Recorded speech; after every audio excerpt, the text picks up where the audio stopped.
retail job and I'm working with social workers on moving out into my own apartment with low cost rent. Thumbs up, thumbs up.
Welcome to Queen Pib on Twitch, where your time is well wasted. Here we play the games of the 80s, the games of the 90s, the games of the aught, and occasionally the games of the beyond. And now, your host, who totally isn't doing their own intro, Patricia Inga Bogart.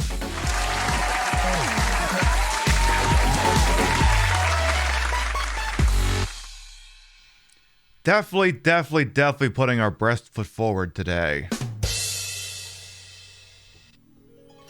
Good morning, afternoon, evening, whatever time of day it is.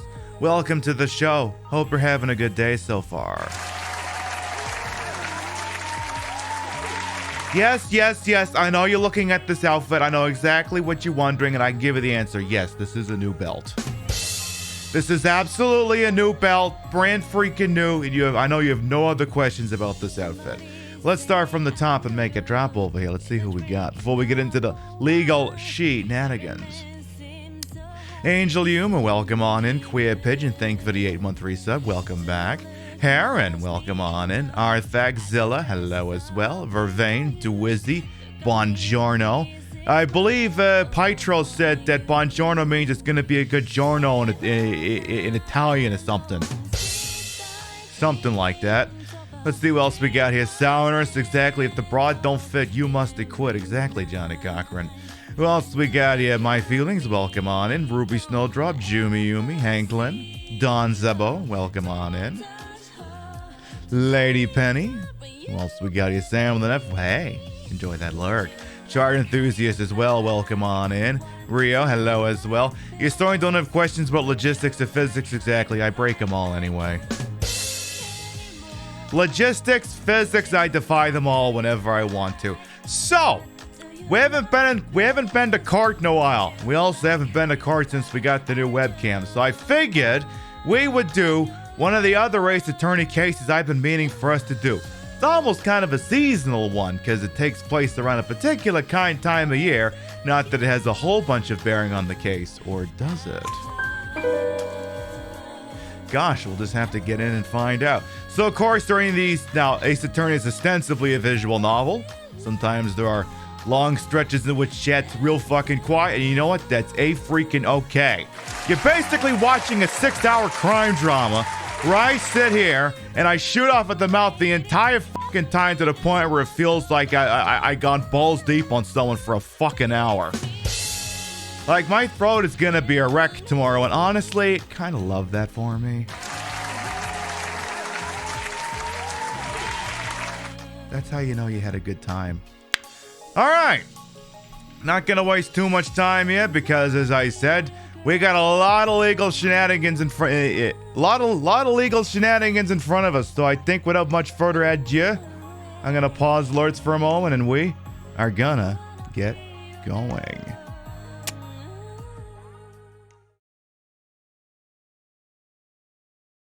In the city of Los Angeles, rising crime rates have resulted in the implementation of the bench trial system. In these trials, many defendants are represented by an ace attorney known as Phoenix Wright. These are his stories.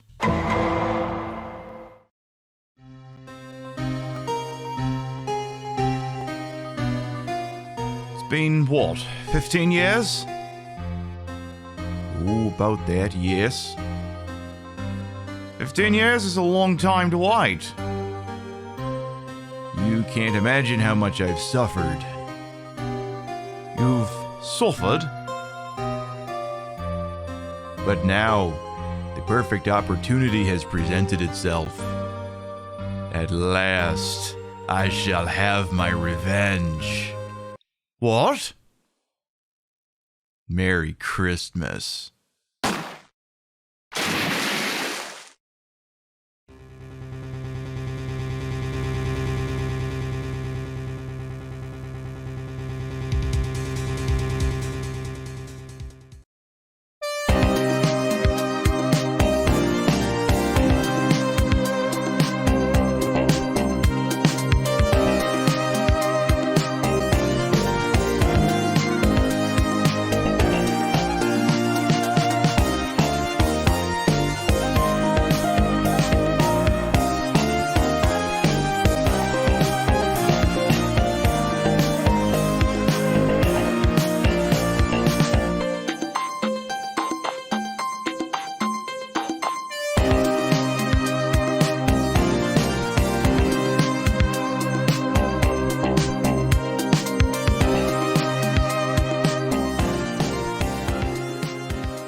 All right, let's do it to it there, folks. Let's do it.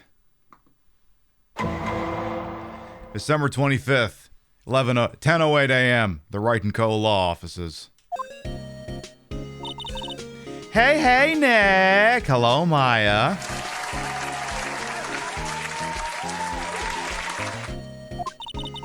Did you know if there are any good waterfalls around here? Waterfalls? Dare I ask why?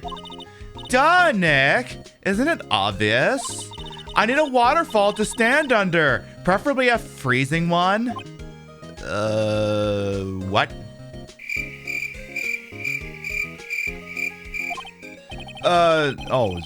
Is that part of your spirit medium training?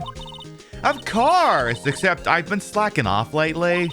I need to brave the elements to be forged under the rushing spring waters.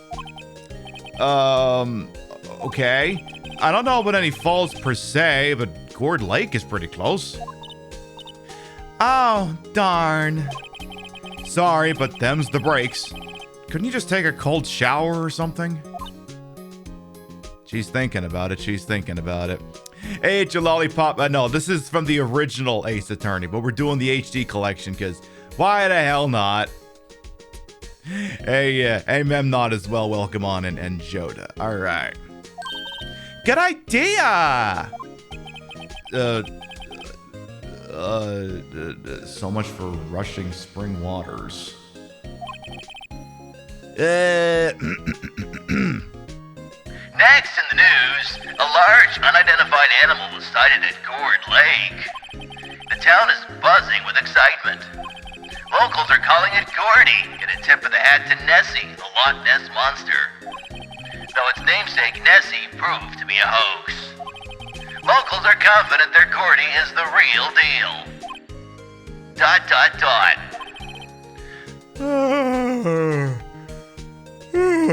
Boring. Can't they show real news for a change? Nick? What? The water pressure's kind of low in that shower. Oh god, do not get me started on water pressure in video games. Do not get me started on water pressure that we had at this time down south. You know, it's neither here nor there. You want more pressure, huh? So what you're gonna have to do is go find the bellhop between 1 and 5 p.m., okay? Why don't you go down to the fire department and have them spray you with the hose? Please don't actually do this.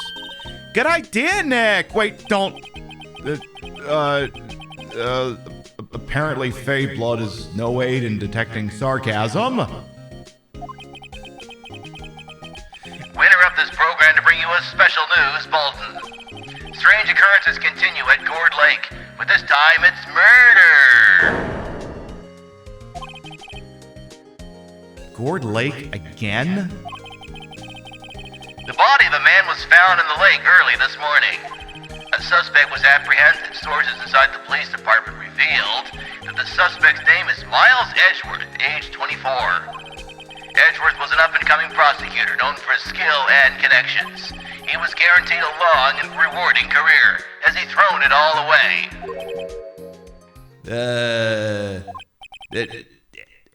Edgeworth? What's going on? Edgeworth would never do something like... Nick? I'm in the middle of having a conniption here. Do you mind? Sorry, I'm missing my fingerings again. AZ, welcome on it. Nick? Yipes! Maya. The fireman yelled at me when I called him. We got bigger things to worry about than that. They arrested Edgeworth. What? You mean the prosecutor? Yeah, he's a suspect in a murder. What?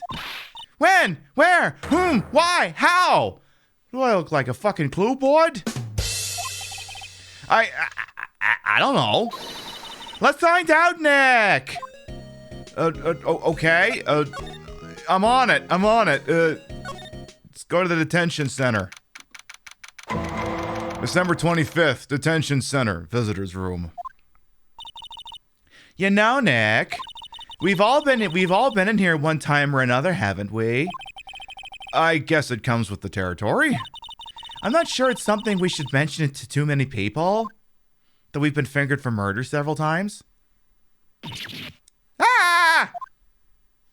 Hi Edgeworth, how you doing? ... Hey, Edgeworth, come back! What are you doing here? Welcome to the stage, Miles Edgeworth.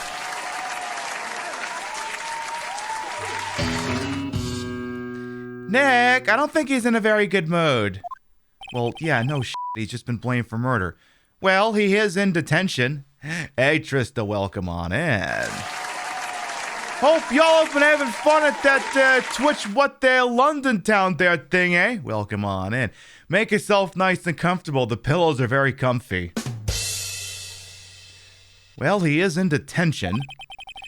Were you in a good mood when you were here? So you've come to laugh at the fallen attorney, then laugh. Laugh! Sorry, Trist, this is going to be a lot of shouting today.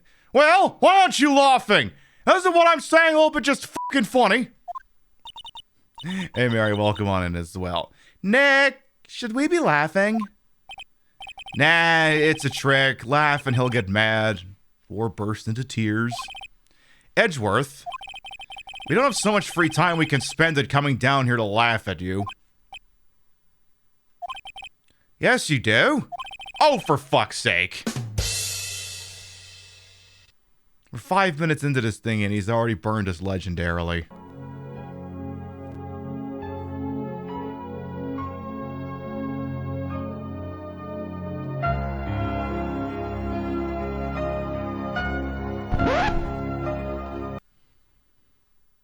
Is it going to be like this all day, Edgeworth? Is it going to be like this all day, Edgeworth? Is it going to be like that? And I trust you had a very good time, Trista. Actually, he's right. Oh, I should hang on a minute here.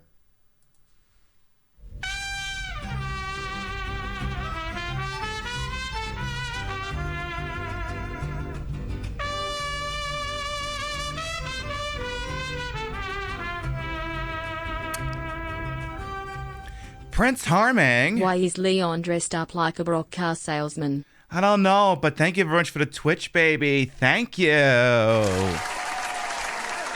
Your Betty's rates and subs. Fellow members, Stream Queens, Prince Harming. It's well wasted. Welcome on in, boss, and thank you for the 9 months of putting up with my bullshit. Hey, Tar as well, and SJ. The belt corset is fair because I figured it would be a nice little thing that just puts this whole bad bitch outfit all together here. Figured that'd be a thing. Alright, so we're about to get into some legal drama. You're gonna find out why why Leon's not doing so hot here. I hoped you wouldn't come. I didn't want you to see me. Not like this. No idea you put up with this bullshit, you pay for it? Hell yeah. I didn't want to see you like this either. Believe me. Alright, guess we could talk to the guy. Edgeworth, tell me what happened. Why should I? What are you going to do about it? Duh, we're gonna help you, that's what. Oh? Help me? You? Don't be ridiculous. Sorry? You're a novice. You've only been in 3 trials. Hey! Sure, you got lucky in 1 or 3. Your luck's bound to run out someday. You need real skill, right? Experience. Nick, he's insulting you. Nick? Why am I always the one who has to get angry? Yeah, that's very grateful of him, I know. The murder took place at Gourd Lake, correct? Yes, late last night. The lake is a long way from your offices in the courthouse. Why were you down there? I see no need to tell you. Mr. Edgeworth, you didn't really... Gordy. Huh? I went to see Gordy. Edgeworth, not a single person here is buying that. Scotty?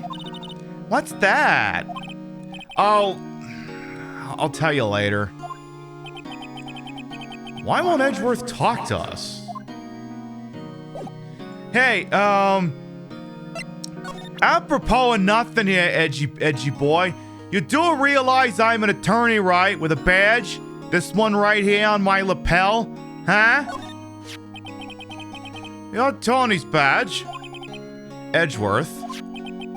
Let me defend you. I'll do it. Ha! Ha ha ha ha! Good one, right? And I'm not that hard up. Not yet. What if I took off more of my top? Well, what do you mean by that? Me? Just a wet behind the ears lawyer with only 3 trials under his belt? Never. You'd be surprised what I got under this belt. What? My case is near hopeless, right? Every defense attorney I've talked to has turned me down. You have tried the best, now try the rest. What? Simply put, they were afraid they'd lose. It occurred to me that it might be my fault they lacked confidence. After all, I did get every single one of their clients declared guilty. I mean, I don't think he's wrong on this. I don't believe it. Regardless, I don't want you involved in this. You, in particular, I cannot ask to do this. Well, how about you just f*** off then? Alright, well, screw you. I'm asking if you did it. Edgeworth, this is really hard for me to ask. But you didn't do it, right? Right? Help me out here, Edgy Poo. Think what you will. I've only one request. Huh? Stay out of this case. Why? But Nick is trying to help you. I know that. But I don't want your help, okay? Why not? Look, just go away and leave me alone. Nick? Mr. Edgeworth did it, didn't he? Maya, let's go investigate elsewhere. But Nick... well, he's not here, so we're gonna go fuck off this... You know what, let's go check out the place where allegedly he whacked somebody. December 25th, Gourd Lake Park, entrance. This is where it happened? Yeah, Gourd Lake is in the middle of this park. I can see some police walking around in here. Must be the very temperate zone of Los Angeles. It's unseasonably cold here in Los Angeles on December 25th. Questioning people, probably. Hey, isn't that Detective Gumshoe over there? Well, pal, there's enough of us here. Anyone found anything? Sorry, sir. Nothing. Idiot! The trial's tomorrow. We need clues on a double. But sir, there weren't any clues. That's why we arrested that attorney, Mr. Edgeworth. It's clear, sir. He's the one who... Shut up! Just you try saying that again. I'll make you sorry if you do. So just get out of my face, pal. Yes, sir. Detective Gumshoe's kind of scary today. Recruits, babies, ladies and gentlemen, meet Detective Dick Gumshoe. Our big, lovable, dumb himbo. Duh! Eek! Hey, you're that hairy guy! Hairy Butts! Right, Phoenix Wright. Will he ever learn my name? And just what are you doing here, pal? Investigating? Well, yes, I suppose. Well, I'm here to help. Ask me anything you want.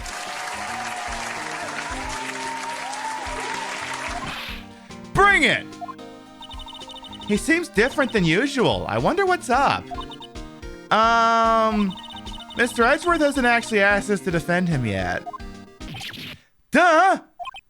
Oh? You don't say. Talk to me, boss. Talk to me, Goose. Detective Gumshoe, do you know what happened here? Huh? You don't know, pal? No. I mean, yes, of course to know. I'm just asking you the sound of my fucking the sound of words coming out of my fucking mouth. Well, okay, Mr. Head into Fluffy Pink Cloud's lawyer. Head into Never mind, I'll tell you. It happened last night about 15 minutes after midnight. It was a boat out on Gourd Lake. In that boat were two men. One of those men shot the other with a pistol. And the shooter was Mr. Edgeworth? A cop who arrived on the scene and arrested him. How did they get here so fast? Well, there was a witness. When the report came in, we raced to the lake. A witness? Yes, someone who saw the crime, allegedly. Tell me about the witness. Who was this witness? Sorry, pal, it's confidential. Anyway, the witness saw everything, apparently. I'm sure they'll turn up at the trial tomorrow. Was there only that one witness? Yep, it was pretty cold down on the lake last night. And it was Christmas Eve, after all. Still, we're being thorough. You never know when you're gonna turn up another witness. That's why we're here today, checking things out. So far, we're coming up empty. Oh, it's Christmas today. I'd forgotten. Yes, what a thing to forget in Los Angeles. What a thing people just normally happen to live in the extremely temperate zone of Los Angeles. What are you getting me for Christmas, Nick? Talk to Santa. And let's talk about Edgeworth here. You don't think Mr. Edgeworth is a murderer, do you? Absolutely not. It's impossible. I don't care if there's a witness either. I don't believe a lick of it. But right, who cares what the witness says? I care. I'm the one who's going to put up with his shit. You really believe in him, don't you, detective? Of course I do. But the police are pretty sure he's the killer. You got the one good cop in a bad town. Nobody's even really taking this investigation that seriously. Oh no! After all the help Mr. Edgeworth has been to us. There you go. I mean, yeah, he helped out the police department. Of what's he getting in return? Dick. Literally and metaphorically speaking. This guy. Hard to imagine it, no one standing up to take his side. Well, at least you are, detective. At least you are. Okay, how about a request here? Is it true? No one will take Mr. Edgeworth's case? Yeah, he's a bit of a celebrity. If you defended him and lost, your reputation'd be sure to suffer. What's more, the case against him is, well, it's pretty solid. I suppose it would be if they have a witness. Hey, pal! Don't tell me you're going to turn your back on him too. Remember the Steel Samurai case? Mr. Edgeworth helped you get your client declared innocent. Ain't of a commie, well, come on in. I know. I went to Edgeworth. I tried. He really doesn't want us to represent him. Especially not us, he said. What? Well, that doesn't make any sense, pal. You should have heard him talking about you after that trial. He kept saying, right, over and over. Huh? Nick? I'm not sure that's a good sign, if I'm being honest here. Neither am I. Why wouldn't he want your help? I don't get it. I just don't get it. Detective Gumshoe, sir.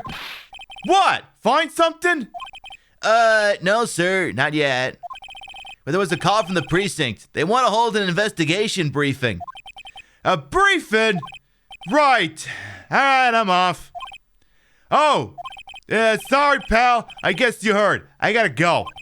Any last things you want to ask me about before I head back? How do I get in touch with you? How do I get in touch with you?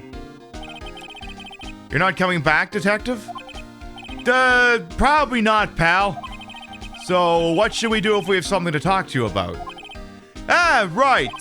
Here, I'll show you how to get to the precinct. Come down and see me anytime. Directions to the police station received from Detective Gumshoe. Oh, hey, Detective Gumshoe. What? We'd like to take a look around in the park. Can we walk around? Yeah, no problem, pal. You got my permission. You know, Nick, I think there's something to be said for talking to people when they're busy. Yeah, they don't have time to think about not giving you information. Right, now let's get investigating. $10 says the cat is upstairs, very interested in these bird noises right about now. I'm pretty sure I'm on to something with that. All right, move on. Let's go to Gourd Lake. December 25th, Gourd Lake, public beach. Wowzers, this is Gourd Lake? Yep. I'm not sure it warrants the wowzers, though. Huh, probably not. But hey, look at that snack stand. The one that I'm covering with my giant breasts. I mean, I suppose I didn't have to full screen this. I probably could have just done, let's see here. This would probably be the smarter move here. Where's my Elgato at? What if we did this instead? Yeah, that might be a better idea. I want a samurai dog, please. I bet they're great. With a name like Samurai Dog, how could they not be? They're a little behind the times, though. The kids are all into the Pink Princess now. I mean, like, you know. Nope.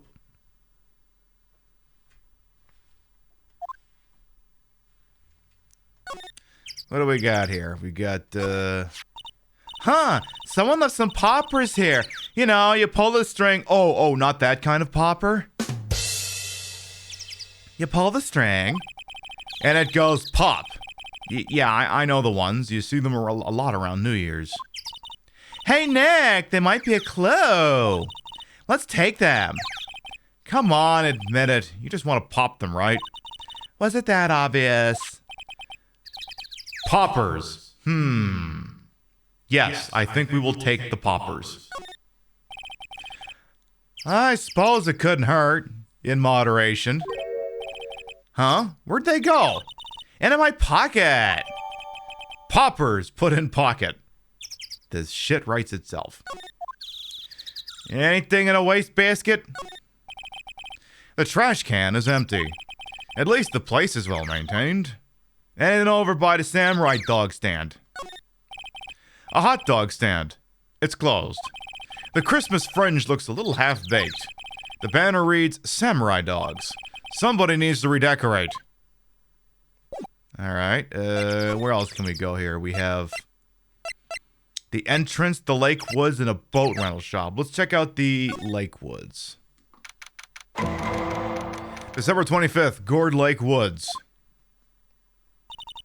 I like it here, Nick. Look, someone's camping. They got guts camping at the scene of a murder. Hey, Nick. If they were camping here last night, they might know something about the murder. That's true. Good call, Maya. Let's go talk to them. There's no background music, so I'm gonna pipe some in here. Let's see. I like the no camping sign. You wouldn't have been able to see that on the original DS. The sign says no camping. Funny place to pick to pitch your tent. Wait, what if the sign said no setting tents on fire?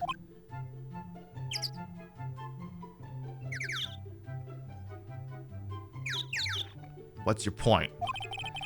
I don't think they have signs like that. I'm pretty sure they don't. Oh. Alright. Got some foodstuffs, campfire. man. This SUV has seen better days. It's dented all over. I can't believe anyone would drive their car down here. Alright, let's slide on over here. Exactly, Maya, Donald, we love you. Hey, Tempfie, welcome on in. Let's check this camera.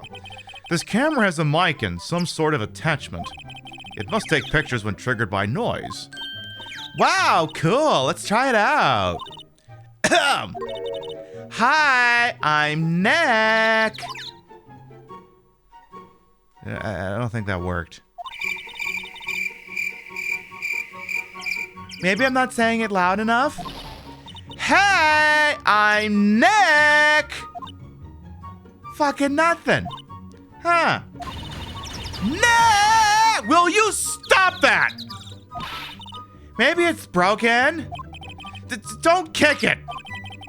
Maybe it isn't set to respond to voices. Well, what then? These things? The party poppers?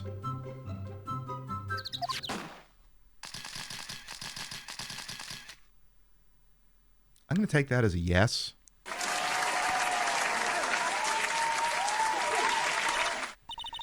Well, it responded. Yeah! Hey, you, get your hands off of that! Eek! What in the Sam Hill? Look what you done now! There goes a whole roll of film! Sorry's nice, but it don't pay my bills. Y'all know how much a roll of that film costs? I'll pay you back. What were y'all thinking setting off a party popper in a place like this? Well, what?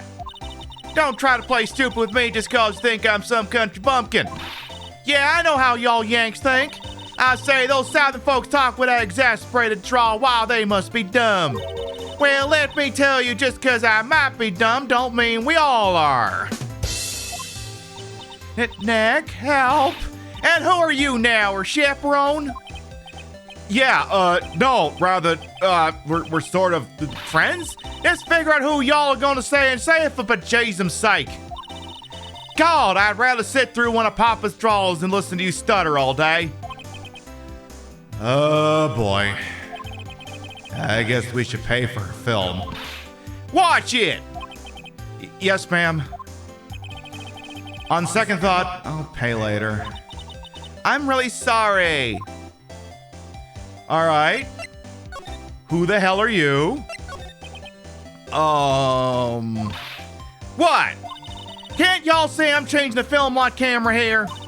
Someone, I'm not naming any names, but someone used up a whole roll. Sorry. That didn't work.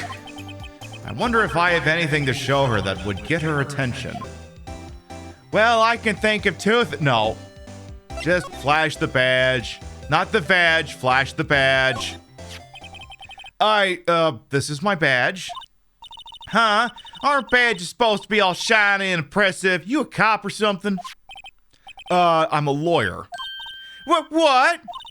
Y'all ain't gonna try and pull one of them lawsuits on me over that film now. Cause I'll have y'all know I'm a fighter and I'll wrestle meaner looking things than you. No, that's not it at all. We're here investigating a murder that took place here on the lake. A murder? Sounds cool. Why didn't y'all say that in the first place? Go ahead, ask me anything you like.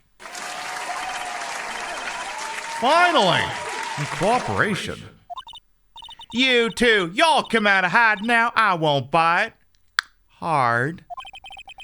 Come to think of it, where did Maya get to? Sorry.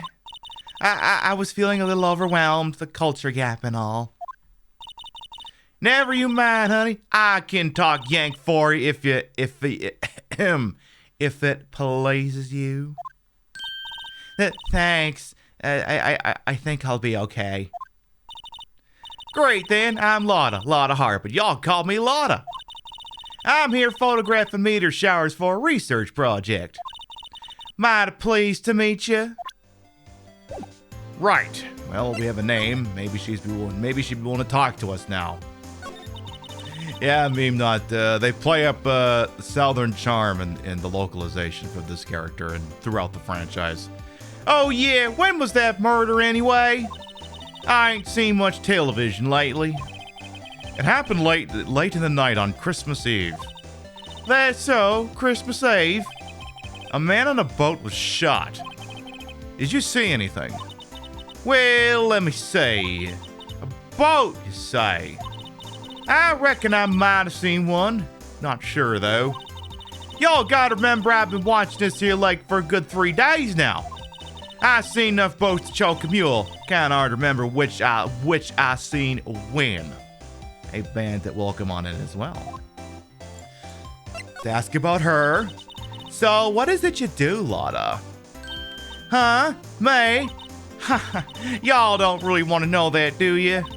Actually, I'm a research student at Country U, right in the heart of the heartland. Wow, neat. Next, she's a research student at a university. Country U. So I hear. So when did you come up here? Let me say, I guess it was about 3 days ago. What are you photographing? Yeah, didn't I tell you all that already? Meteors. Yep, meteor showers. Falling stars? Yes, in the live action film, her hair, very big. That's quite a camera you have there. Y'all better know it. It's German made. A genuine stolen gin. Isn't that where they make knives? So what's that device you have stuck to the got my accents mixed up here. So what's the device you have stuck to the camera? Huh? Device? Your camera went off all by itself when I fired my party popper.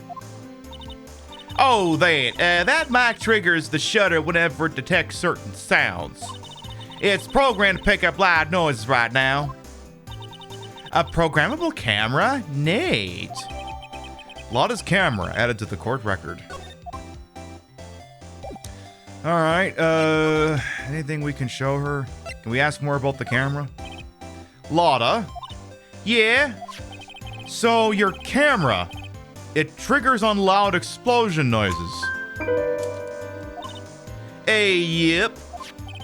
Actually, the victim in the case we're researching, he was shot with a pistol. A pistol? Right.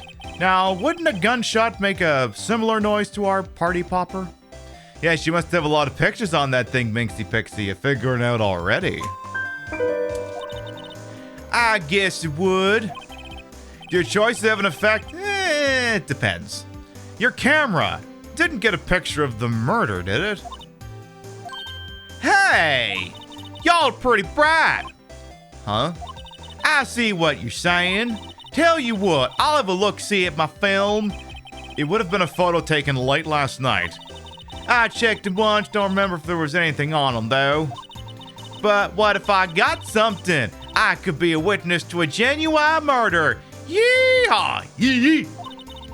I'll go check that film. Y'all come back now here. I guess she's going to develop it. She went inside her SUV.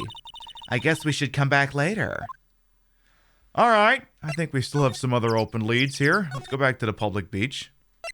There was a boat rental shop. Let's check that out. December 25th, the boat rental shop. Nick! What is this place? A boat rental shop. Closed for Christmas, it seems. I guess the murder taking place on one of the boats won't be good for business either. Boats? I've never ridden on a boat. Really? How about we go on one when the trial is finished? Hey, good idea. You bet. I don't know about you, but I don't think I see fucking nothing here. A small boat rental shop. Doesn't look like anyone is around. They're probably closed because it's Christmas. Alright, well, I mean, I guess we could go see if Gumshoe's wrangled up anything. Hey, Freya, welcome on as well. The visual novel shows usually are real big on the lurking because you're basically getting a real life crime drama. Let's check out the police department. December 25th, the police department, criminal affairs division. I guess Detective Gumshoe is still in that meeting.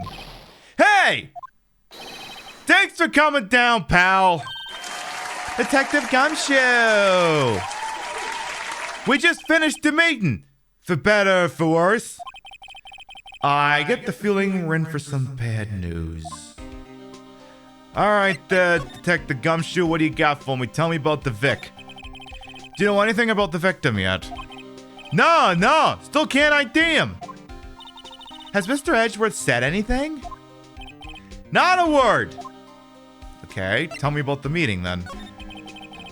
You like the look? You know, I figured I would. So usually when I do the courtroom stuff, I bring up this jacket with the shoulder pads and the big frills, and I figured what would really bring the whole thing home if I just, I buy outfits. Sometimes I wear them on the show. So how did the meeting go? I can't tell you, pal. You're a lawyer. True. But you're gonna tell me anyway. You know, I don't know what to believe anymore. Sure, Mr. Edgeworth's human like you and me. Still, I get the feeling that if he'd done something wrong, he wouldn't go hiding it. That's just the kind of guy he is. Why can't anyone else see that? So they think that Mr. Edgeworth did it? Well, the trial's starting tomorrow as scheduled. I see. Hey, in the end, you did tell us about the meeting. Ah, damn it. Don't go telling anyone else, pal. Yes, sir. And, do me a favor. Stand by Mr. Edgeworth. He needs help, and you're the ones to help him. I'm sure he's got some reason why he won't talk to us. Thanks, Detective Gumshoe. Tell me about this thing you and Edgeworth got going on over here, pal. Detective Gumshoe, how come you trust Mr. Edgeworth so much? Well, I think that was obvious. We got a strong working relationship, us two. We trust each other, and that's how it works. Working relationship? You mean like the two of you like or something? See, Mr. Edgeworth always gets his defendant declared guilty every time. Yes, methods might be a little extreme at times, a little unethical, stuff like that. But there's a reason. He trusts our investigation, see? He trusts us to get the right man. How delusional he really is. That's why I work extra hard, pal. We got to earn that trust he places in us. I say. Mr. Edgeworth is a man you can trust. And you got my word on that. We love the idealized version of the police that has no faults when contrasted with the actual execution of the matter, which is not as nice. They got the OPSP report?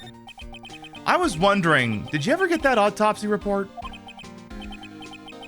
Huh? Oh yeah, that, yeah, I made a copy for you. Autopsy report added to the court record. Thank you. Let's have a look at that real quick. Time of death, sometime on the 24th or 25th. Well, that's precise. Cause, one bullet shot to the heart. And Edgeworth's to blame, darling, he gives love a bad name. Come on, I know one of you was gonna make that joke. I just got in before the rest of you could. Don't get mad at me about this. You'd have done the same goddamn thing. Nick? Huh? Can you show me that photo of the victim? I didn't realize we had a photo in that report. That face! Someone you know? I don't know. I just have this feeling that I've met him somewhere a long time ago. I'm sure that won't be anything important. Okay, I was just... Can I ask him about that? Well, I hope it helps you, pal. Thanks, detective. Oh, that's just it, I guess. All right. I guess in this case, let's let's go back to the woods. See if anything new. See if she's developed those pictures yet. Make our way to the park. Go over to her. Oh, we got something.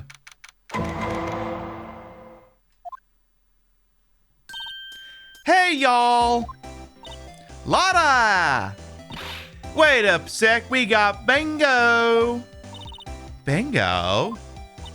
My automatic camera took 2 pictures last night. Can I get a witness?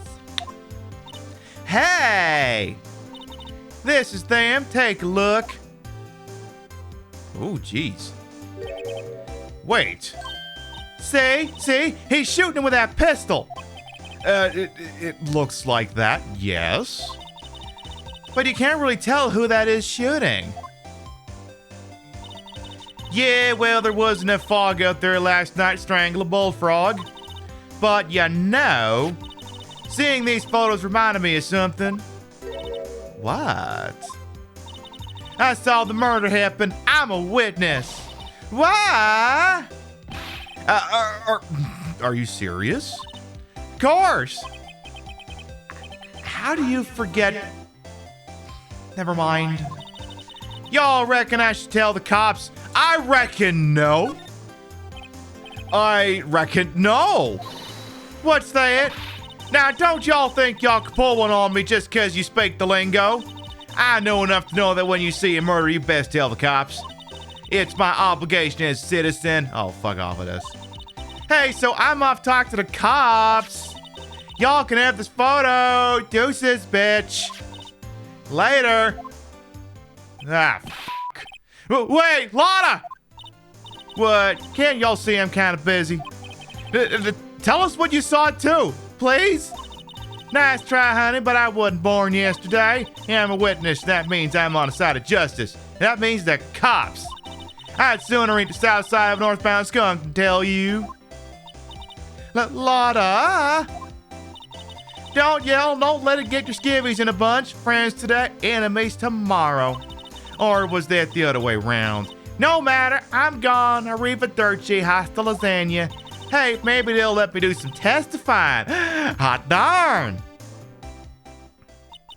She laughed. Where her fucking car is still here. Well, that's one more witness. What do we do now, Nick? Well, if she saw something, there's not much we can do about it. The question is, what exactly did she see? I guess we'll find out in the trial tomorrow. Like photo, add to the court record. Taken automatically at 12:25 and 12:15 a.m. Didn't she say she had 2 pictures? But I only have the one. Interesting. Let's go back to the lake. Oh, we got something new here. Looks like the police have given up their interviewing. Hoy! Ah! Nick, I think Santa's mad at you. Long time no see, Nick. Nick? You know Santa? Wow, Nick and Saint Nick. Hey, I see the connection. Don't be ridiculous. Dude, it's me. Larry! What are you doing here? Davies, ladies and gentlemen, Larry Butts.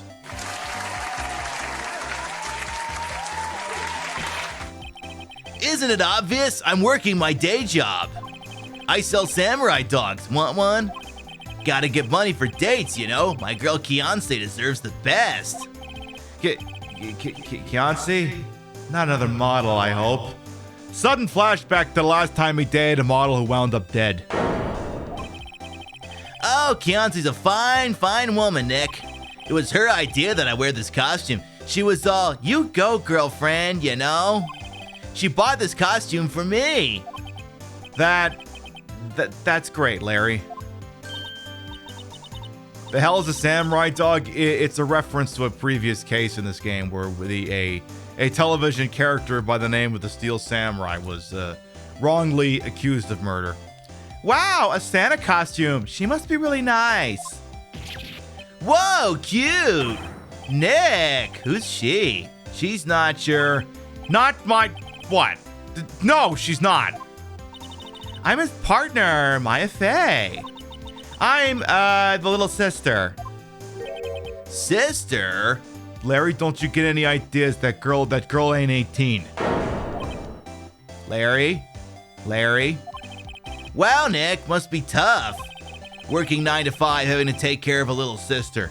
Oh, thank Christ.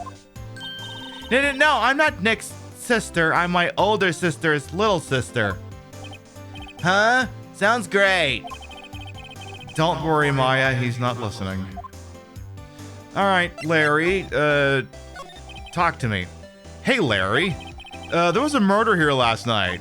And since you work here, have you heard anything? Nick, you're wasting your time. Last night was Christmas Eve. He was with Kianci, obviously. He wouldn't have been standing out here in the cold. Oof! Huh? I think what you just said caught him off guard, Maya. No, it's just Kianci's not in town right now. She's in Hawaii on a photo shoot. A model. I knew it. Well, anyway, there was a murder here on the lake. The trial's tomorrow. Huh, neat.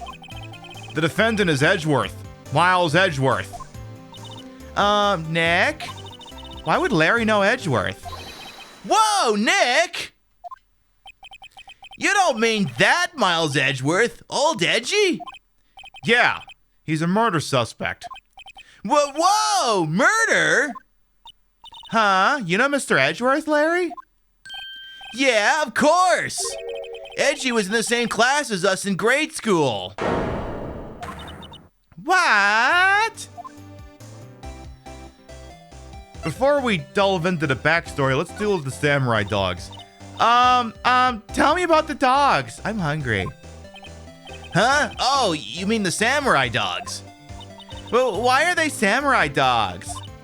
I mean, they kind of look gourd-shaped. Oh, well, originally they were gourd dogs. You know, like guard dogs. Ouch. The samurai thing was Kianci's idea. Oh, she's my woman, you know. She was all, change the name and you go, girlfriend. She made me that banner. Man, the kids can't get enough of those samurai dogs. Something about that just seems wrong. Oh, and guess what? We're getting a ton of customers here at the lake, what with the big news. The big news? Yeah, Gordy. Gordy? Okay, before we do the backstory, tell me more about Gordy. What's Gordy? Huh? You mean you don't know? It's here in this very lake, a giant mysterious monster, Gordy! A monster? Yeah! Check it out! This is an article from yesterday's newspaper. There's a photo. Wow, it's really neat. Really real. Hot news, giant life form appears in Gourd Lake. Nick, a monster! A real monster! Yeah. It's probably just a log or something. Right? Hey, there's a quote here from the person who took the photo. What's this? I set the camera to automatic, and when we got into the frame, I heard a loud bang, like an explosion, followed by the sound of something slipping into the water. I wish I could have seen it. Why would there be a sound like an explosion? Larry, could I borrow this article from you?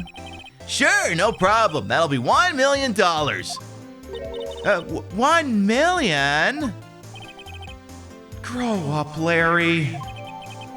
Gordy article adds to the court record. Let me see this thing. Article about a thingy at Gourd Lake. Okay, fair enough. All right, let's ask about the backstory. Why the hell do you know Edgeworth?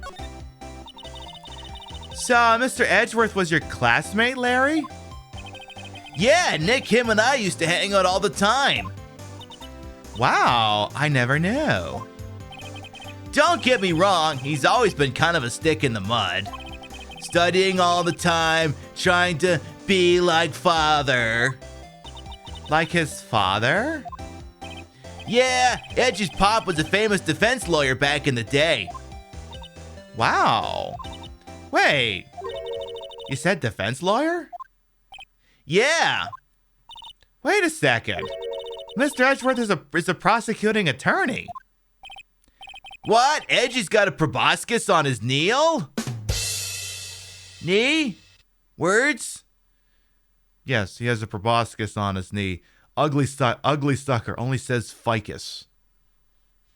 Anyway. No, he's a prosecuting attorney. That's like the total opposite of a defense lawyer. Huh. Go figure. He always used to talk about defending the weak who were unable to defend themselves. Hey, Waffles, welcome on in. Man, he used to go on and on about man's duty to society and all that. What a bore. I wonder what changed his mind, though. Do you know, Nick? Nick? That's a very good question. I suppose I don't know. All units, we have a code red. Do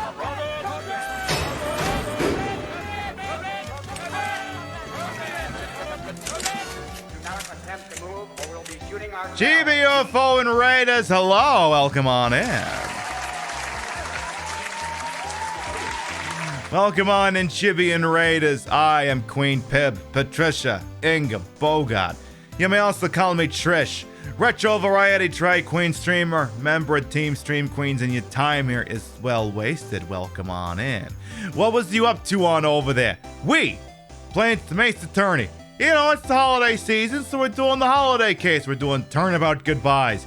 Edgeworth has been accused of a void, and we're trying to figure out what the flying is going on. Welcome on in, make yourself nice and cozy, stare at my tits, whatever you're gonna do, because we're doing some murder mysteries today. Hope you had fun over there. All right, let's see here. Anything I should... can I ask you about the Gordy thing? Mystical Ninja Goman? Hell yeah. Sorry, Nick. I don't know much about that. I'm just a simple vendor of samurai dogs, dig? Oh, okay, so he won't fucking talk to me about a goddamn thing. All right,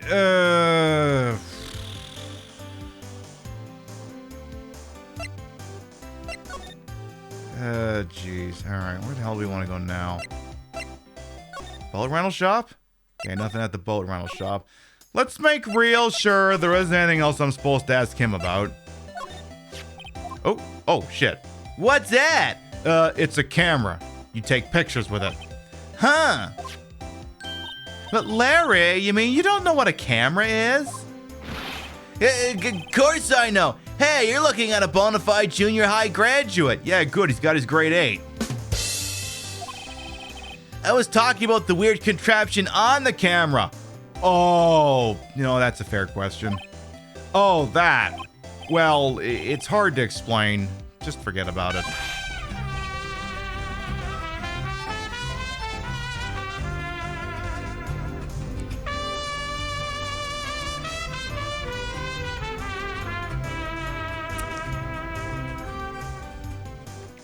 "5 months with this luscious beauty." Hey, time flies when you're having fun. Alex, thank you to 5-month resub. Welcome back. You'll bet these raising subs to this channel. Whenever required, always appreciated. Thank you so much. Oh, so I guess he didn't want to see that thing. Hey, Larry, do you know this guy? Who's this? I don't know. That's why I asked you. Who's this, Maya? Well... Oh, wait. Maya said she had seen him before, didn't she? How about this? Well, what's this? You know, my eyes have been getting pretty bad lately, Nick. Actually, the photo's blurry, Larry. It was taken last night. Last night? Larry, you're useless. You know that, right? Alright, maybe we can go check out the police department, see if there's something new over there. Or maybe my office. Oh, hang on here. What is it? Oh, nothing. Just something's been bothering me. Go on. Could you show me that autopsy report one more time?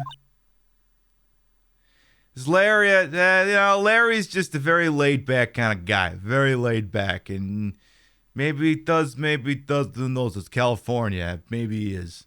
Allegedly. This is the very temperate zone of a section of Los Angeles, apparently. Hey, Maxwell as well. Welcome on in. ...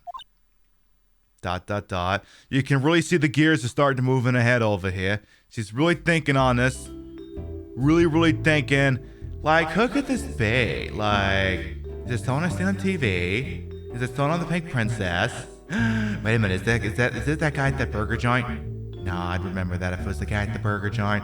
I really want a burger, though. Who do I gotta talk to get a burger around here? Nick owes me like 8 burgers, and he's promising me burgers, and he never gets them to me. God damn it! Hey, I remember now! This guy! He's a lawyer that was at that office Mia worked at! You fucking what? I met him once when I went there to hang out with Sis. That office? Wait. You mean Grossberg's office? Right, that guy. That was the last name I expected to come up. Maybe I should go talk to him. For old time's sake. Oh boy, Marvin Grossberg, gird your loins, folks. You're about to see a bona fide sex machine.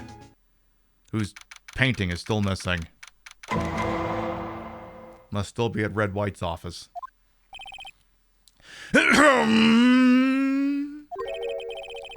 That old familiar clearing of the throat. You're made of something, are you not? I was her understudy, yes. Phoenix Wright, attorney at law. And you're made of something too, are you not? Her little sister, yes. You've grown. You've come to look a lot like your sister, you know. It takes me back. The days of my youth.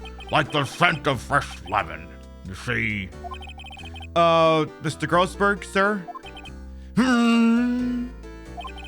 Oh, yes, I beg your pardon. Of course you came here to discuss something. What is it then? Something the matter? Yes.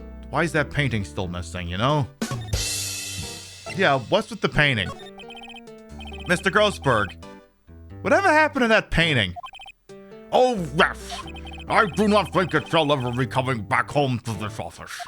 I can't exactly claim it as stolen. I suppose it's my best desserts. Old, bitter desserts. Alright, at least we got that out of the way. There was a murder last night. A murder? You haven't heard? I just got up, you see. I'm a Twitch streamer overnight, so you see I keep late hours. Well, Miles Edgeworth shot someone with a pistol. Edgeworth? What?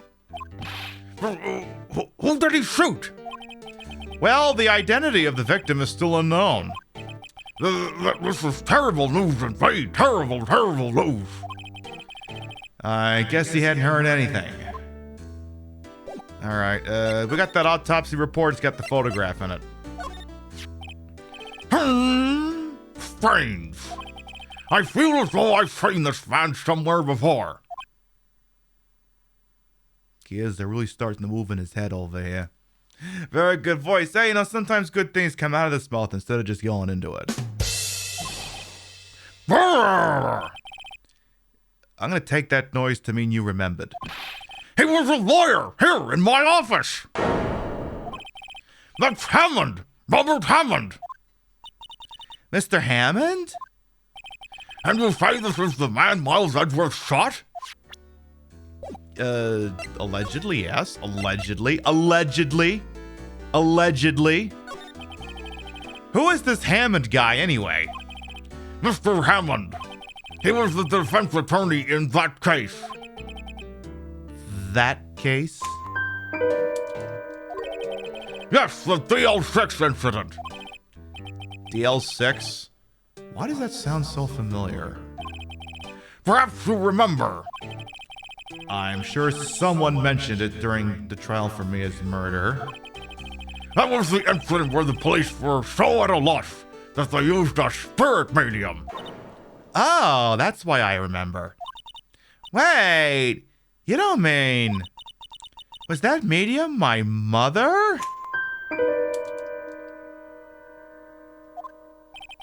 Yes, my dear. The spirit medium Misty Fay, your mother, contacted the spirit of the victim. Hey, Cupcake, welcome on as well. How you doing? But the case was at a loss. No conviction was made. Go on. I can tell you about the DL6 instead will cost you $4.99. Nice. No, I think that's the SL9. That one's DLC, depending on which version of the game you buy. The DL6 incident, yes.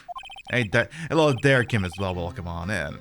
Happened 15 years ago. A very strange case indeed. They never caught the criminal, right?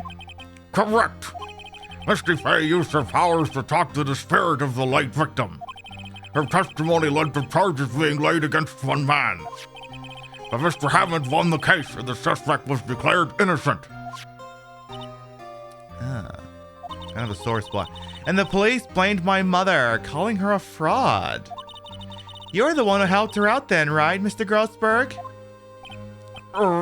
Yes, right.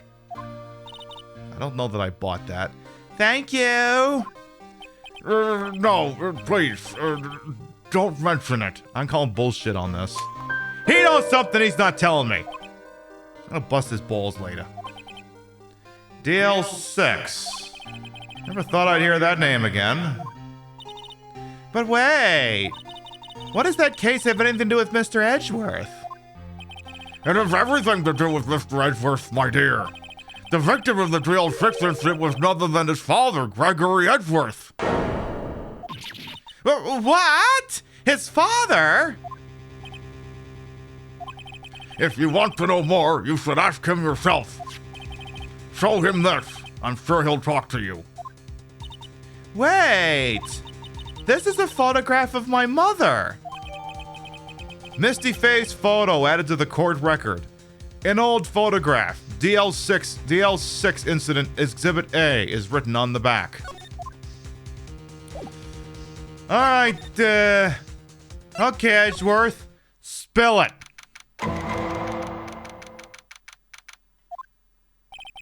What's this? I was hoping you'd gotten my message the first time.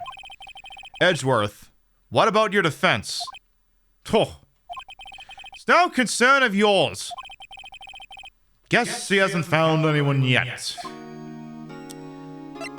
Alright, you know what? I'm just gonna cut the shit. Who the hell is this? Got his attention. Hey, Candy Stripe of Viper. Exactly. Great fashion and voice work. Hey, what can I say? I serve in many ways. Hey, Skittles as well. Welcome on in. Definitely got a reaction out of him. I want to keep this picture. I'm going to keep that one. And that one too. Edgeworth. It's only been a matter of hours since you last visited, yet you've made incredible progress in your investigation. Hey, Jamie as well, welcome on in. Having a good time doing some bona fide murder mysteries. Welcome on in. I'll admit it, I'm impressed, Wright. You're always single-minded in your work, though. Once you start on something, you always see it through, don't you? About the DL6 incident. Right, DL6. I didn't want you to find out about it. That is why I refused your order to defend me. Offer. Sorry if it sounded like I thought you weren't up to the job. I just wanted to keep you away from DL6. So, do you still think it would have been better for me to stay away? I don't know. But I see no point in hiding anything from you now. Very well. Ask whatever you like and I will answer to the best of my abilities.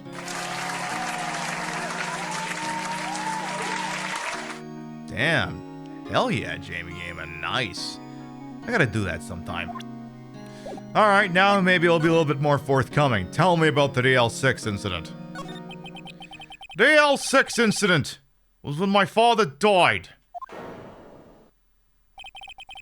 Right before my eyes. He was shot and killed, and I saw it all. My memories from that time are foggy. I suppose it's a self-defense mechanism. In any case, the suspect was arrested. A man. It's pretty clear he was the only one who could have killed my father. Spirit medium that I used to talk to my late father said the same thing. There's an attorney by the name of Robert Hammond that cleared the suspect's name. And Hammond is the victim in the Gourd Lake murder. Correct. That spirit medium, that was my mom. What? You mean you're... Strange. I thought that terrible incident was about to end, and now... this. About to end? The DL6 incident happened 15 years ago. 15 years ago, on December 28th. December 28th? Statute of limitations on a case runs out in 3 days. What? Wait, what? Wait. Statute of limitations on a resolved homicide case? What? Okay, first of all, there is no statute of limitations on murder. Second, oh wait, there was no conviction. Never mind. Apparently, in this universe, there is a statute of limitations on murder. Okay, we'll go with it. Nick, what does that mean? When a case's statute of limitations run out, legally the case never happened. 3 hours from now, the L6 will be closed. Forever. So you see this a lot in some crimes ranging from misdemeanors to some felonies, that there is a statute of limitations whereupon the state has a limited amount of time in order to prosecute these cases before they can simply no longer be prosecuted. You see, typically homicide cases have no statute of limitation. There are certain other heinous crimes that also do not carry a statute of limitations. I'm not going to give you an itemized list of them because some of them are concepts I'd rather not talk about in an open show like this. But suffice to say, with some crimes, if you run out the clock, it's just like it never happened. From a legal standpoint, that is. The suspect. What happened to the suspect? The one who got off innocent? Maxwell, nice. I don't know. He disappeared from public view. Nobody knows where to. But he's still alive. He'd be about 50 years old now. I guess I can understand why he'd go into hiding. It'd be hard to live a normal life after being a murder suspect in such a big case. Yeah. Imagine that. We can only hope. Anyway. But enough about that. So was your father a lawyer? He was. Gregory Edgeworth. He was quite famous at the time, apparently. So, you were sort of trying to follow in his footsteps. Okay, squishy squish. Statute of limitations for murder in Japan wasn't abolished until 2010. Then that would track with this game, because this came out in like... Well, I mean, it was a GBA game before it was a DS. So it's got to be like somewhere between 2001 and 2005. So that would track with that information. I'd rather not talk about it. Alright, is there anything else I can show him? Edgeworth, you weren't really there for Gordy, were you? What's that? I'm not the mood for idle banter, right? Oh yeah, we already asked it. We already asked about the picture. Never mind. Talk about the photo. Who would have thought there'd be a photo? Edgeworth, did you shoot him? What do you think, Wright? I don't think you're the kind to point a gun at anyone, no. So you didn't shoot him? No, I didn't. It wasn't me. Right? What? Pains me to ask you this now. I know. You want us to defend you. Yes. Will you? Of course we will. Ah, who would have guessed this day would come? Not me. Ouch! This is my chance to finally pay you back. Pay him back? Pay me back? For what? I don't remember ever doing anything for you. Never mind. I guess you don't really need to know. Why letter of request? Please give it to Detective Gumshoe. Edgeworth request. Put in pocket. Well, I guess we should... Well, what's that? Earthquake! Nick! It's a big one! What? It's calming down quickly. That was the thing that just happened. Whoa, that was scary. Well, I mean, you know, California. Huh? Where's Edgeworth? There. He's on the floor in a ball, shivering. I guess he doesn't do so well with earthquakes. I've heard of running, but curling up in a ball?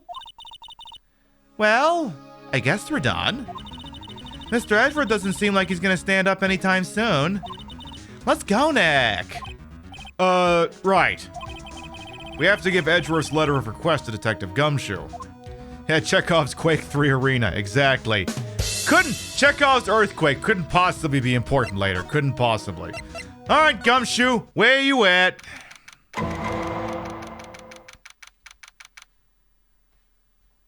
You wouldn't have to continue to play this game after watching Queen Law. I love these kinds of games. Oh yeah, I mean, the other thing too is, you know, just sometimes just because I play doesn't mean you don't have to play it, but, you know. This is like the closest thing we can do to like a watch party without getting like in trouble for like copyright, you know? It's basically what this is if you think about it. We're watching a murder mystery. What's going on here? Eek! Oh, what's wrong, detective? This wild lady comes in here just a while ago, says she came to talk to y'all after hearing what Mr. Wright had to say. What's this all about, pal? Oh, a lot of heart. Why are you going around finding more witnesses? You want to give Mr. Edgeworth the death sentence, pal? No. Fuck, not at all. Just, I mean, she did say something. There's nothing I can do about that. I can't go around covering up evidence. Despite the fact that I obviously tried. You trying to say something about the way I do my job? Huh? No, sir. Right, let's talk. So, what did Miss Hart say?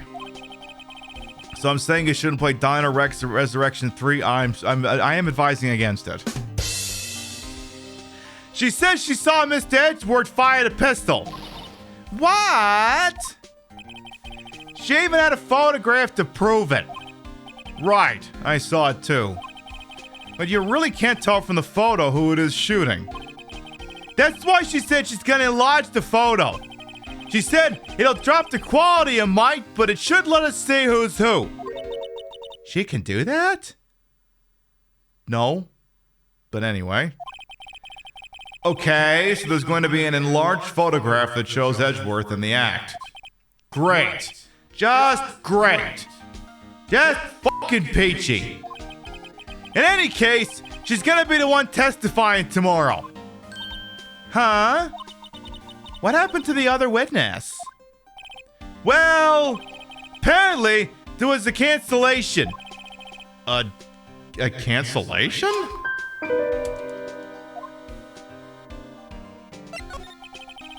I'm afraid tomorrow's gonna be life or death for poor Mr. Edgeworth.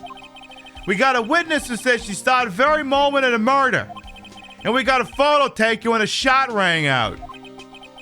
I'd say that sounds like a pretty unwinnable case. But wait, what did Mia used to say?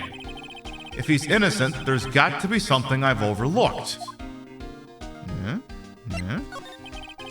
Sounds like Mr. Edgeworth's gonna ask the state to sign a public defender.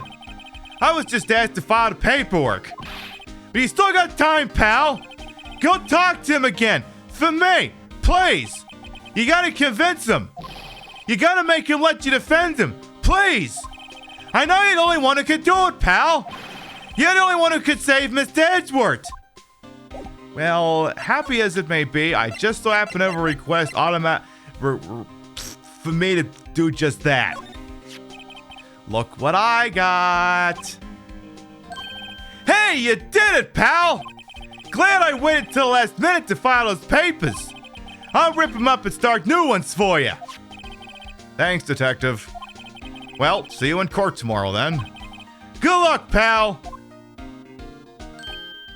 Hey, you guys feel that earthquake a little while back? I was worried. Worried? We're fine. I've lived out here my whole life. I'm pretty used to them by now. Oh, I wasn't worried about you two. I was worried about Mr. Edgeworth. Oh, right. He did seem to overreact a little now that you mention it. Yeah, well, I'm not surprised. It was a pretty big quake. I'm gonna go check on him. You two, go eat and get your rest for tomorrow's trial. Later. I wonder what it is with Mr. Edgeworth and earthquakes. I wonder. He was never that scared of them when he was in school. Then again, I only really got to know him in 4th grade. He transferred to another school after that. I wonder what happened to Edgeworth. To be continued.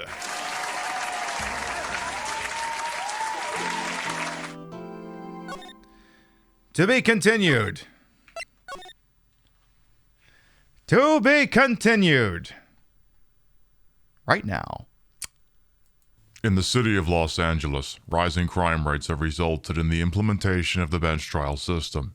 In these trials, many defendants are represented by an ace attorney known as Phoenix Wright. These are his stories.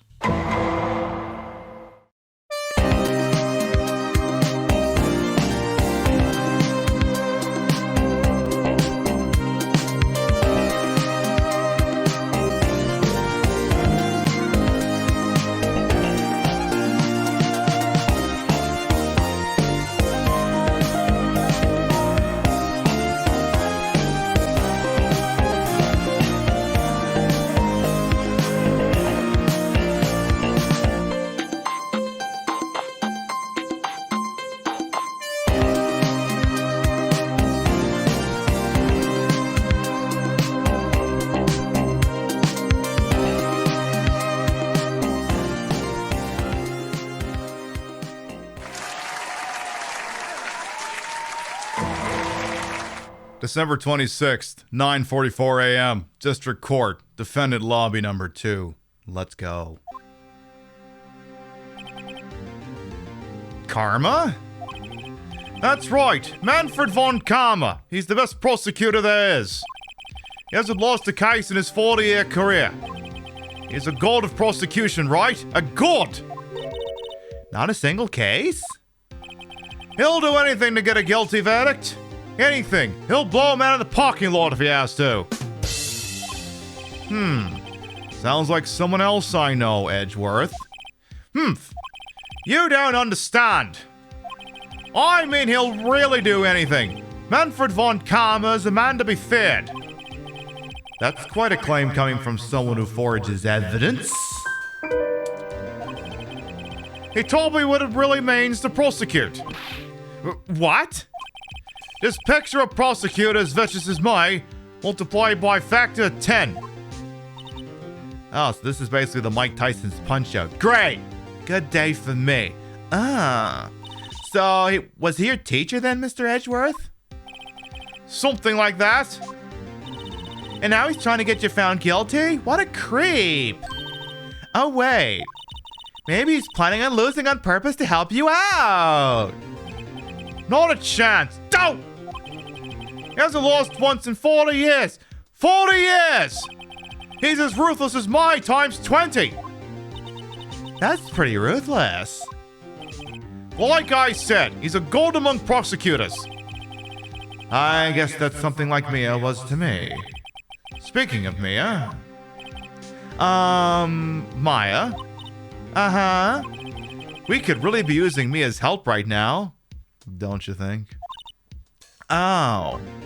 Huh? I can't. Sorry, I tried. I really tried, but I couldn't reach. You couldn't reach? I think it's because I haven't been training. My powers are weak again. Oh man, what bad timing. I'm really sorry. I'll try my best. I hope so. What are you whispering about? Oh, it's nothing. Well, it's time. Let's head in.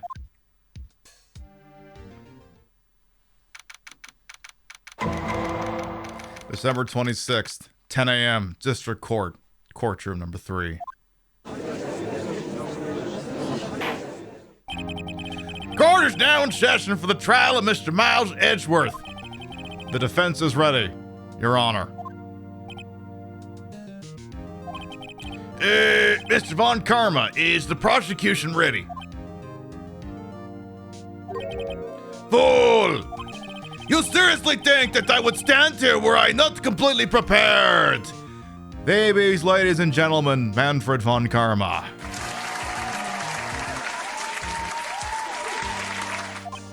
Right, my apologies.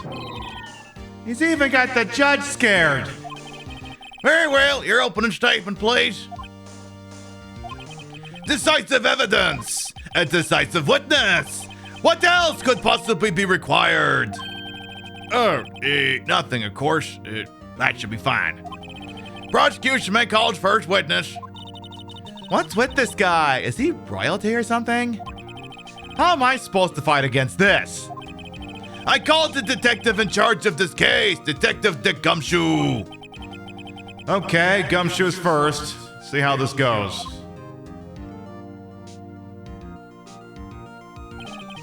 Describe the incident, now! Yeah, he may also be a Dracula. Really, Von Karma taught him to put on a cravat. That's all Edgeworth learned, yeah. Yes, sir! Detective Gumshoe looks nervous. Please take a look at the map. The murder happened late Christmas Eve around midnight. There was one boat the very middle of the lake. There were 2 men on the boat. Now, there happened to be a woman camping here on the edge of the lake. Hey, Whipjack, welcome on in. At 12:10 a.m., she heard 2 pistol shots. Then the boat started to move. It went towards the boat rental shop. Overhead map added to the court record. Testify to the court about the arrest, now! Wait, Mr. Von Karma. Yes? Actually, I'm the one who's supposed to be handling these proceedings. Wrong! There's only one thing you need to do here. You will slam down your gavel and say the word guilty.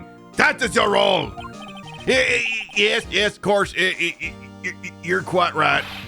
No, he's not! Tough crowd over here. The arrest of Edgeworth. A man called into the station around 30 minutes after midnight. We headed to the scene of the crime as fast as we could. That's where we found Mr. Edgeworth. Now, I didn't suspect him anything at all. But the next morning, body was found in a lake. So we had to arrest Mr. Edgeworth. I see. Very well. Begin your cross-examination, attorney. Now! Why the fuck am I even here? The arrest of Edgeworth. All right. Man called in the station around 30 minutes after midnight. Yeah, can I ask you about that? Who called? Who called? You received a call from a man. Yep. But you said there was a woman camping there. She was the one who heard the 2 gunshots, right? That woman and that man who called in the report are 2 different people, obviously. Different people? There were 2 witnesses. Duh! Their testimonies were quite similar, however. Today I summoned the woman who was camping.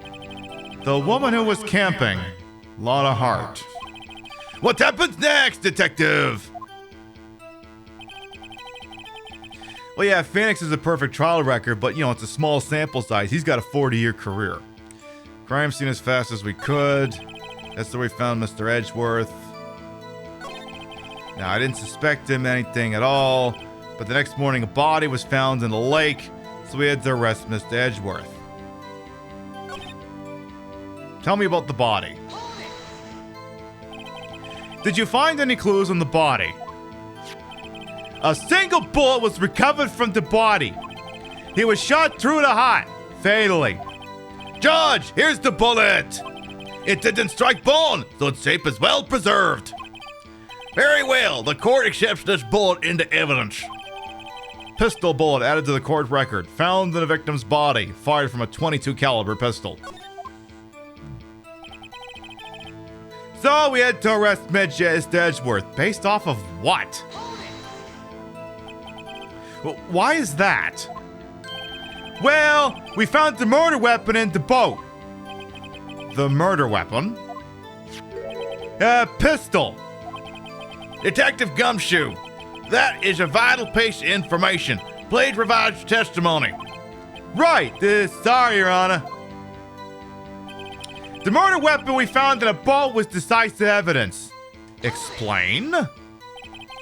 What about the pistol made it decisive evidence?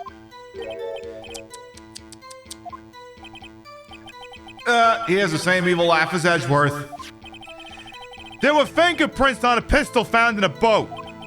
They were clear prints of Mr. Edgeworth's right hand. Ah, fuck! Order! Order! The Mr. Edgeworth's fingerprints were found on the murder weapon? Yes, Your Honor.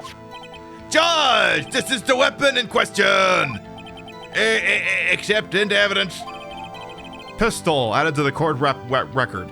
The murder weapon, .22 caliber, fired 3 times. Bears prints from Edgeworth's right hand.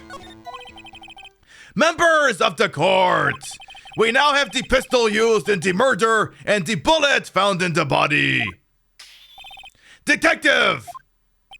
Yes, sir. Was the bullet found in the body fired from this pistol? Yes. The ballistic markings on a bullet matched the pistol. Hey, Nick. What does he mean, ballistic markings? Shocking! To imagine someone here does not know something as basic as ballistic markings! Nick, he's glaring at me. Very well, I'll explain. Actually, Judge, you do it. Me? All right.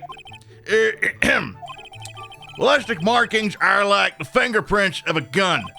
The barrel leaves distinctive marks on each bullet it fires. You can examine these ballistic fingerprints to see which gun fired the shot. It's quite accurate. Indeed. This leads to one inevitable conclusion. The bullet found in the victim's heart was, without a doubt, fired from this pistol.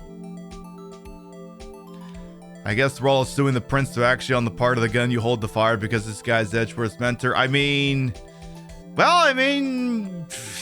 never know. We'll find out. We have 1 bullet, 2 shots heard, and 3 shots fired total. What an interesting line of thought you have over there, Angel Yumu. Very interesting. This pistol, which as you may recall, was covered with the defendant's own fingerprints. Order. This is bad. This makes it look like Edgeworth did it. Well, Judge, I'd say it's almost decisive, yes. Honestly, I could declare a verdict at this point, knock out for breakfast. You know, McDonald's open till 10:30. It's 10:25. I might be able to make it there in time. However, you wish to hear the witness speak, no doubt. Very well. I am somewhat fatigued, so I will take a brief break. I will call my witness after the recess, which will last 10 minutes. Judge! Yes? What are you doing? A 10-minute recess, now! But wait, just bang your flimsy gavel and get done with it, man! Yes? This court will take a 10-minute recess, like the man said. Who's running this court anyway? Hey, Leon, welcome on in. Yeah, the Sunday show's usually a bright and early afternoon program. Welcome on in. All right, here we go. Back to the lobby. Yeah, Manfred's some sort of French-German combine. Edgeworth, what's going on here? Your fingerprints are on the murder weapon. You could have told me that.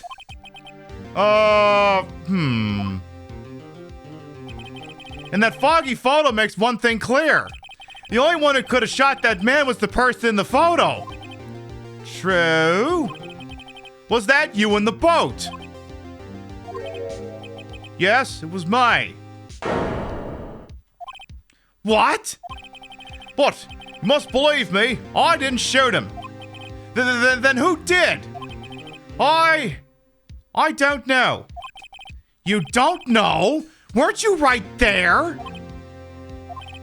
I had a gunshot from very close by. Then the other man fell from the boat. I can't say why, but I thought at the time that he had shot himself. You mean it was a suicide? That's the only explanation I can come up with. Huh. How am I gonna convince anyone of that? Say, Maya. Huh? Well, what? Any progress with Mia? Oh. Sorry, it's no good. Ugh. I know. I'm no good for anything, am I, Nick? Nick, you be nice to her. If I can't call my sister, I may as well not be here, right? No. I need you here. No, of course not. I need you here. I can see you're always trying to help out. Even if you don't actually help, it's thought that counts, right? It's okay, Nick. You don't have to make me feel better. I don't know anything about child defense. What's more, I'm a spirit medium who can't even contact spirits. Aw, look, everyone has their off days. I mean, I've just been getting lucky lately. You never know when my luck is gonna run out. Really? Whoa, right! Don't jinx this case any more than it already is. It's bad for my heart. Oh, sorry. Whoops. I like how most of the characters sound like LA people, yeah. Do I design the outfits in that I purchased and put them together? Yes. Designing? Yeah, it's all off the rack. All right, order's back in session. Mr. Von Karma, call your witness. Yes. Will Miss Lotta Hartz take the stand? Hey, y'all. Lotta Hartz, you are a research student at the university. That I am. Good. Begin by telling us what you saw the night of the incident. And don't add anything trivial or subjective. Understand? Grr. Y'all need to learn some manners. Understand? Yeah, I understand. Very well. Your testimony, please. Witness's account. It was Christmas Eve, just after midnight, I reckon. I was in my car.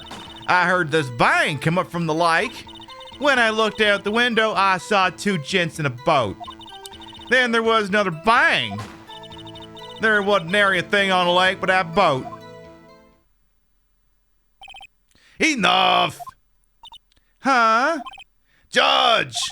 She happened to take a photo of the incident. This is that photo, accepted as evidence. Well, this is a surprise. This looks like the very moment of the murder.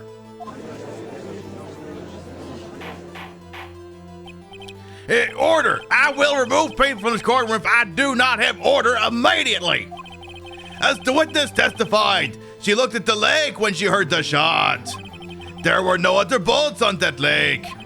So, the man in the boat with the victim must have been the one who shot him. Yes, it was the defendant, Miles Edgeworth. Uh-oh. Order! Order! Order! I will have order! Well, Judge, the evidence is decisive. I have very little doubt about this case. Very well, this court finds the defendant. Whoa! Wait, Your Honor! I haven't cross-examined the witness yet. A cross-examination? What kind of wimp are you? We have photographic proof. What question can there possibly be? This photo is worth 1,000 words, and they all read guilty. You lose. Good day, sir. Or do you claim to have found a contradiction in her testimony? Very well. If you have to, you may cross-examine the witness. You will only flounder and ask meaningless questions. You will fail to find anything. And then I will have you held in contempt of court. This isn't even remotely how this works, but I'll ask. Contempt? Contempt of court, you know. I guess I understand. Well, what are you gonna do? Do you really think there was a contradiction with the facts in her testimony? I'm pretty sure there fucking was. I think I noticed one little thing. Wow, I'm impressed, Nick. I didn't notice anything. Great. Right, let's take him on. Yeah. I got a bad feeling about this. I understand. I will cross-examine the witness. Very well. I pray for your sake this isn't a waste of time. All right. It was Christmas Eve, just after midnight, I reckon. I was in my car. Tell me more. Why were you camping there anyway? I'm a research student at my university. I was taking pictures to use my research. What research? This all sounds suspicious. What are you even researching? Miss Hart, could you be more specific about your research? What does the witness's motive in camping by the lake have to do with this case? The answer is nothing. I object to this line of questioning. Objection sustained. But wait now, I'm the one who says that. Well, then say it already. Objection sustained. Thanks for nothing, Your Honor. I heard this bang come up from the lake. Yeah, these are fun games. So, you weren't looking at the lake at the time? Nope. I looked after I heard that noise. She said that already. I asked you to find contradictions, not leisurely chat with the witness. When I looked out the window, I saw two gents in a boat. Could you clearly see the two men? Just look at the picture. Clear enough for you? If I'm being honest here, no.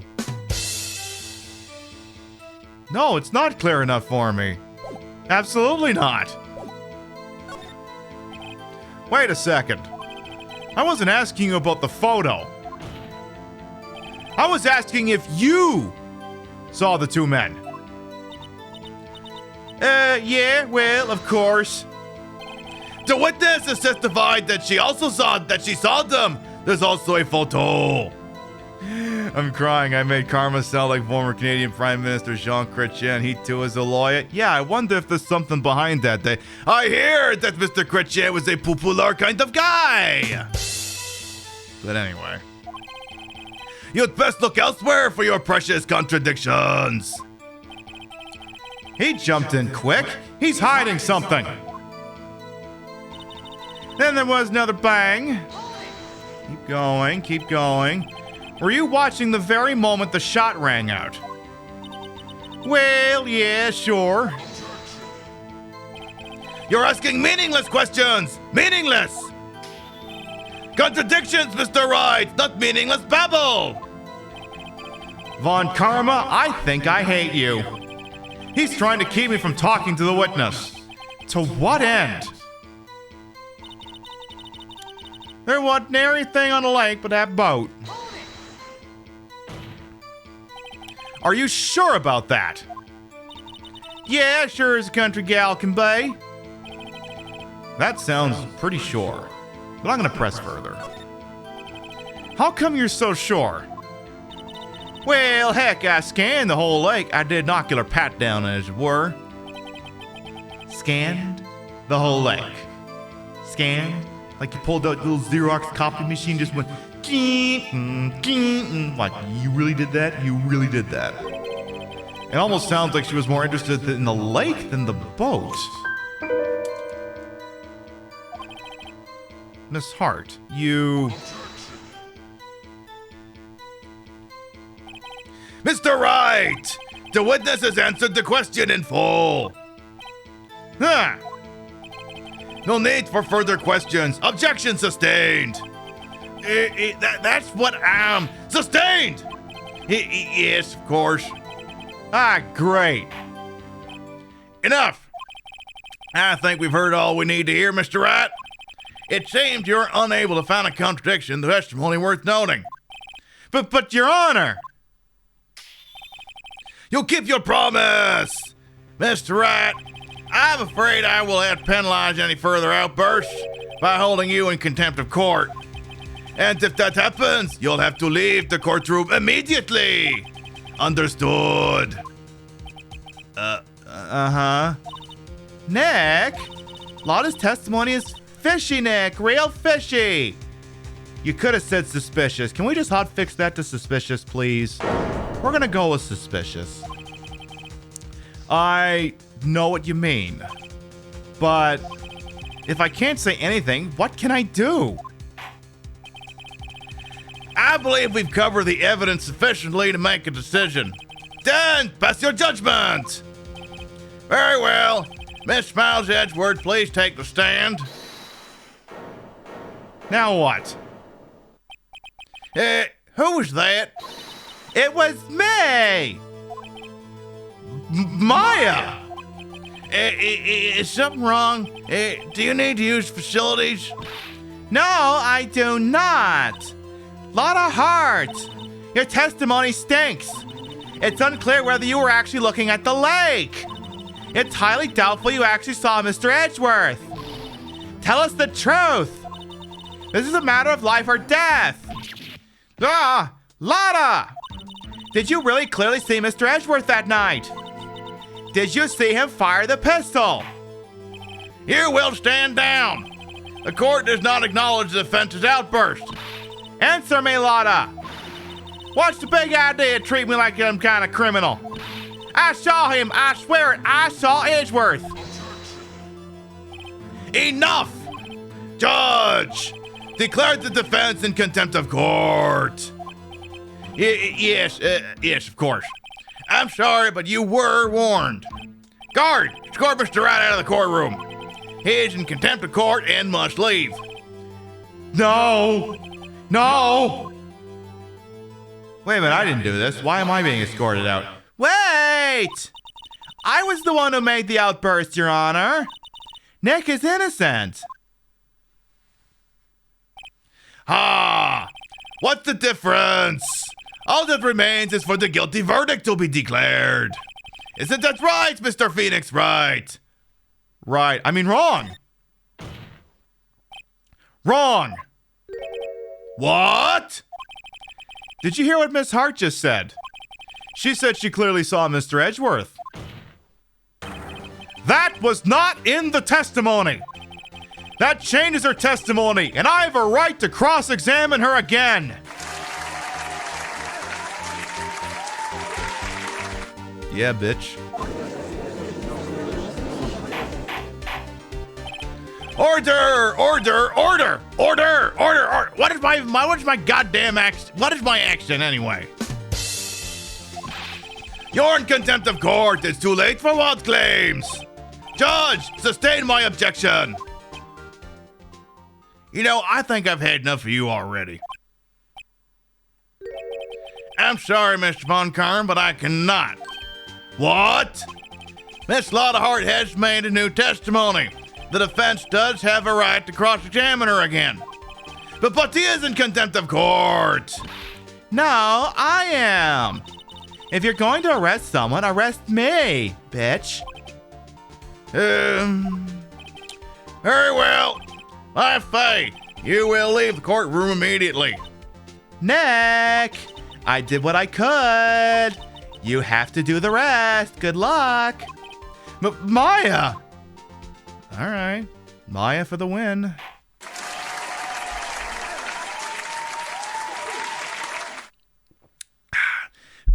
I care not for this melodrama.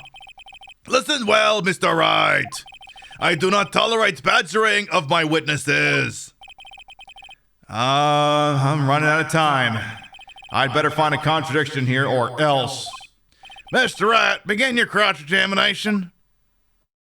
This one should be pretty fucking simple if I'm being honest here. I saw it clear as day. The man on the boat was Mr. Edgeworth. How in perfect hell can you tell that this picture is of Miles Edgeworth?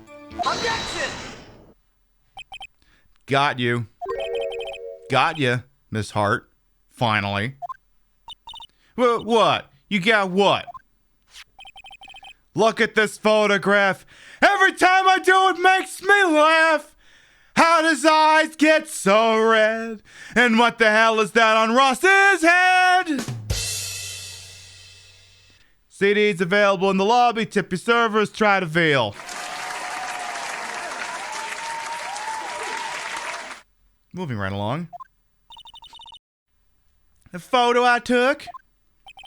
The very same. There's something I want you to see in this photo. It's quite clearly visible. The fog, Miss Hart. So, this picture was taken with professional, high-quality film, correct? Yet even it could not capture the faces of the men on the boat. Yet you claim you saw Mr. Edgeworth. How? What? I saw that, Jojo. Welcome on in. Yes, now you can twitch on your Switch, so you can twitch while you switch and switch while you twitch. On your Switch. Mr. Wright has a point.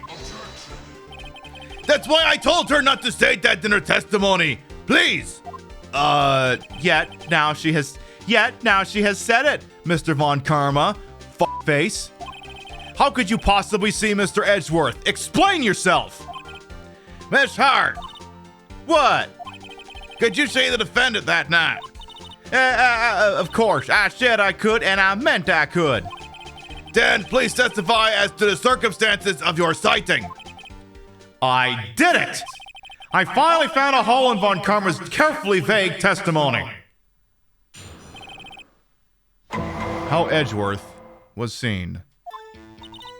You're right, it was a cold night and the fog was thick as grits.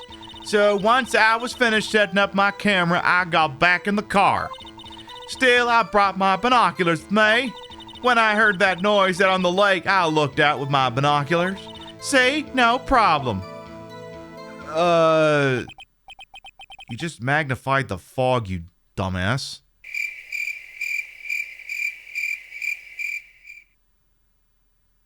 You use binoculars. Very well. You may begin your cross-examination, Mr. Wright. This one had better be good. All right, here we go. Cross-examination of Lotta Hart. You're right, it was a cold night. The mesh was thick as grits. So once I was finished setting up my camera, I got back in the car. Still, I brought my binoculars with me.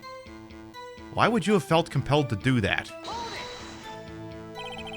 Binoculars? Yeah, binoculars. Yesterday you mentioned that you were out looking for shooting stars, correct? Well, yeah. Wouldn't you need a telescope? Not binoculars for that. I've got doubts about your camera, too. Was that really to take pictures of meteor showers? The camera is irrelevant to this case. You can't say that for certain. Mr. Wright, is the camera really relevant to this case? If you believe it is, you may continue with this line of questioning. But notice, if you find nothing with this, there will be consequences.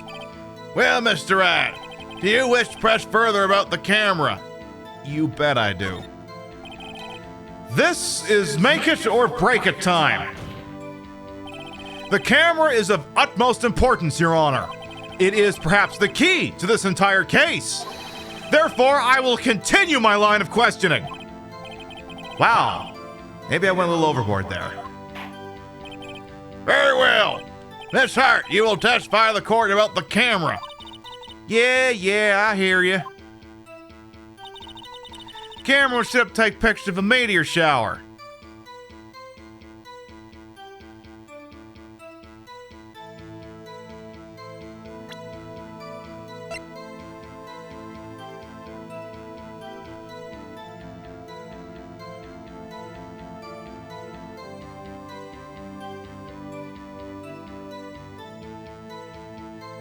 No, it's not. Objection!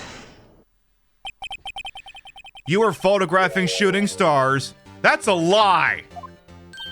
So says who? I saw the camera you set up yesterday. It was pointed directly at the lake. You have to point a camera upward to take photos of the stars, you dumbass. Oof. Mr. Wright, what are you driving at? The witness was not at the lake to photograph shooting stars, Your Honor. Well then, what exactly was she photographing? You know, I got a feeling. Your Honor, take a look at this. What was Miss Hart trying to photograph at the lake? Article about a monster sighted at Gourd Lake. Apparently made a loud noise in the lake. She's taking a picture of a fucking Loch Ness monster ripoff. Miss Hart, this is what you were trying to photograph. What's this? A newspaper article? Gordy? Ah, the sighting at Gourd Lake.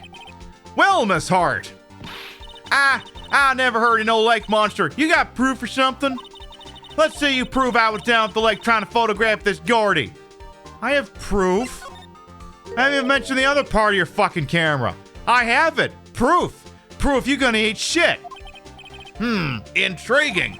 Very well, let's see it, and no joking around this time, please. What is proof the witness trying to photograph Gordy, the lake monster?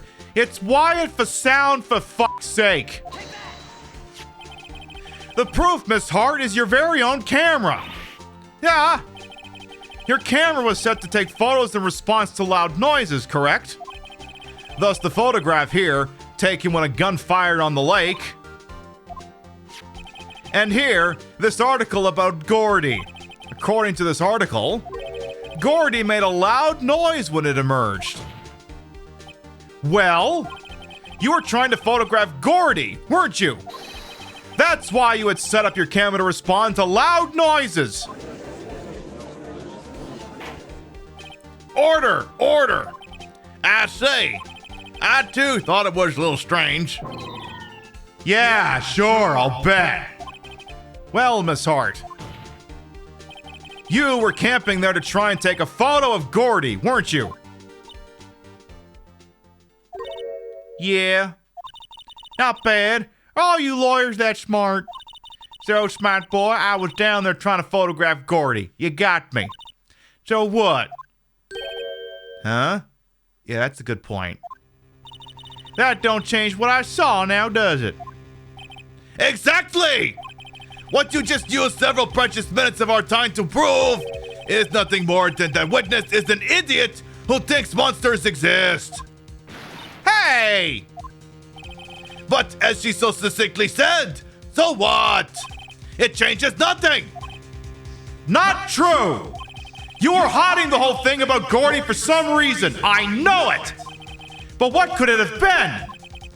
Whatever it is, I'm getting to the bottom of this. Miss Hart. Miss Hart, why did you hide the fact you were searching for Gordy from the court? Please revise your testimony. Right, fine, I'll testify. It won't change nothing, though. Something will change. It has to. And I'm going to spot it. And Von Karma's going to burp. Yeah.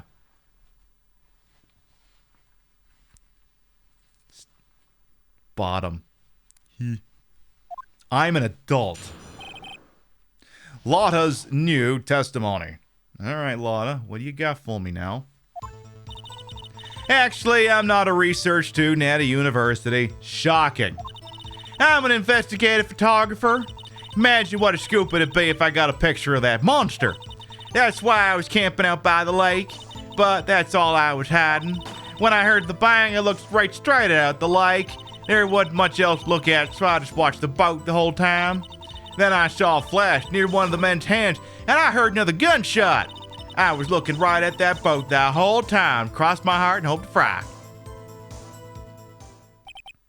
Well, Mr. Wright, you may cross-examine the witness. The witness's testimony is unchanged from before. Whether she's a research student or photographer has no bearing on the case. There is no need to waste more of our time with another pointless cross-examination.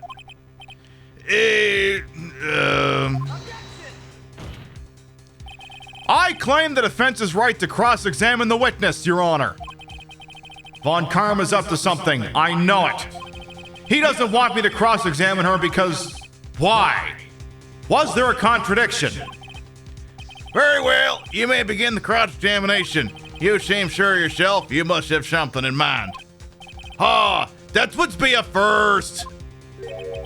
Very funny, fuckstick. You understand this is your last chance at a cross-examination, Mr. Wright? If there is no problem with the testimony this time, we will let the witness leave. A medical-grade pizza. I will announce my verdict at that time, Mr. Wright. Understood? Yes, Your Honor. Lotta's new testimony. You know what? Just all you hair go back there. You're not needed on that side today. Actually, I'm not a research scientist. Yeah, exactly. I'm truly shocked.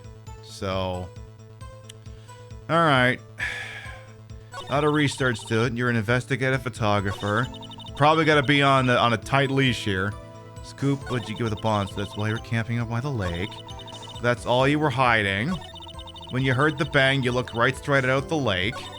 There wasn't much else to look at, so I just watched the boat the whole time.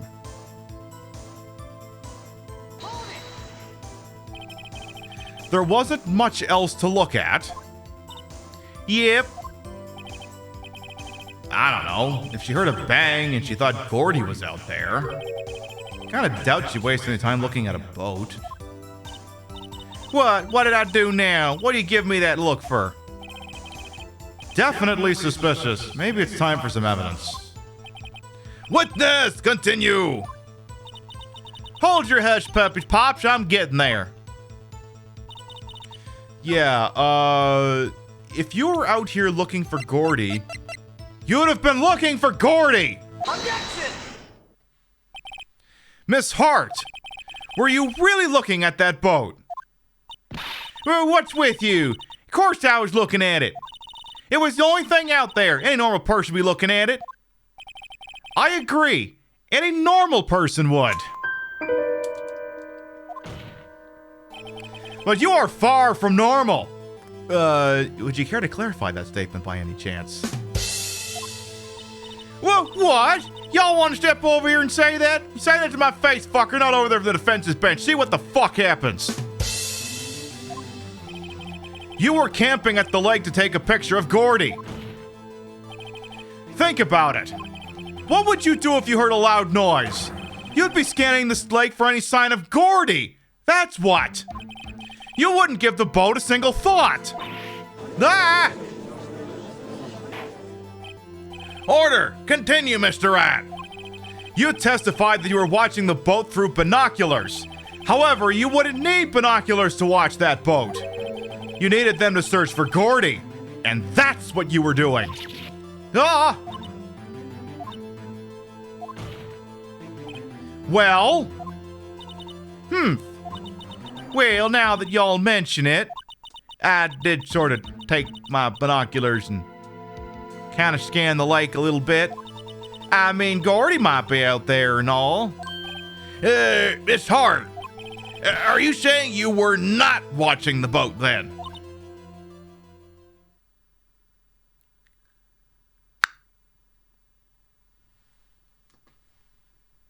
The fuck do I do with you now?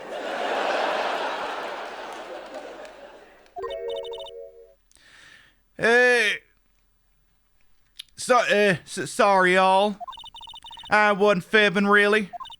I was just, I thought, you know, I could be a witness to a murder and all. I kind of got excited. I was sure I was watching that boat. Till now. This is totally uncalled for. But hey! You got photograph, you got proof. Still, we can't see who was shooting who in this. Right. That's why I took this photo and... Witness! That's enough! You have had a long day! Shut your pie hole! Shut my what? What was she gonna say? She took the photo and... what? Wait a second. She even had a photograph to prove it. But you really can't tell from the photo who was shooting. That's why she said she's gonna enlarge the photo. He said it'll drop the quality a mite, but should let us see who's who. She enlarged that photo. Why won't Von Karma let her show it? I've got a hunch. I bet that enlarged photo shows something bad for Von Karma. This is my chance. If I'm wrong, though, it'll mean prison for Edgeworth. Or worse. What should I do? Make her show the enlargement. Miss Hart, look at this photograph. Don't make me sing the song again. You enlarged this photograph, did you not? Yeah, I did. Why has that enlargement not been presented to the court? But because it does not exist. Bullshit! What are y'all talking about? You were the one who told me not to show it court in the first place. You old fool. What's the meaning of this, Mr. Von Karma? Miss Hart. Show the photo to the court. Show us the enlargement.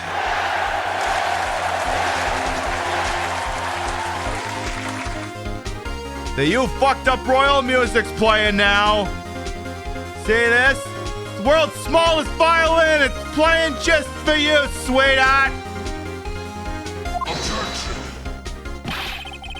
The prosecution objects to the submission of this evidence. Yeah? Well, I tell you what, Von Karma, I'll go ahead and object to these nuts, motherfucker. Go ahead and subject to these nuts. Huh? Come on.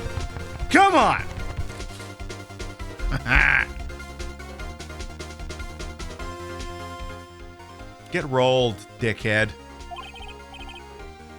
Hey, Mocha Pandas, welcome on in. You come here at a very interesting time. Objection denied. The witness will show the enlargement to the court. Here it is. Okay. We still cannot see who is firing in this. It could be the defendant, or maybe it's not. Regardless, I'll accept this as evidence. Like photo added to the court record. Happy now, Mr. Wright. Huh. There has to be something. The music summons you out of lurk. Nice. You asked for the enlargement. You got the enlargement. I was very happy with it. I was very pleased with the outcome. Oh, wait. You mean... Anyway. And little good it has done any of us. That's why I requested she not show it. I suppose this means the cross-examination is over, obviously. Then I would like to close this cross-examination to Miss Lotta Hart. Done too soon. That was a flagrant waste of my time. Miss Von Karma, do you have anything to add? I stated everything I needed to when this trial began. Decisive evidence, a decisive witness. What else could possibly be required? Nothing, of course. Then I believe it's time for me to declare my verdict. Wait! It's not supposed to go like this! There has to be a clue in this photo! Somewhere! This is bad. Real bad. What should I do? I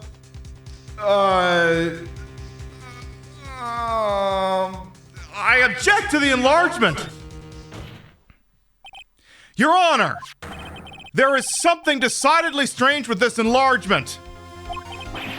What might that be? I don't know, but the fuck you music is playing, so I'm clearly on to something.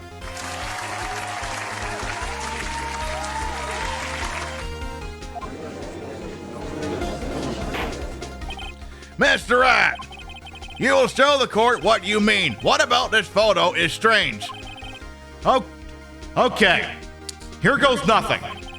I'll show the judge what's strange about this photo. Okay, I can't look at the evidence. Let's see. What is strange? What is strange here? Can't see their faces. Sure as shit can see a hand, though.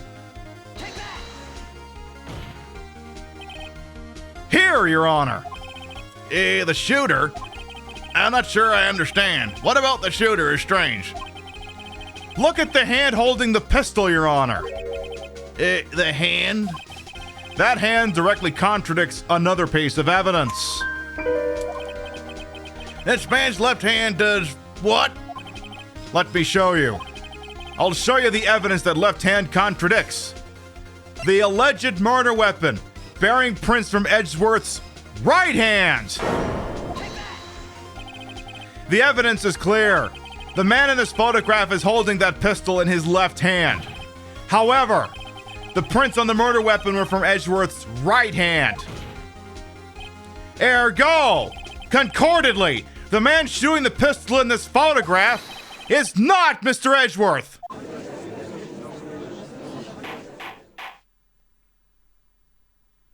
Bitch.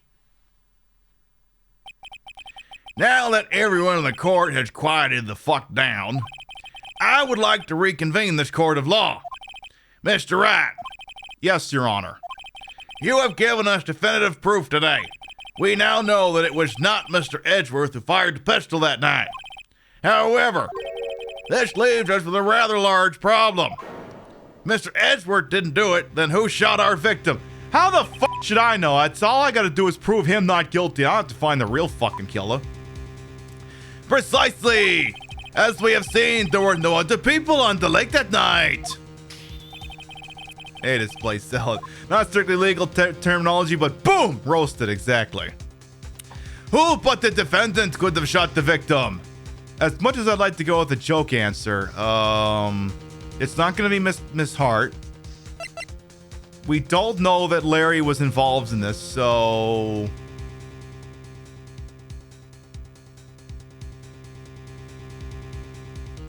If the pistol was fired with a left hand, and it's not in Edgeworth is right-handed. I think I see where this is going. There is only one explanation remaining. The man who shot the victim was none other than the victim himself. Order! Order!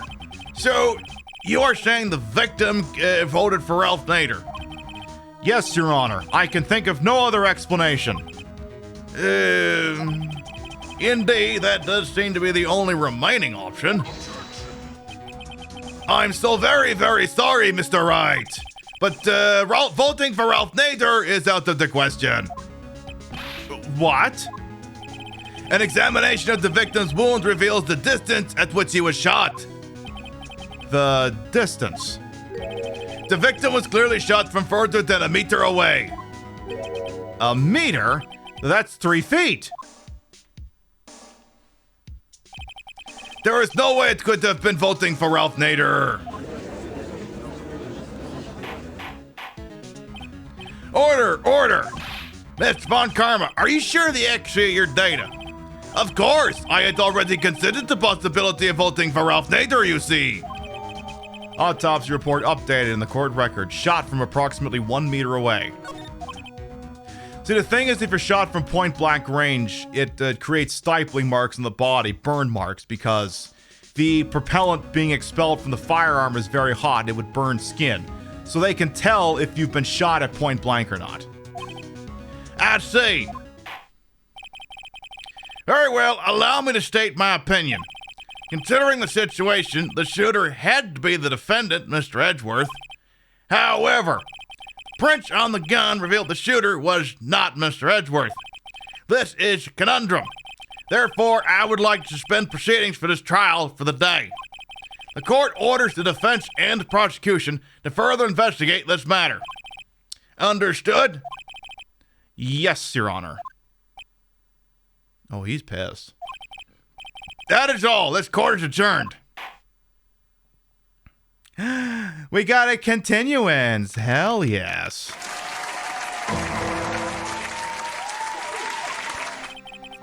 Whew, that was a close one. Hey, don't you have anything to say? Now I've yet to be declared innocent, right? Well, yeah, but, you know, you're not guilty yet. What happened out there on the lake anyway? If he didn't vote for Ralph Nader, then who? The shooter was about a meter away, too. What? Don't give me that look. I did not kill him. I was just kidding around, but seriously, did you do it? Look, I'm going to go check on Maya. Oh, right. What? Tell us something for me. What?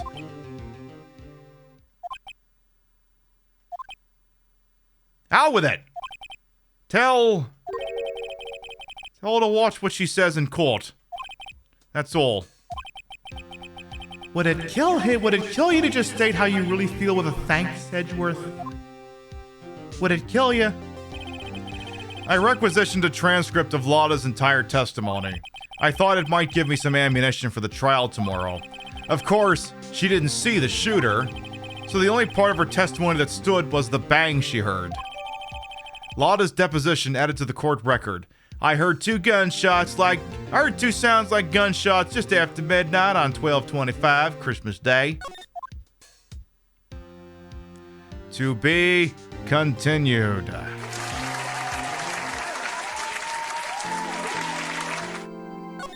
What we're gonna do is we're gonna go ahead, get up and stretch. Go ahead and top up your water if you got some H2O and you try to remember what friggin' button's supposed to be pushing here. Go ahead and do that, take a short break, and then we will resume right where we left off. We will be right back.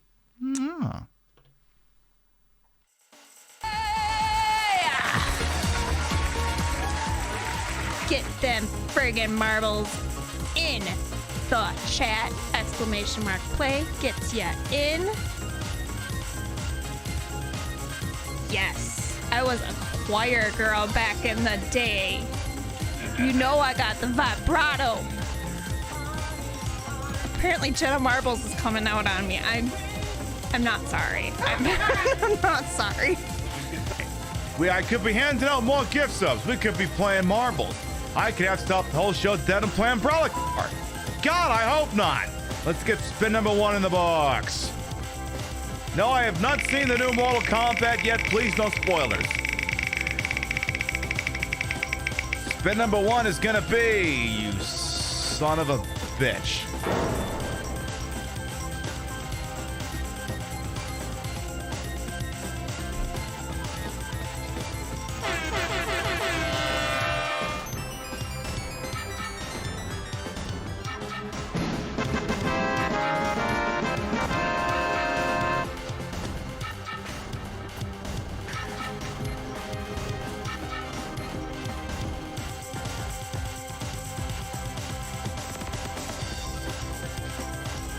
Dole is like, no!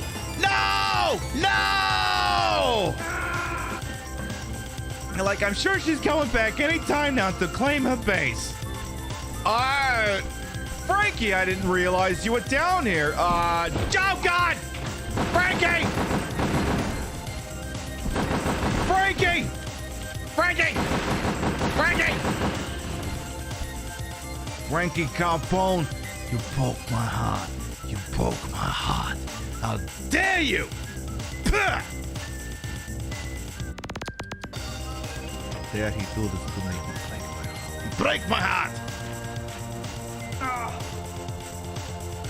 Why am I still in this video game? The Lord in that I screwed up, but I didn't see any other way. them out of darkness. You don't know what it was like to know it was my fault. I don't know what we're yelling about! I saw Charlie's face and all I could think was, that monster is still alive, but I'll never get to see my boy again.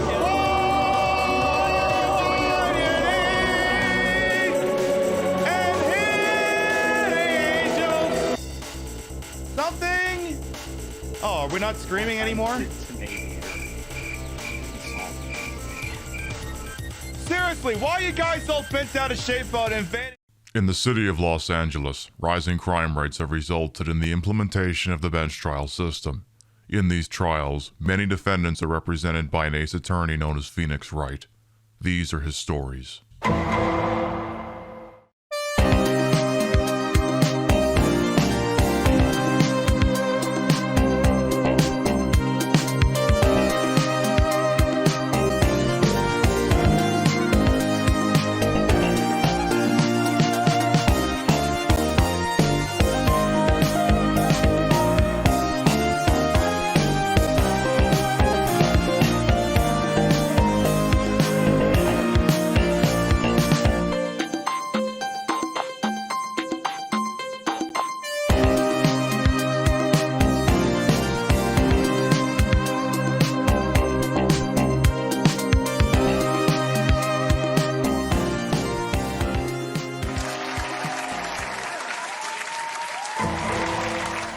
December 26th, Detention Center, Visitor's Room. Maya! Hey, Nick, it's you! I'm glad Mr. Edgeworth made it through the day okay. Hey, Minion, welcome on in. Hey, what can I say? Sometimes I do a thing or two to think it to welcome on in here. By the way, for anyone who might be new here, I am Queen Pib, Patricia Inga Bogart. You may also call me Trish. I'm a retro variety drag queen streamer, a member of Team Stream Queens, and your time here on my channel is well wasted. Normally that's my cue to get face fucked by a White Claw, but this is a very, very long legal case, and it's gonna be a real short legal case if I get completely shit-faced. So we're taking it easy on a sauce today, because I also may have slightly misjudged the length of this case, but you know, we'll make it work. I'm a Twitch streamer. I can go balls to the wall if I have to. I put the broad in broadcaster, the whole in wholesome. I'm here to serve and serve. And though my breasts may be fake, the retro is real. Except this is a Nintendo Switch, so it's not technically that retro. But, I mean, I do have the original game, played the shit out of it, so this is how you know I'm hardcore. This is how you know I'm hardcore. But that's my story anyway. I mean, don't let me sway your opinion on the matter. Anyway, back to whatever the hell we were doing. Hey, Charn, just welcome on in. It's your birthday, and this legal case is the best you could ask for. Well, happy birthday, and hope you enjoy it. Totally meant to get that for you. Totally knew that, and totally got this for your birthday as the result. Totally, as long as there are no further questions. Hey, why'd you do that anyway? I don't know. I just knew I had to do something. I know I'm not the lawyer my sister was. I'm sorry. Well, you did save the trial. Just behave from now on, okay? Please? Okay. Sounds good, Jamie. Do what you gotta do. Alright, let's talk to Maya, I guess, while she's in the can. Have you been questioned yet? No, not. What is there to question about? You just screamed up in court. Detective Gumshoe was here just now. He said, seeing as this is your first offense, we'll let you go after questioning. Whew. Oh, and he wanted me to get bail money ready. You can pay for me, okay? Huh? How much? I don't know. I guess they'll send you a bill or something? Why do I get picture giant bales of money every time I hear the word bail? Because it's a real fucking racket these courts got. But anyway. Any luck with Mia? None. I can't get through to her at all. I tried. I really did. I don't know what to do. I think I probably shouldn't have stopped my training. She sounds like she really did do her best. I should check and see if there are any waterfalls in the local area. I wonder if I'll ever see my sister again. Alright, well, suppose you don't have much else to tell us. We gotta go back to the crime scene. December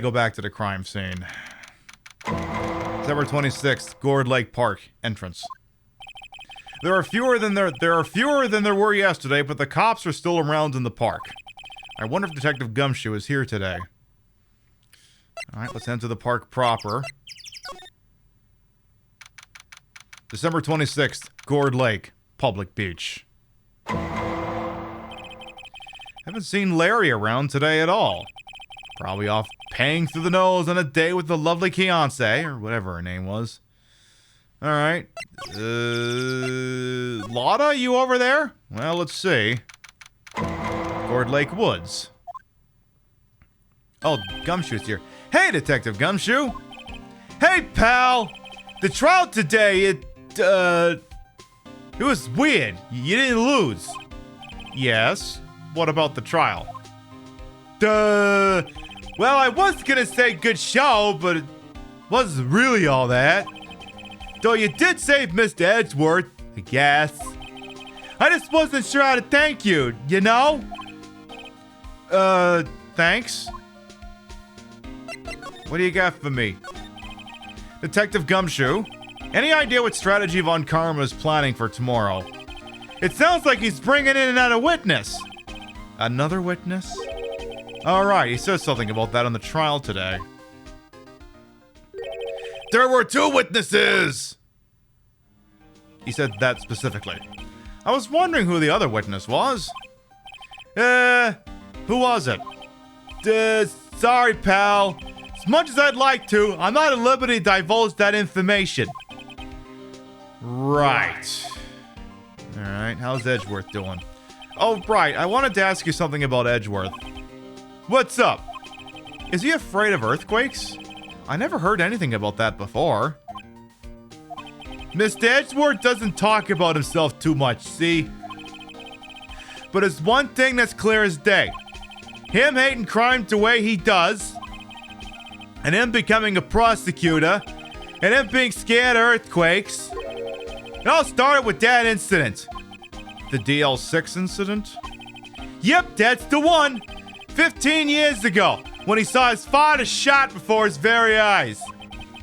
Still feels the pain now. You can see it in his eyes. When are you gonna let Maya out of the joint, huh? I wanted to talk to you about Maya Fey. Huh? She's not out on bail yet? That's strange. I told her to let her go as soon as they had a report written up. Man, I don't know what would have happened in that courtroom today if you weren't for her. Seeing her getting dragged out by the bailiff, I'll be honest with you, pal, I shed a tear too. Aw. Mr. Edgeworth, he was so moved I saw his lip trembling. Really? Cold as ice Edgeworth? Well, shit. He was really grateful for what she did, you know? I'm gonna head back to the station. I'll get the report on Maya and get her out of there as soon as I can. Thank you. Oh, wait. I was wondering, how much is bail gonna be? Don't worry about that. Mr. Edgeworth is posting the whole amount. And for once, I don't have to pay for this bullshit. What? Edgeworth? Didn't I tell you? He's grateful for what she did. All right, pal. Well, don't forget to pick her up, okay? Maybe I can get Edgeworth to pay this month's rent, too? Yeah, fat chance of that. All right. I don't think anything here has actually changed per se, so I guess we'll go back one. Boat rental shop, maybe? See what's going on over here. Boat rental shop. Looks like the boat rental shop is closed today, too. Ooh. I forgot I turned off alerts a while ago. Mediocre. Thank you to follow. Welcome on in. Alright. Not doing anything there either. Where the hell else could we go?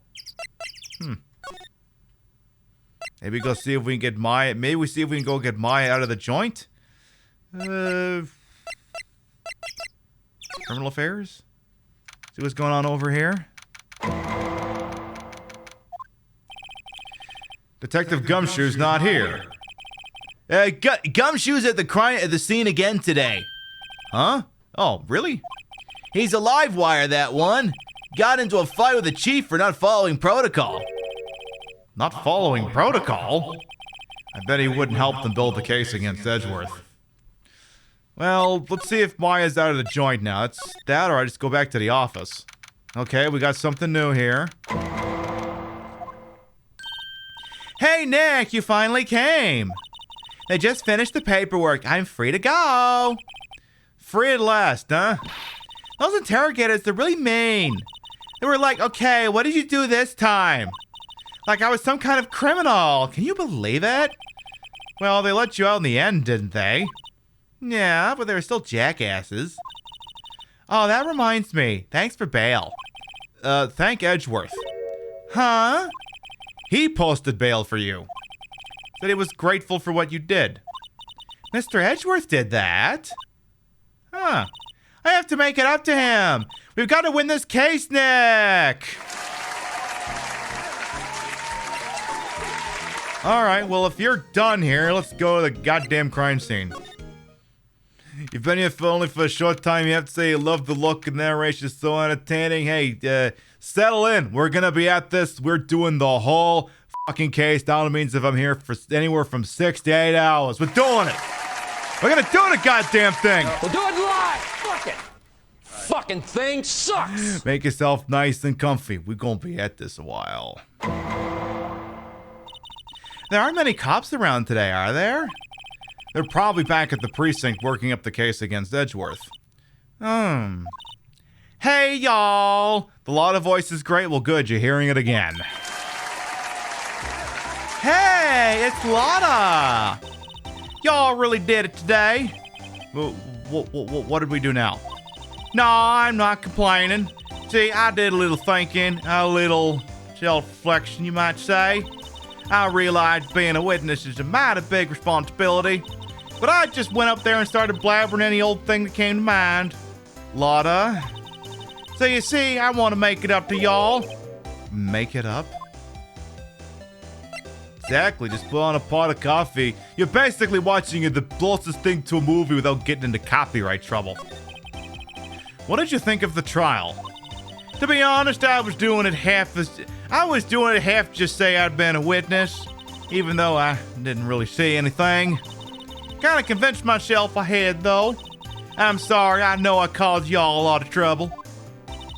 Well, memory is a tricky, vague little thing. It really is. Yeah, I sure know that now. I'll be fine the next time I witness a murder. Now, you be careful putting that thought out into the universe. That may happen sooner than you think.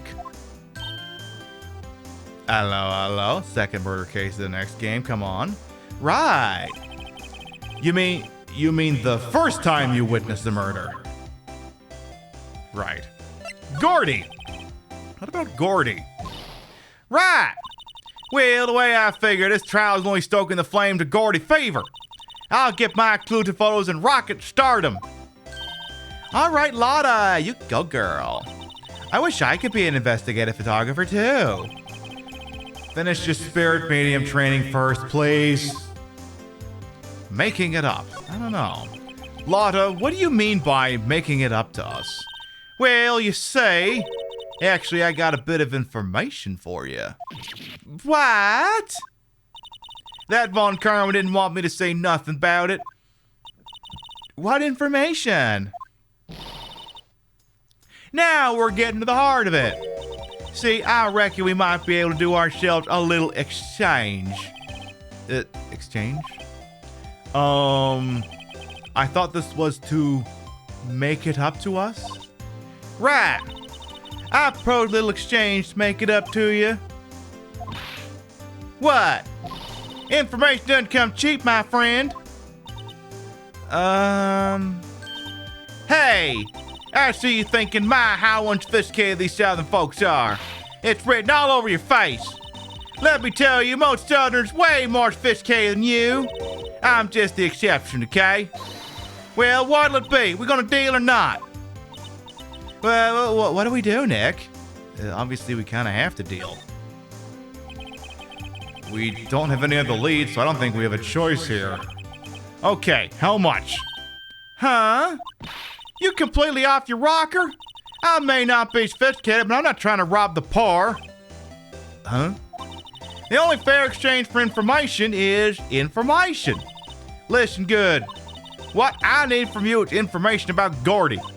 Whoa, Gordy? But Gordy doesn't... I mean, Gordy might not exist. Then bring me proof that shows he don't.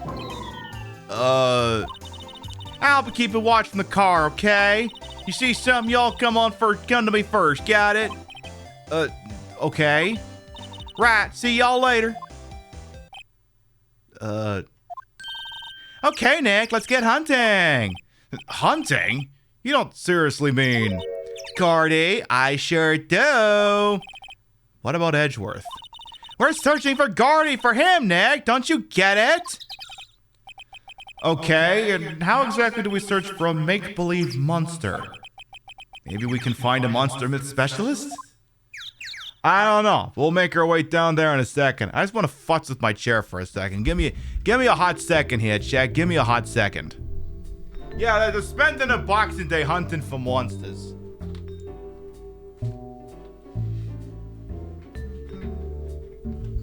Uh-oh. Okay, don't get stuck in there now. Come on, green screen. Be a mensch now.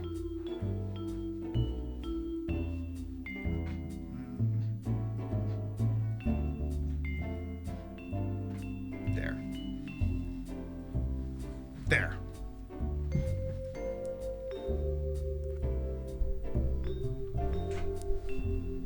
There, that feels much more agreeable.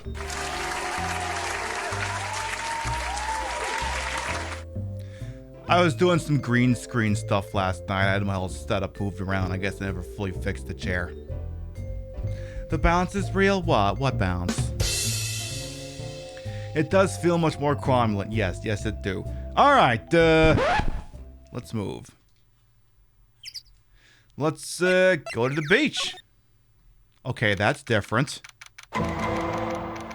Gourd Lake Public Beach. I got a feeling something's different here. Whoa, what's that? That's the Steel Samurai, Nick.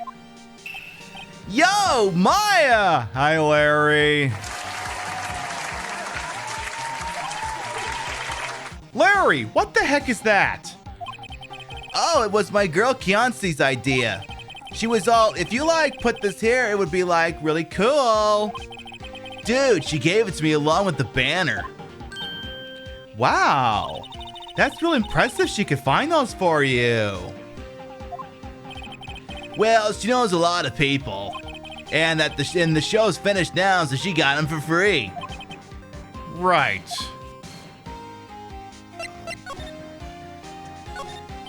Okay.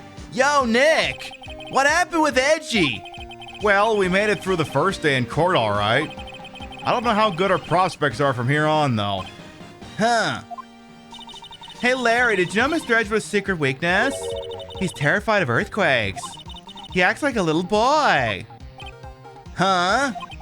That's weird. I don't think he was ever like that in school. No, really? Well, we were only in the same class for a little bit. He transferred schools pretty quickly. Transferred? Right, when the DL6 incident happened. Doesn't look like Larry knows about it, though. I gotta ask, what's with a samurai? Hey, Larry, when did you get that big thing? No, not these. Huh? Oh, the big guy? I've had that for about a month, yeah? It's a big hit with the kids. Why wasn't it there yesterday? Huh? Oh, right. The compressor was busted. Compressor? Yeah, it's that little unit by my hot dog stand. That's what I used to put air in the Steel Samurai. It broke a little while ago, so I sent it in for repairs. Oh. And here I thought you'd inflated it by yourself. Yeah, can we look at that thing? Doesn't that Steel Samurai look a little out of place? I mean, it's so huge, and its boobs are bigger than mine. Larry, did you get a permit for any of this exactly?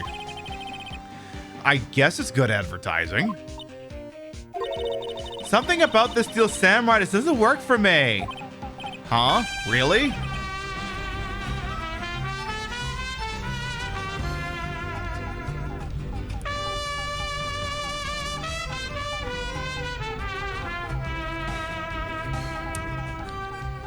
Bestie Porg! Thank you for the 5-month resub. Welcome back. Your bitsies, rates, and subs to this channel, whenever required, always appreciated. Thank you so much. Mwah.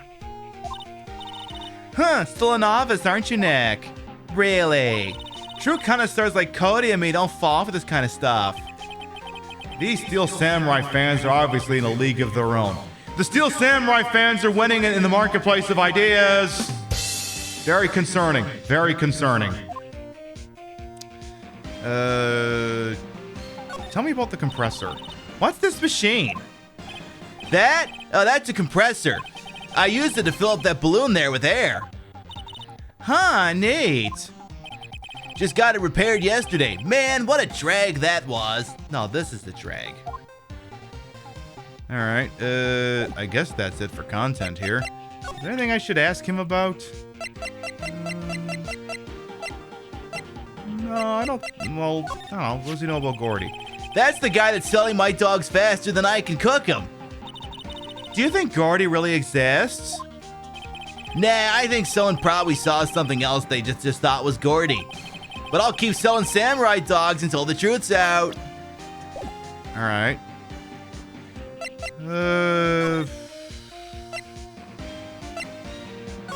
Boat rental shop. Oh, hang on a minute here.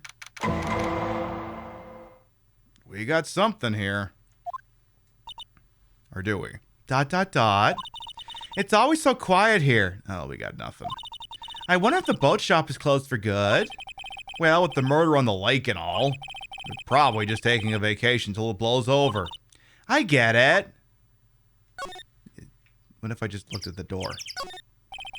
A small boat rental shop. Doesn't look like anyone is around. They're probably closed because of the murder. All right, never mind. Let's go back. Anything over by there? Now that we got Maya with us? Oh, boss here. Hey, y'all! Well, y'all find anything out about Gordy? No, nothing actually. Well, keep moving. It gets cold out here at nighttime. It is a little chilly. There is a little nip in the air, you know. A little something like that. I think I have to sneeze. Whoa, no, you don't. No sneezing. Achoo!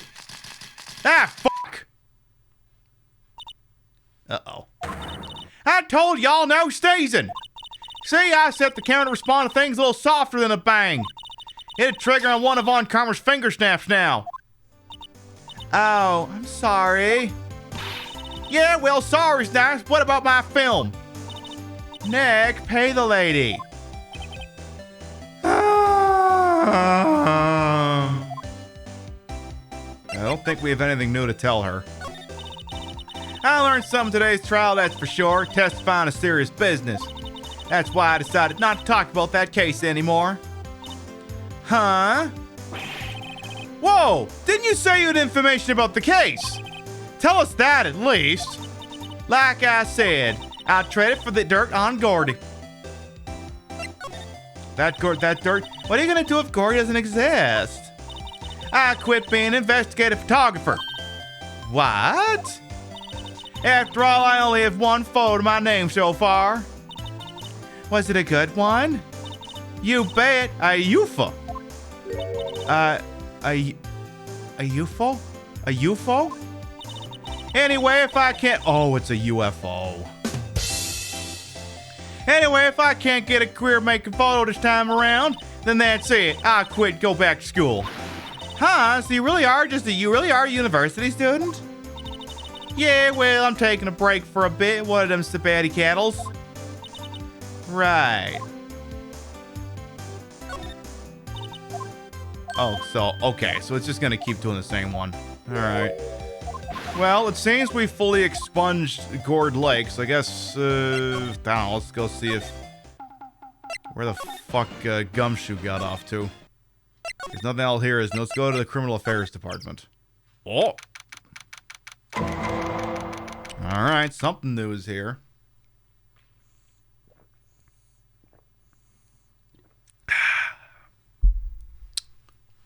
Oh. Hey there, pal. What's up? You look out of sorts. Wait, you didn't go and do something that's gonna hurt Mr. Edgeworth's case again? What do you mean again? Whatever, have a seat, pal. I'm here for you if you need anything. Besides money, that is. That sounds right for him. That tracks. That definitely tracks. How's the investigation proceeding? It's not, really. We have another meeting coming up. We're supposed to talk about Mr. Edgeworth's motive. His motive? See, Mr. Edgeworth's father died in the DL6 incident, and the guy who got the lone suspect declared innocent was the victim in his case. Robert Ammons. They're saying that's why Mr. Edgeworth shot him. And Edgeworth never talks about his past. I bet they'll drag that out and hit him with it. I bet they'll drag that out and hit him with it. And they're gonna do it to him. They're gonna do it to him. What are words? Poor Mr. Edgeworth. I gotta admit, it doesn't look good, pal. Can I ask you about Gordy? Say, Detective Gumshoe, do you know Gordy? The monster down in Gourd Lake? Not personally, no. Well, we're looking for it. Huh? Are you out of your minds? Eek! You got time to go wild monster hunting? I do admit, it's kind of a hard sell. I will admit that. It seems... Look, I understand it seems like we're preoccupied, but we are truly going somewhere with this, I can assure you, sir. I can assure you. How about doing a little questioning for me, then? Oh. Detective Gumshoe is scaring me, Nick. I told Detective Gumshoe about the deal with Lotta. Nick, try telling him sooner next time. Sorry. My bad. I see, pal. Sorry for shouting at you. Sorry. Okay. I, Detective Gumshoe, will aid your search for Gordy. Hell yeah. getting the LAPD on this shit. Huh? I'll loan you one of our newest secret weapons for finding evidence. Really? You can take whichever one you like. What are the secret weapons? Okay, give us the goods. Hold on now, everything in due time. First, let me show them to you. These are best and brightest. Introducing secret number 1, Missile. Missile?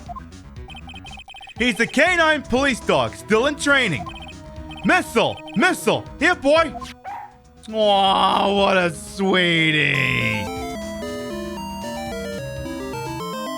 Aren't you just the cute and cuddliest little puppet of the state? Ain't you just the cutest and cuddliest little weapon that'll be used to circumvent the 5th Amendment? Aren't you just the most precious? No, it's the 4th Amendment, but you know, you use the 4th to violate the 5th. Anyway. Here he is! Hey, he's cute! Look, Nick, cute dog! A cute dog.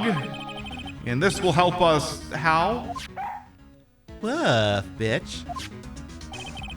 Next, secret weapon number 2, a fishing pole. Here, this is my own personal pole. Detective Gumshoe, we're looking for a monster. We're not playing Animal Crossing. That's next week. Yeah! How are we supposed to catch a whole sea monster with a fishing pole? I don't know, it worked in Godzilla. Never know till you try, pal. Okay, this next one is the last one. No, please, I'm already overwhelmed by our choices. No, stop, please don't. Secret number 3, a metal detector. Here. Detective Gumshoe, we're looking for something alive. Right! How are we supposed to find it with a metal detector? Hey, you never know, it might have been eating soda cans.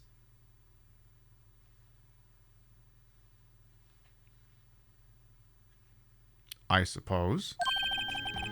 Well, which will it be? I can't make up my mind, Nick. They all seem so perfect. I can't make up my mind either, for the totally opposite reason. Oh, well. Suppose it can't hurt to borrow one of them. You know what? Give me the fucking metal detector. Can we borrow that metal detector? Sure thing, pal. I'm not sure what we're going to find with this. Remember, you hunted for a monster. Anything is possible. Metal detector borrowed from Detective Gumshoe. Hey, Omega Chris, welcome on, and 8 Pizza Powers as well. Alright, well, let's see what we can do with the metal detector. Alright. Do I just present the thing, or what? Sorry, Nick. I don't know much about that. Oh, for fuck's sake. Alright, rental shop? Oh, shit. Nick! Well, that was fast. It's beeping. This metal detector's found something. Sure is loud enough about it. Whatever it is, it must be in those bushes. Hello, hello. Go check it out, Maya. Why do I have to check it out? I don't know, because you're the one who just got out on bail. Nick?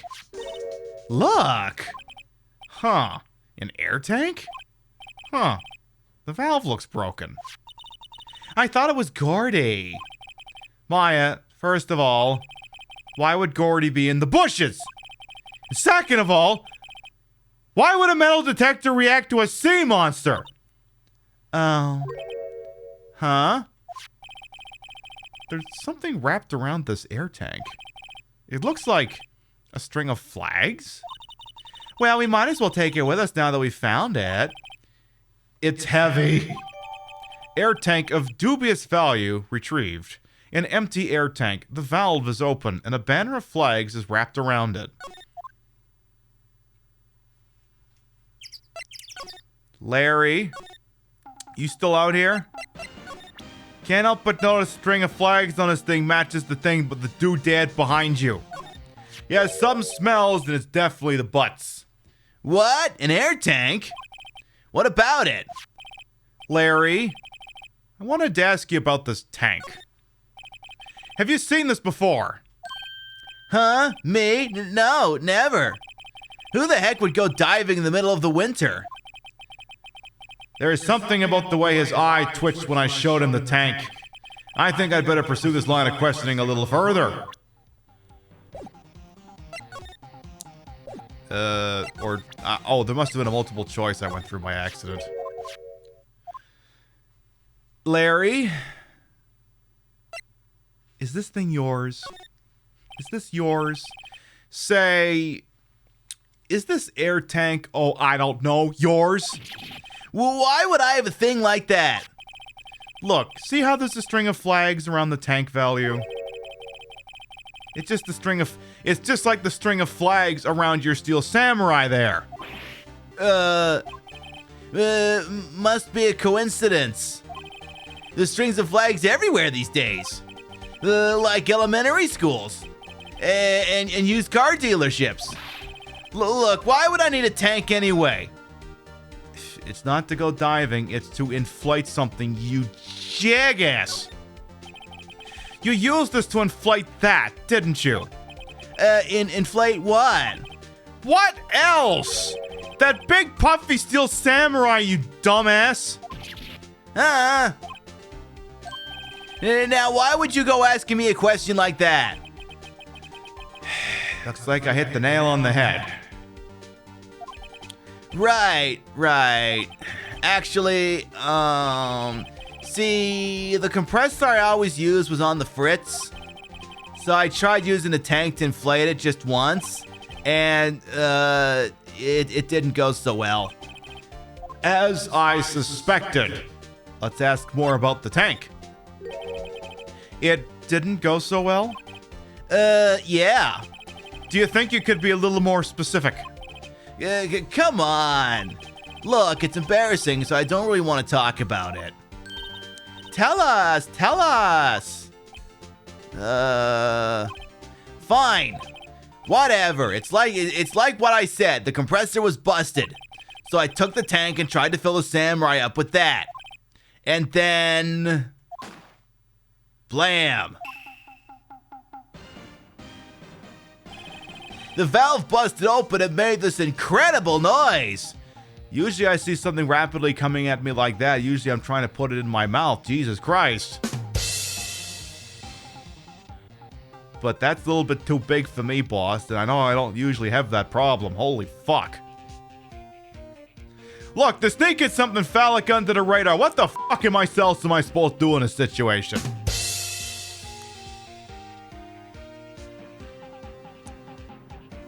Anyway. And that tank there took off like a rocket. Too big for me? Well, look, I know I got a very big mouth, but that is an actual air tank. There are some limits. And it took my poor deflated Steel Samurai with it. What? Off into Gourd Lake? It sure scared me out of my gourd, that's for sure. Go on. So the tank and the Steel Samurai you were trying to fill up flew away. What happened next? Well, all that happened on the 20th or so. The 20th? So a week ago. Now, as far as I could see, the tank went flying out into the lake. So I went out every night in a boat looking for it. I mean, Kianci gave me that Steel Samurai after all. And when did you find it? Just the night before last.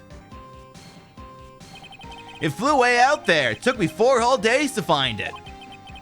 The night before last was the night of the murder! Oh my god, Larry, are you a fucking witness? Sorry for not telling you, Nick. Actually, I was here on the night of the murder. God damn it! But you see, I went home before midnight. So you didn't know about what happened? No. That's too bad. It's not all bad. We've solved one mystery at last. A mystery? Maybe we should go tell her. Yeah, Lotta, you can give up whatever you got now. Yeah, Steel Samurai is Gordy confirmed.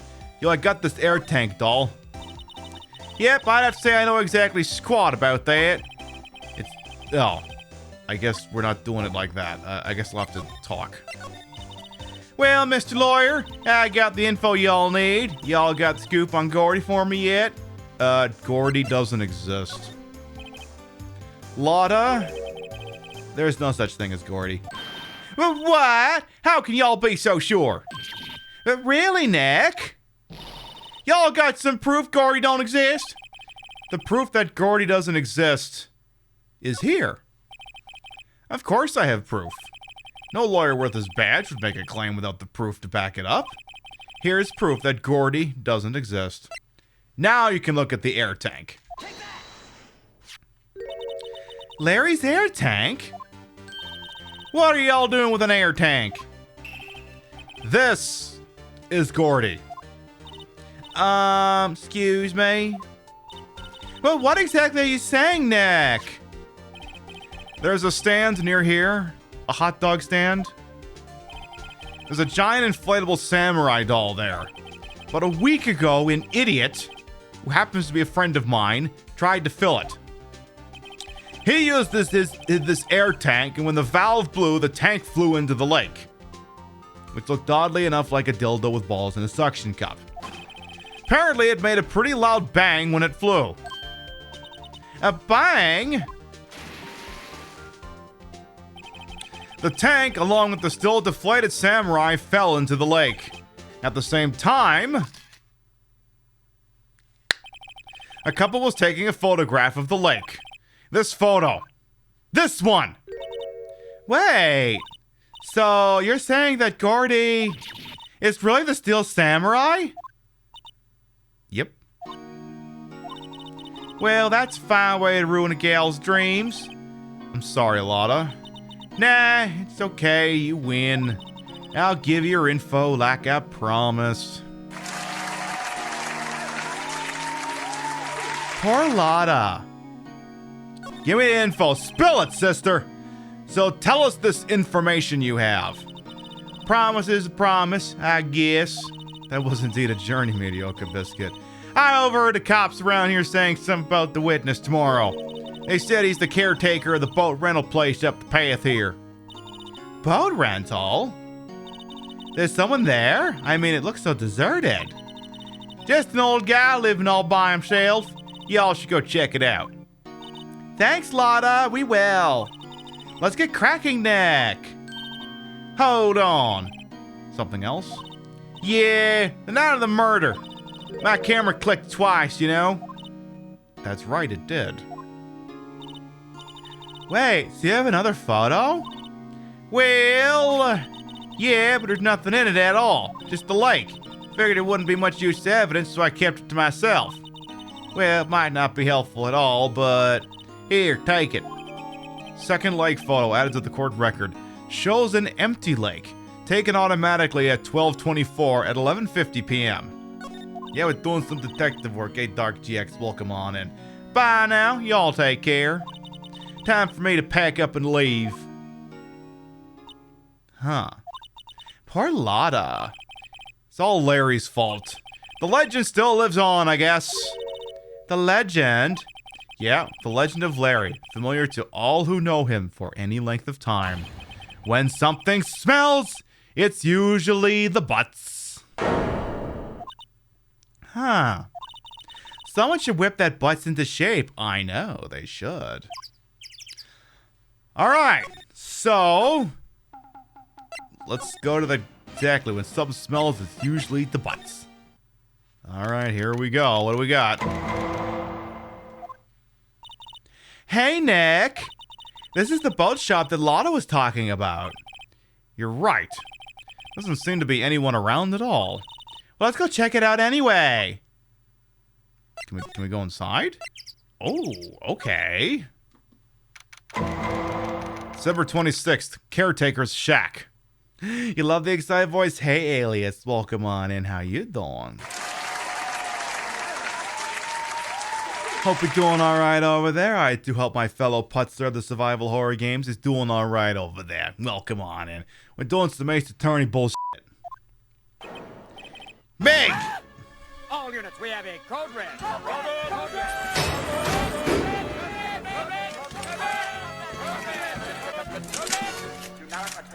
Juice Box and Raiders, hello! Welcome on in, Juice Box and Raiders. Riley, Cyrus, Liker, Adonzini, Clever Girl. Welcome on in, all of yous. How you doing on over there, Bonjourno? And Mel as well. I am Queen Pib, Patricia, Inga, Boga. You may also call me Trish. Retro Variety Drag Queen Streamer, member of Team Stream Queens, and your time here on my channel is well wasted. Hope you're doing all right over there. Juicebox, another wonderful, fantastic drag streamer on this platform. I hear that's not the only thing they've ever done. I hear they did something else too. Some television program. I think some of y'all might have heard about it. You want to check them out? Seriously? I mean, come on, it's Canadian drag. What the fuck's not to like? Click through on that link and please check them out. They've been doing the Detroit Become Human, which is melodrama turned up to 11. It's a lot. You know, I got a lot of rate targets out there, Boston. We're always thankful anyone choose spend time with little old me. We are playing Ace Attorney.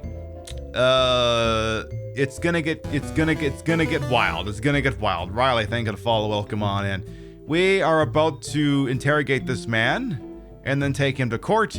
And then I shit you not, we'll be cross-examining a parrot. That's gonna be a thing I'm gonna have to deal with. So we just popped in here. We have no idea who this guy is. No idea who the hell this guy is. But we're a defense attorney, and I don't know, I'm dressed in my best defense attorney clothing. I figured this is good enough for court, so I figured that's what I'll freaking do. All right. Let's see who this wonderful gentleman is. You have a great stream. Got to run and make dinner. Do what you got to do. Thank you much for coming on by. Thank you. Hope you're doing okay. Hope you had a lot of fun. Mwah. Meg, that's you? Hey. Wait, what was his voice again? I'm trying to blank. What did I give his voice? Oh, is that Keith with you? Is that Keith with you? Where have you two been? I've been worried sick. This accent will be more flushed out the further we do this. Nick, you handle this. I think I'll leave this one up to you, Maya. Meg! Yes? Finally made up your mind, have you? My mind? You'll run the pasta shop when I'm gone there, eh? Pasta? Glad to hear it. You make your old man proud there, don't you, know? Ooh, when you kids left the house, I didn't know what to think. How am I supposed to keep this place running, an old man like me there, eh? Polly, the kids are home. Hello, what? Nick, what was that? A parrot. The one on that perch. Keith. Yes? I leave the wet noodle in your capable hands, sonny.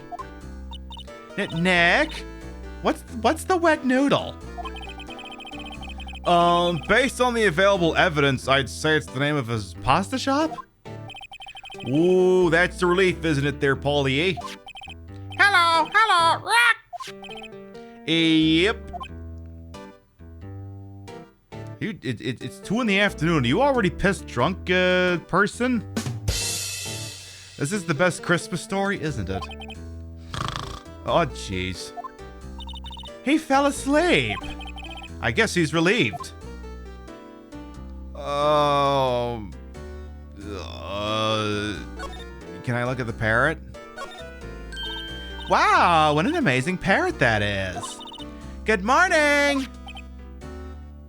I don't talk to you. Hello.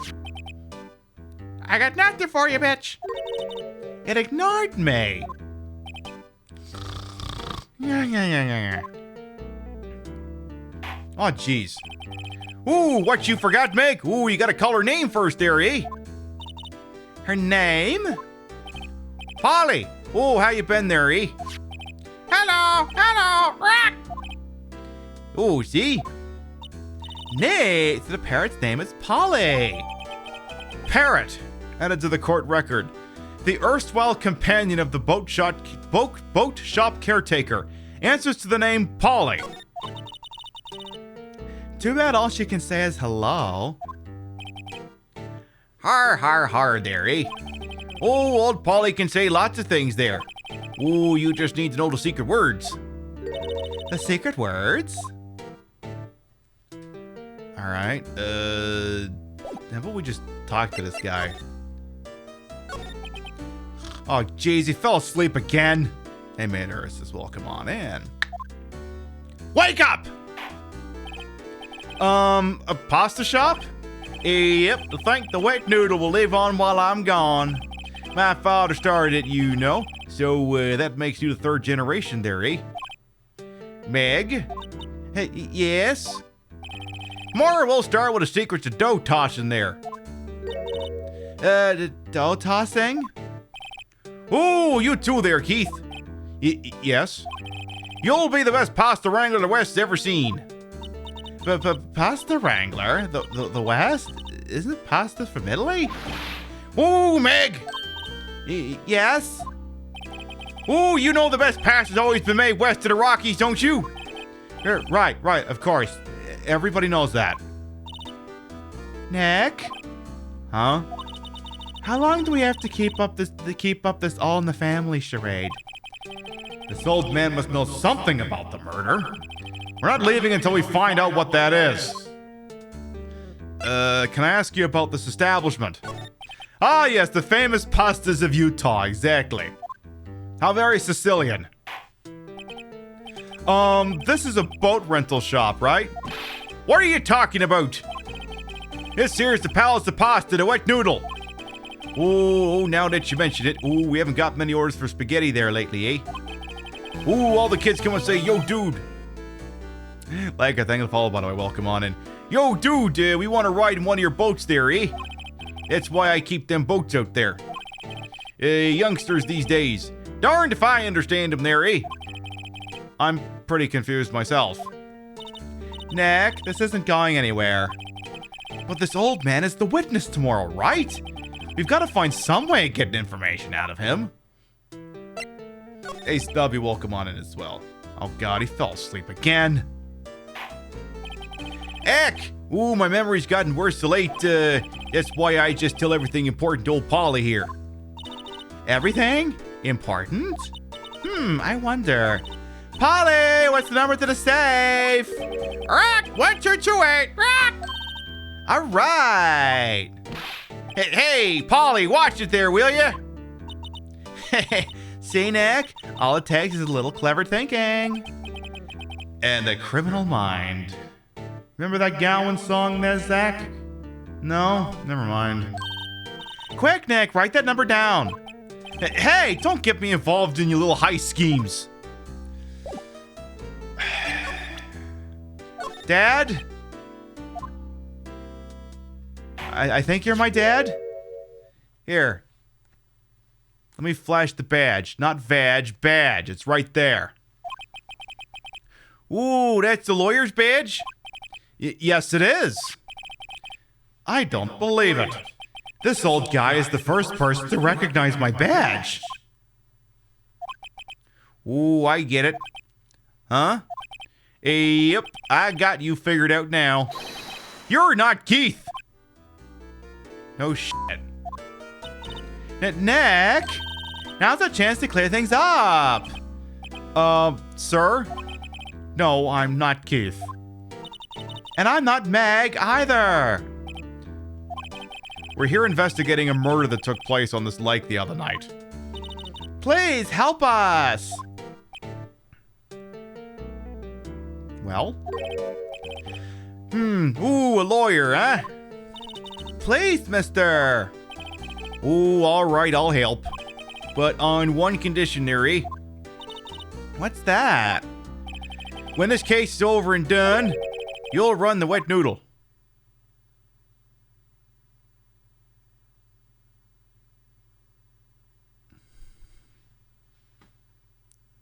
Look, if it gets me the testimony I want, then I guess we're running a fucking noodle shop.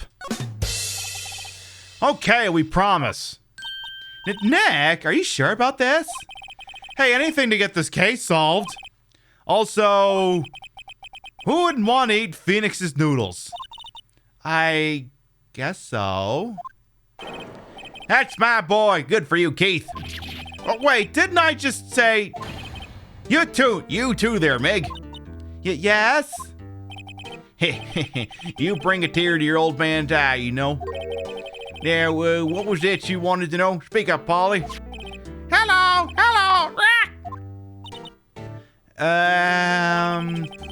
Now he's talking to the bird again. How do we get him to talk to us?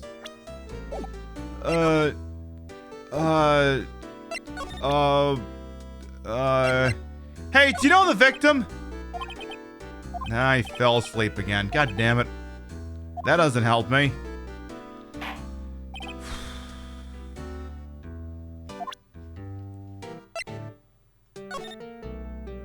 Can I ask you about this photograph? Yep, I seen this. You know something about this, sir? Keith. Yes? It's okay. You can call me Dad.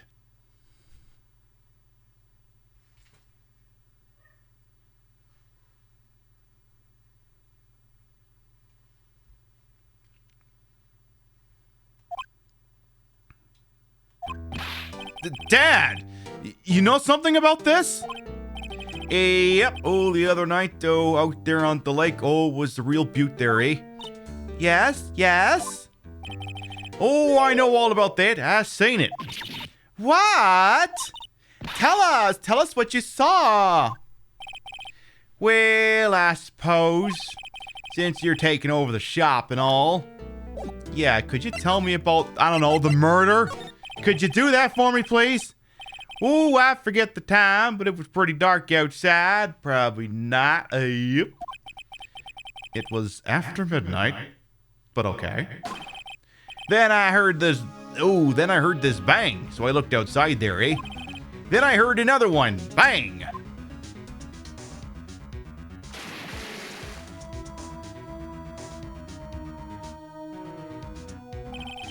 A little while later, this boat comes back. Then a young man walked by my window here, eh? He was muttering something to himself, yep. Yeah, this is Von Karma's decisive witness, really? What did he say? Yep. I forgot. Oh, god damn it. I'll remember by tomorrow by court time, I promise there, eh? We need to know earlier than that. Fuck.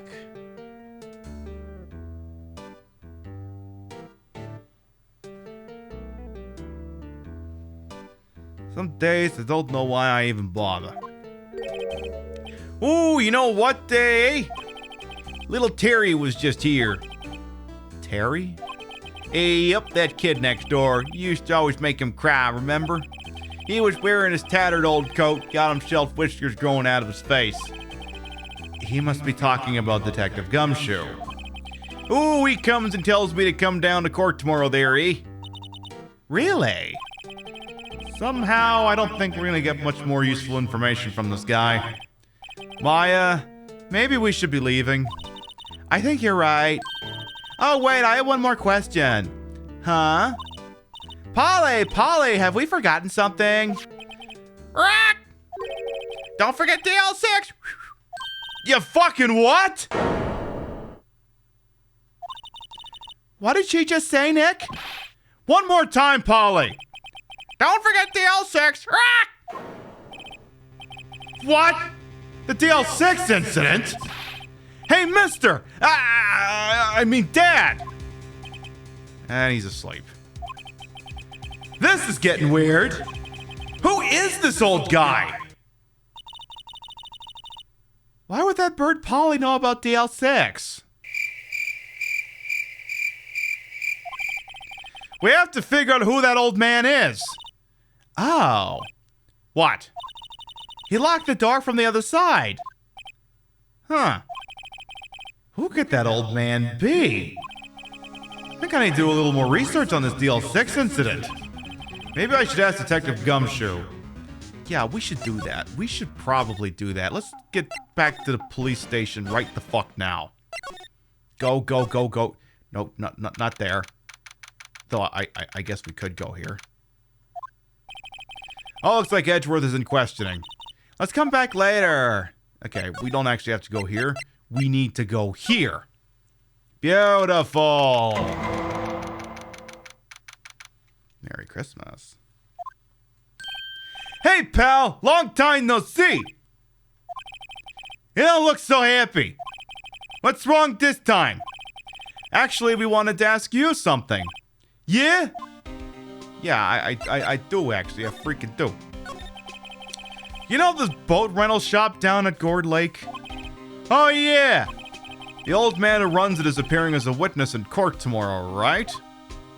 How'd you... that was supposed to be top secret. Do you know who that old man is, detective? Actually, I don't. He's a bit of an odd bird. I haven't been able to get a straight answer out of him. I decided first he wasn't persuasive enough to stand and testify as a witness. That's why we called Miss Lotta Hot yesterday. As for who he is, we have absolutely no idea. Huh. Sounds suspicious. No shit. Huh. Well, keep going. Tell me about DL6. Detective Gumshoe, please, help us. Huh? We need to know about the DL6 incident. That was when Edgeworth's father died. I can't help but think it has something to do with this current case. To tell the truth, I don't know much about DL6 either. Mr. Edgeworth forbade us from reading the file. So, I'm afraid I can't show them to you either, pal. Well, that just fucking sucks. What? However, if you can convince me somehow that the DL6 incident is related to the case, well, I guess I'd consider opening a file up. Okay, well, I got this bird that I shit you not belted out the answer. What's that? A parrot? The old man at the boat rental shop's parrot. The parrot knew about that incident. That incident? DL6. What? Polly, have we forgotten something? Don't forget DL6. Huh? I'm pretty sure that old man must have taught her that word. Yeah, but how would that old man know about the DL6 incident? Wait, what if that old man was connected to DL6? Sounds good, Joda. Do what you gotta do. Thanks for stopping on by. No, I don't think we kidnapped the bird. I think we just took a picture or something. And Nick, you think he might be? I get you. Sounds like you need information on the DL6 incident. The truth there is the station's records room. I'll give you special permission to go in and find what you need. All right, way to go, Detective Gumshoe. Okay, Nick, to the records room. Well, I guess it's time we faced Edgeworth's past. All right. Records room, huh? Okay. December 26th. Police Department records room. Wow. It's amazingly dusty. 10 years of files and 10 years of dust, I guess. Let's find that DL6 stuff quick. 15 years ago, both me and Edgeworth were 9 years old. We were almost through with 4th grade when he suddenly transferred. Because of DL6? Nick, I found where the file is. Oh, thanks. Just let me know what you want to know about the DL6 incident. I'll go get the right file. I want to know the case summary. Well, first I have to get a handle on the main facts, like a summary. Right. Summary. Found it. Here you go. December 28th, 2001. That's exactly 15 years ago from the day after tomorrow. So in 2 days, the case is closed. The incident took place in the elevator of the district courthouse. What? Is this the same district courthouse where we're holding the trial now? Looks like it. There was a large earthquake at 2 p.m. on that day. Part of the court building collapsed and all of the lights went out. Oh my. Wow, that was some earthquake. Well, at the time, 3 people were trapped in the elevator. It took 5 hours for them to be rescued. 5 hours. 5 hours! That would be scary like that in the dark. There was a lack of oxygen in the elevator and the survivors were unconscious. The survivors? One of the 3 in the elevator had been shot in the heart. That was Mr. Edgeworth's father, wasn't it? He said it was he said that his father was shot before his very eyes. So Miles Edgeworth was one of the other passengers in that elevator. Tell me about the Vic. Do you have data on the victim, Edgeworth's father? Yeah, hold on. Victim. Here, found it. Gregory Edgeworth, 35, defense attorney. If he were still alive, he'd be 50. Thanks for the fun fact there, fuckface. He had lost that day's case in court and got into the elevator with his son, Miles. Miles? Miles Edgeworth, of course. So he was in the elevator with his father? Ouch. From the angle of the bullet and the other evidence, it could not have been a voting for Ralph Nader. The murder weapon, a pistol, was found in the elevator. The pistol had been fired 2 times. Where have I heard that before? Huh. Sounds just like this current case. What's going on here? Tell me about the suspect. Got any data on the suspect in there? Huh, that would be the guy that my mom got arrested. Hold on, this is it. The man arrested as the suspect in DL6 was Yanni Yogi, who was a clerk in the court, apparently. So he must have been the 3rd person in the elevator. Well, then he had to have done it. But he was found innocent, thanks to his defense lawyer, Robert Hammond. Hammond, the victim in our case. Right. The suspect, Mr. Yogi, was oxygen deprived, so much he had brain damage. He lost all memory of being in the elevator. After he was declared innocent, he disappeared. Huh, where could Yogi have gone to, I wonder? He may be closer than we think. Say it ain't so, boss. I guess we know generally what happened in DL6 now. I still don't know what sort of impact the whole thing had on Edgeworth. Nick, are we gonna take the whole file? There's too much. We'll never get it out. You're right. How about we just take what we think we'll need? Files of the DL6 incident added to the court record. Right. That's probably all we'll be able to find here. Now all that's left is the trial tomorrow. I wonder how Dad will do testifying in court. To be continued.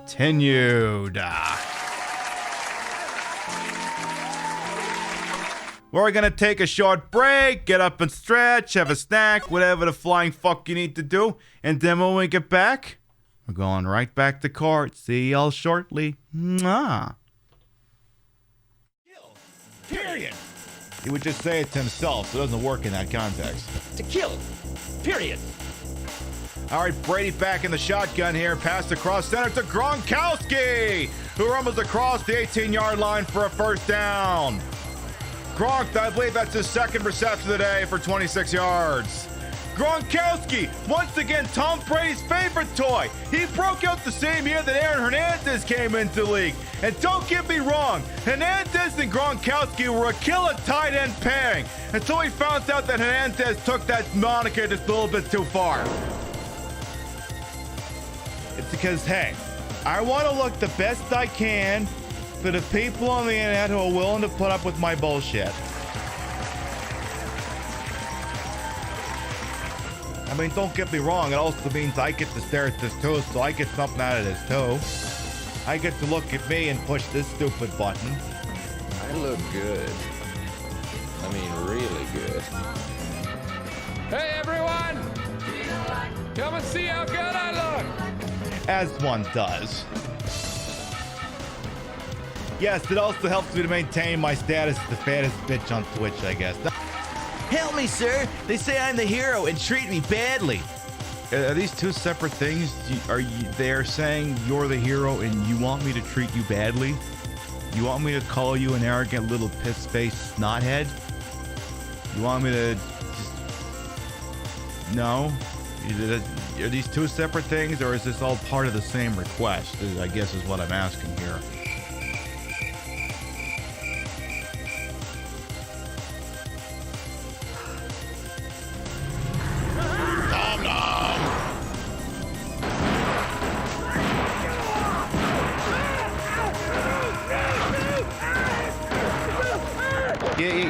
Your camera fell off. Your body cam fell off.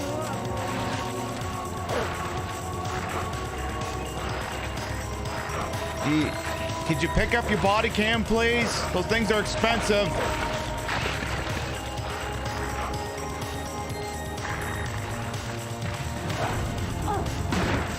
Yeah, see, you're right. The real story is the cop actually had their body cam turned on. This room looks important. I'm leaving. I can't see shit.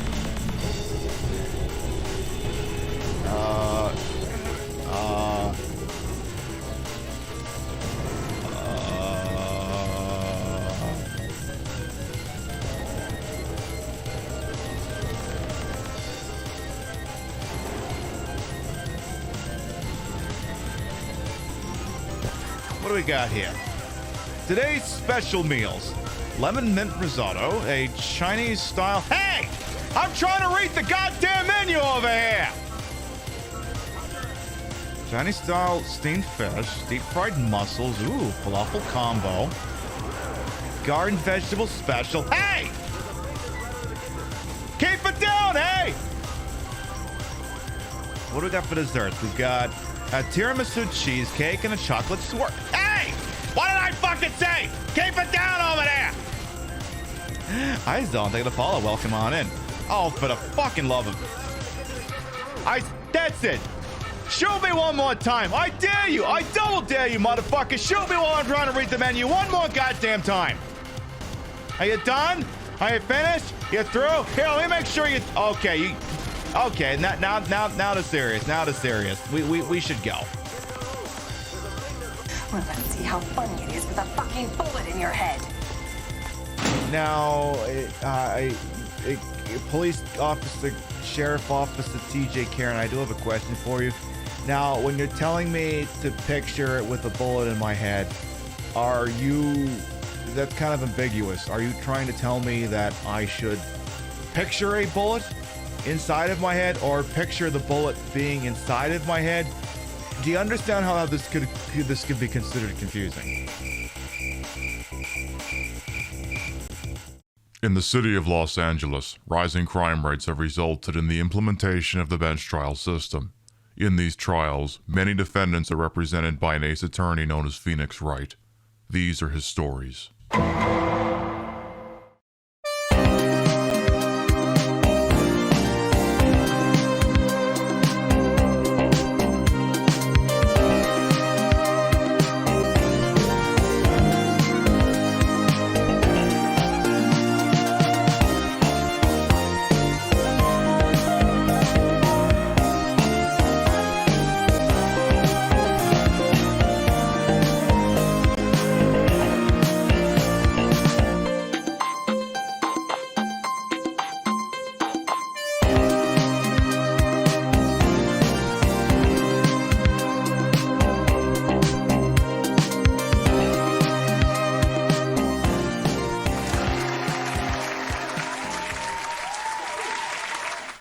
right, folks, we're back, we're cocked, locked, and ready to rock, baby. Give me a yes. There we go.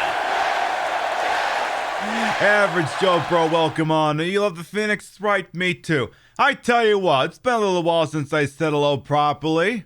And because it's a Sunday show finally, I will introduce myself finally properly. For anyone who might be new here, me specifically, I am Queen Pib, Patricia, Inga, Bogart. You may also call me Trish. I am a retro variety drag queen streamer, a member of Team Stream Queens, and your time here on my channel. Look, I can have one drink if I'm doing a graphic novel, okay? I can do at least one. I can have at least the one. Your time on this channel is well wasted.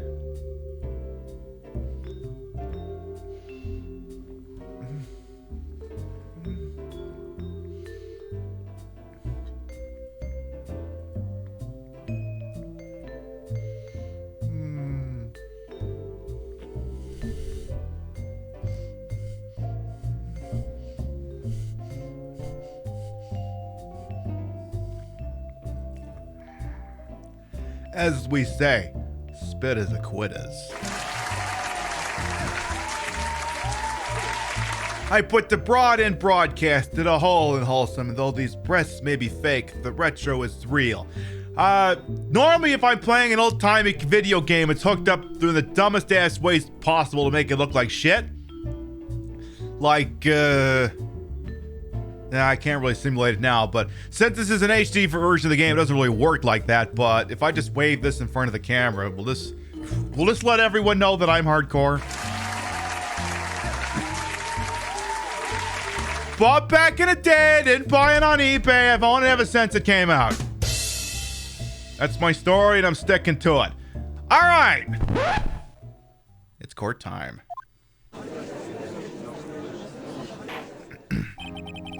Court is now in session for the trial of Mr. Miles Edgeworth. The defense is ready, Your Honor.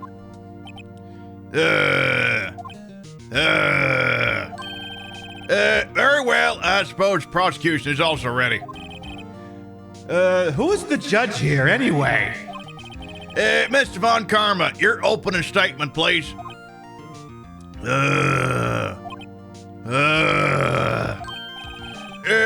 Very well. No opening statements, so,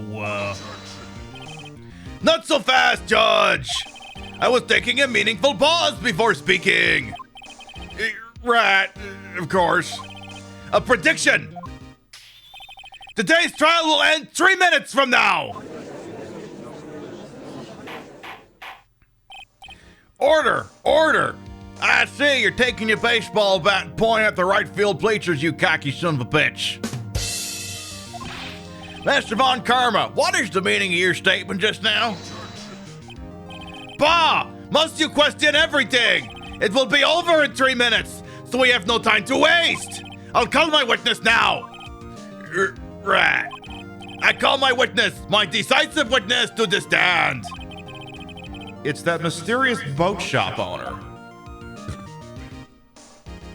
Can you ask about the artistic choice to give Von Karma a French-Canadian accent of a German one? Was it just easier? Yeah, it was just easier. It's this really canned impression that they used to do back in the old country on the Royal Canadian Air Force whenever they were doing a bit with former Prime Minister Jean Chrétien. And I figure what the problem is, when I start shooting off at the mouth, sometimes if I'm trying to do a different accent, it just evolves into that anyway. So I figure why cut out the foreplay? So just go right to the punchline or go right to the the big climax. Witness, state your profession.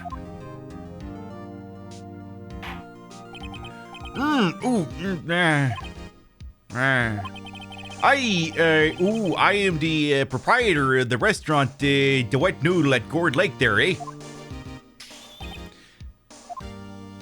And I also rent boats there, eh? The night of the incident, you were into boat rental shop, correct? Yep, I was. Please testify. Wait a second. We still haven't heard who this old guy is. Wait a minute. The witness hasn't stated his name yet. Because I did not ask him, Mr. Wright. Bah! I have predicted this trial will end in 3 minutes. Stop asking trivial questions and cooperate. Yeah, right. The witness will state his name. A flashing welcome on it. Duke Nukem 3D stream when? Not anytime soon, but you know, Pip Madness is coming. Fell asleep again. Ooh,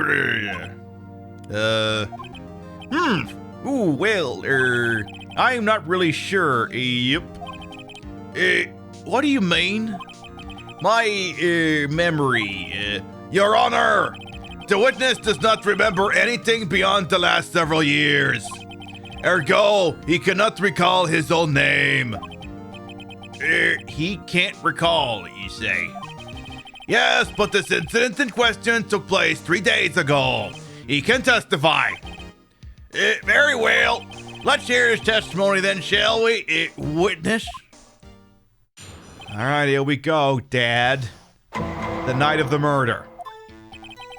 Oh, it was the night of the 24th, just after midnight. Yep. I was in the restaurant where I rent boats as usual there. Ooh, then I heard a bang. Yep. Ooh, when I looked out the window, I saw a boat just floating on the lake there. Oh, then I heard another bang. Oh, just about then a boat comes back to shore and a man walks by my window, Very well. I'd like to be in the cross-examination. There is nothing to question in my witness's testimony. Ergo, no need for cross-examination. Besides, there are only 10 seconds left before 3 minutes are up. Judge, your verdict, now! Yes, Mr. Wright? Yes, I would like to cross-examine the witness. What are you saying? Of course I'll cross-examine the witness. Very well, you may begin. Ah! Excuse me, Mr. Von Karma?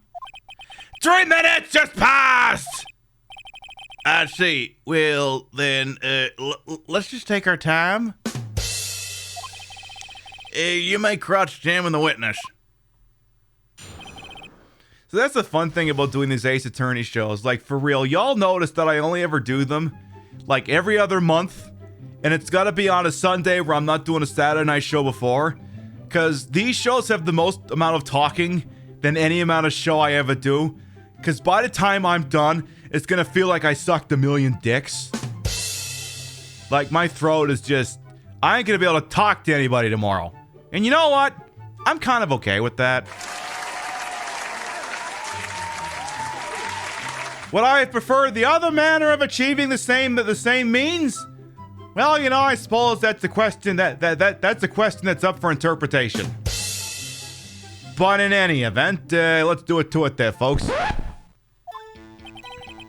Ooh, it was the night of the 24th there,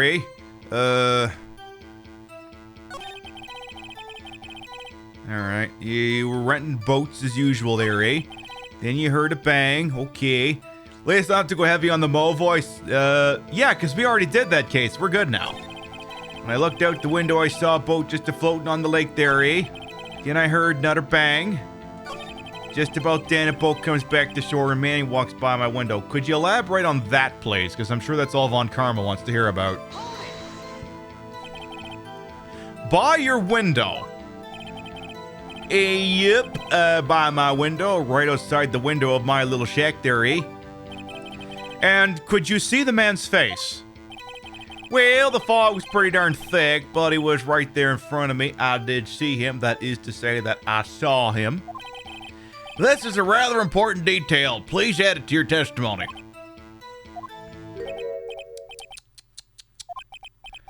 I have a bad feeling about this.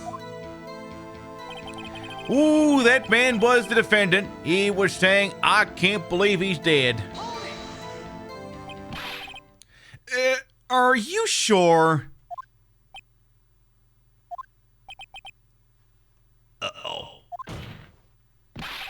Dad! Ooh, dead certain there, Keith.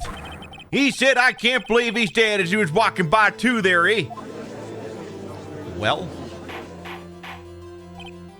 Witness, are you sure that the person you saw was Miles Edgeworth? Oh, it was him. Dead Edgeworth boy. Oh, and he fell over too there, eh? That's, golly, my goodness. This sounds like decisive evidence indeed. I see no room for doubt. Von Karma! He lured me into cross-examining so he could set me up for a fall! Nick, I don't like the way the things are going here. Everyone in the courtroom is glaring at us. I better act quick or this trial's gonna be over. Objection? Your Honor, we proved in yesterday's trial that it could not have been Edgeworth who fired that gun. Mr. Wright, are you referring to the fingerprints of Edgeworth's right hand found on the gun and the photograph showing a man firing with his left hand? Exactly. That is easily explainable. He could have wiped his prints after he fired. You are ignoring the truth of the matter here. What? That he would wipe the prints off the gun and then fondle it with his right hand? That makes no fucking sense. If you wipe the prints off a gun, generally you don't pick the gun up again with your hand. That's the point of wiping prints off a gun. Everything in this witness's testimony is true.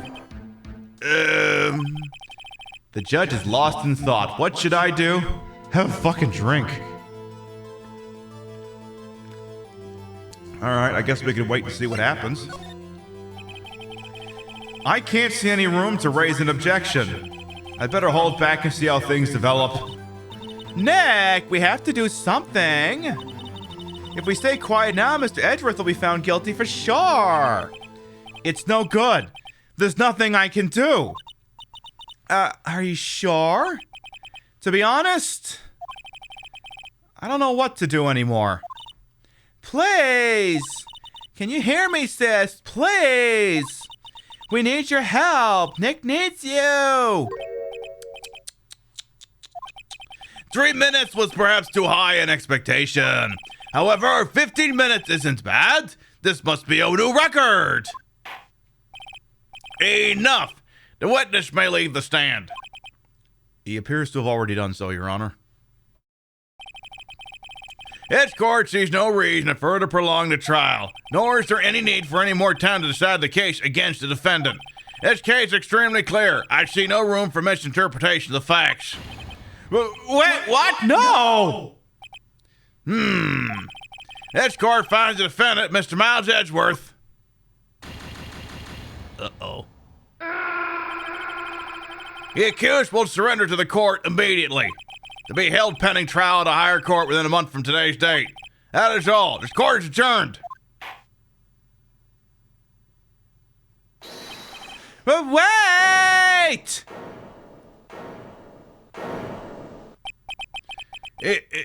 Who was that? Nay! Huh? Wah! Larry! What are you doing here? Listen! You gotta listen to me! I was there in the park the night of the murder! I wasn't sure about it until just yesterday. But today I remembered it! Remembered what? The gunshot! I heard it too! Order!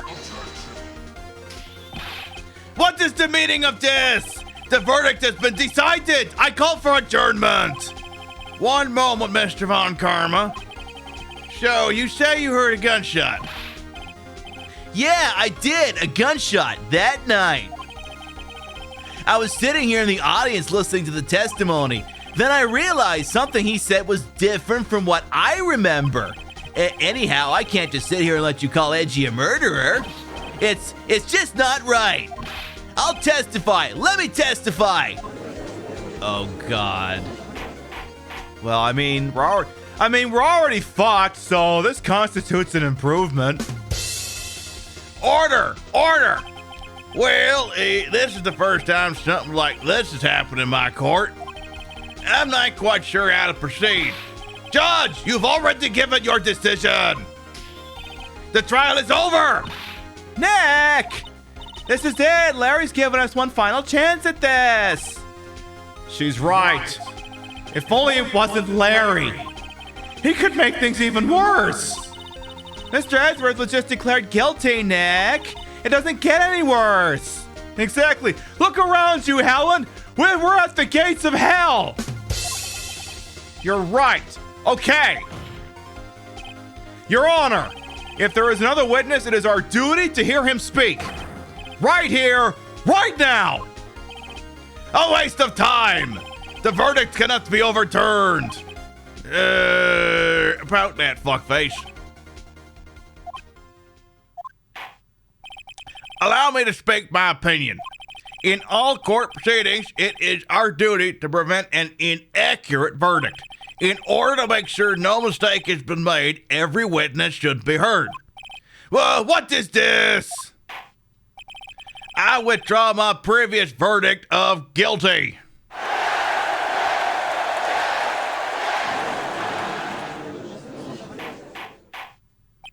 Mr. Von Karma, I order you to call this new witness to testify. Now! What? The court will adjourn for a 5-minute recess while you figure out where the hell your marbles just went. After that, we will hear this new witness. Court is adjourned. Boy, that escalated quickly. I mean, that really got out of hand fast. Hey, Annie Binky, welcome on, and how you doing? That was too close. Sorry to keep you on the edge of your seat like that, Edgeworth. All I've seen was... Yeah, right, Edgeworth, you're sweating bullets. I just wonder what Larry plans to say in there. Larry was at the lake that night? Yes. He said he went looking for the Steel Samurai balloon that fell into the lake. Oh, right. And he found the balloon in the air tank that night? Yeah. Huh. Hey, Edgeworth. Huh? You say something right? Yeah, a lot of things. You seem out of it. What's wrong? It's nothing. Mr. Edgeworth, there's something I've been meaning to ask you. What's that? Why are your fingerprints on the murder weapon? Oh.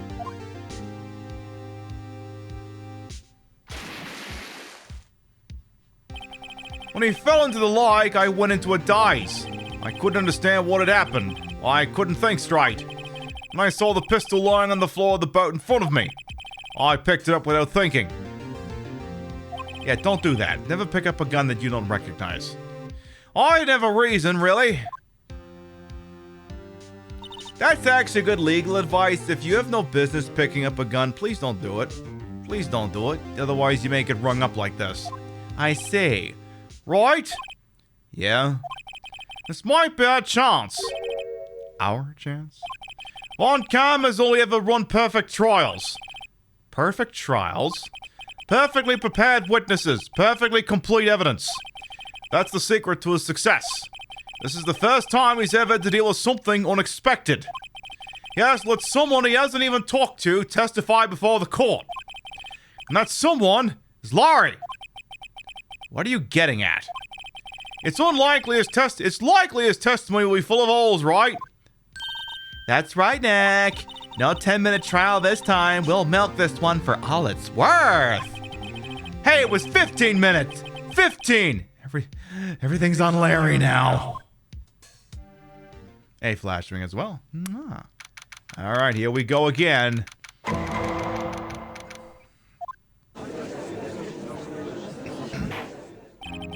Court is now back in session. Witness, please testify to the court about everything you saw on the night of December 24th. Right, leave it to me. Please please, Larry, don't mess this one up. I hate to admit it, but you're our last chance.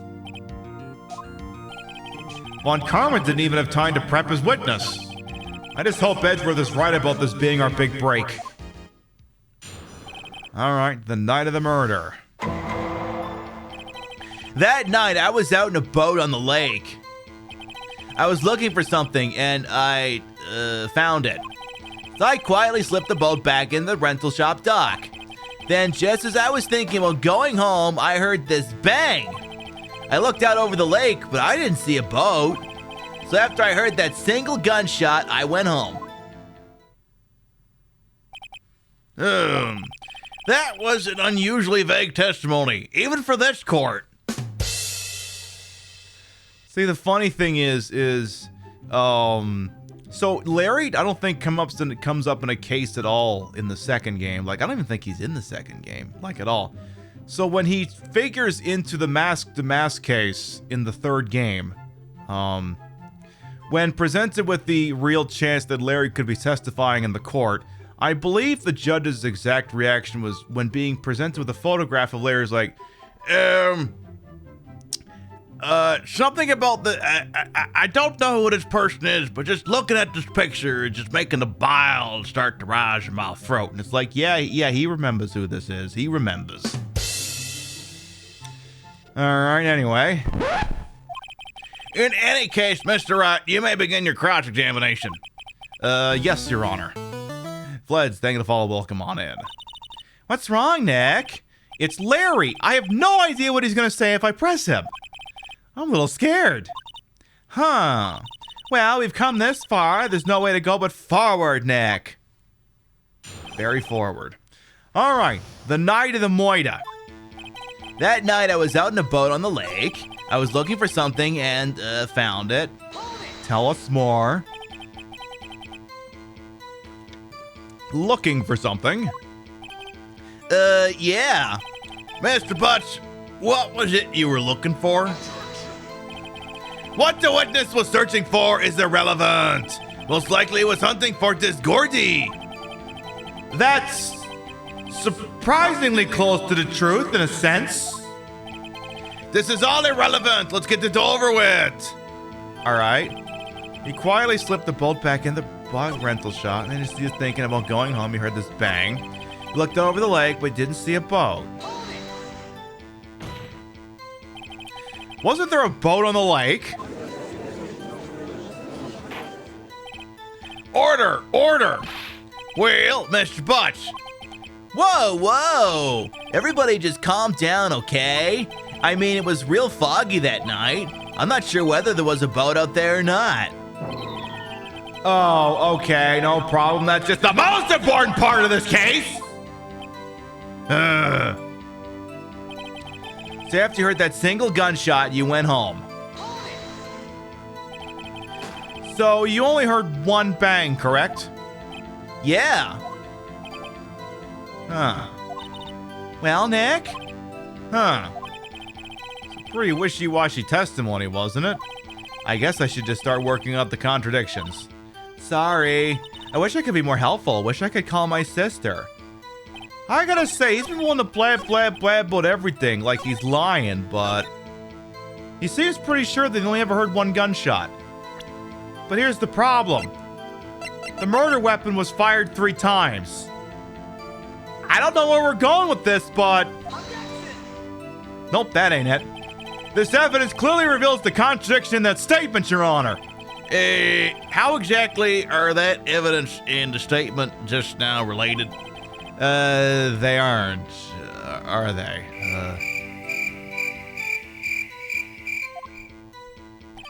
Not at all. Mr. Wright, please think the facts over before making accusations. I don't think that won me any points with the judge.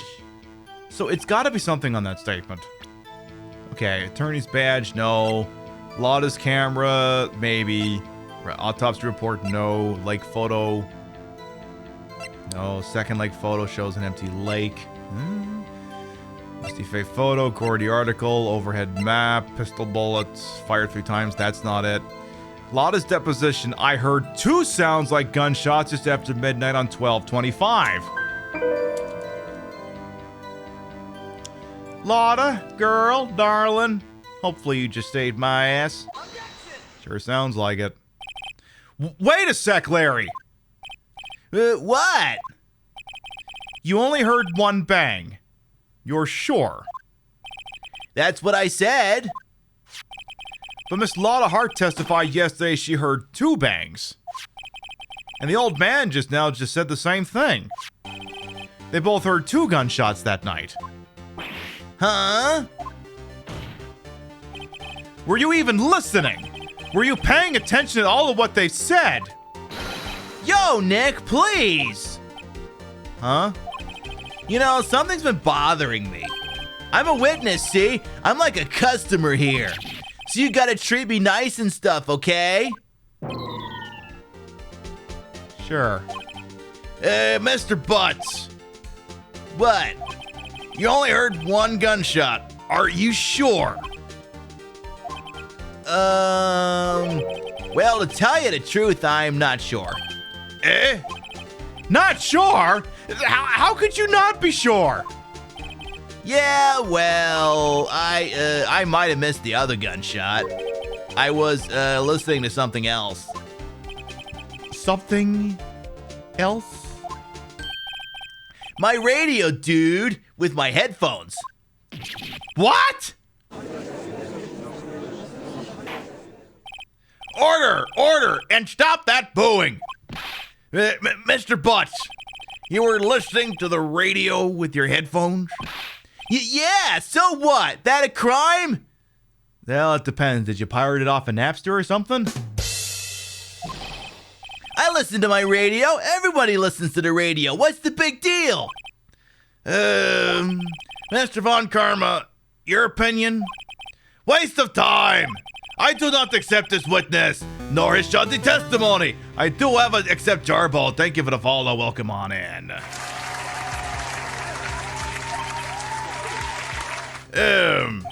Well, Mr. Wright, should he continue the testimony?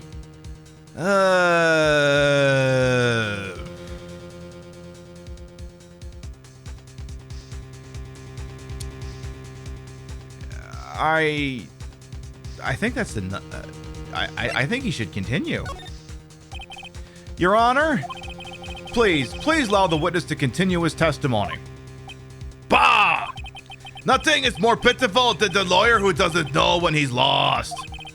Very well, Mr. Butts. Please give your testimony and be sure to include details like your radio. Right, leave it to me. I wouldn't if there were any other way out of this. Believe me. Just wouldn't do it. All right, what did Larry hear? It's lonely being alone on Christmas Eve. That's why I was listening to an all-request show on the radio, see? I was listening to it real booming loud like. But I'm sure I heard that gunshot. I remember exactly what the DJ was saying when I heard it, too. Could you tell us what that was? You were listening to your radio at a high volume. Yeah, what's the big problem? Your hearing, for instance? Can't a man listen to his radio in peace? Isn't this a free country? I'm sorry, I thought this was America. I truly believe Larry has no idea what the problem here is. Judge, can you believe a word this witness says? What he has heard was probably nothing more than the drum beat from the radio. True enough, it is difficult to believe this testimony. Wait, Your Honor! The witness said he remembers exactly what the DJ said when he heard the gunshot. Excuse me? DJ? Did we start playing a Street Fighter or something? An announcer. The guy who says things in the radio. Anyway, what this means is when he heard the sound, no music was playing. The DJ only talks between songs, so he could have heard the gunshot from the lake. I'd like to cross-examine the witness, Your Honor. Very well, Mr. Wright. I can't believe I'm continuing this charade. But let's keep going here. I'm not... Actually, can I ask you about this, though? So you turned on the... No, I want to hear about his girlfriend. So you turned on the radio. Right. I just wanted to hear someone's voice, you know? Aww.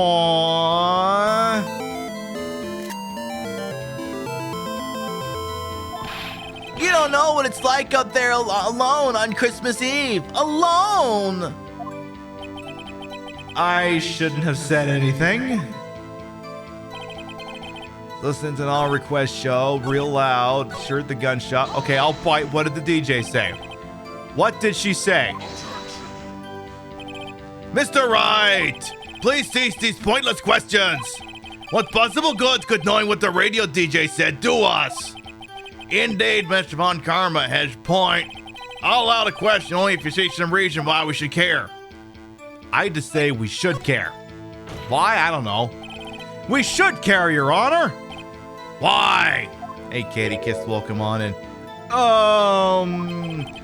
Well, how do you know if we don't ask, huh? Fine, very well. Mr. Butch, please testify to the court. What was the radio announcer saying when you heard the gunshot? Just when she said, hey, it's almost Christmas, I heard the gunshot. Are you sure? Course I am. She had this real sexy voice. Maybe Von Karma was right. I'm not sure how that helped us at all. This is the most ludicrous testimony I've ever heard. But there is one gleaming ray of hope in there.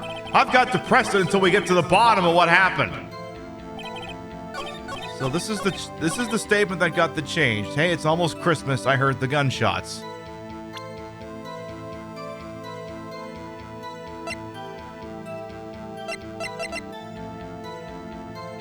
Wait.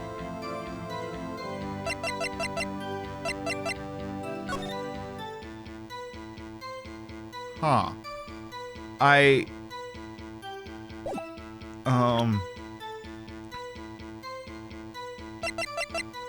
It's almost Christmas. I heard the gunshot. Well, the two gunshots were just after midnight. Oh, fuck. Larry, are you absolutely sure what you're saying is correct? Huh? Well, what's with the face? You look scary, dude. Hey, if you're trying to scare me, you better know I don't scare that easy. Is something the matter, Mr. Wright? Your Honor, did you hear what the witness just said?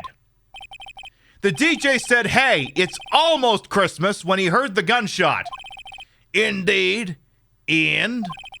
Almost Christmas means it wasn't Christmas. Do you realize what this means? When he heard the gunshot, it was still Christmas Eve.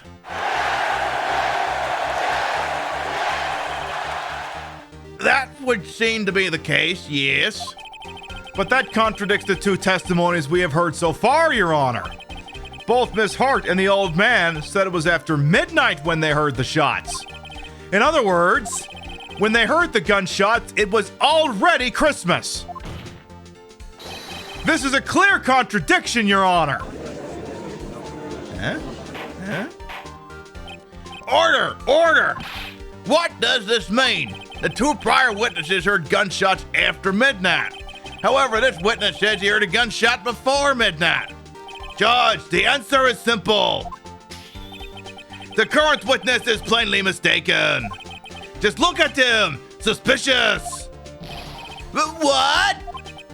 Well, Mr. Wright, what do you think about Mr. Butch's claim he heard the gunshot before midnight?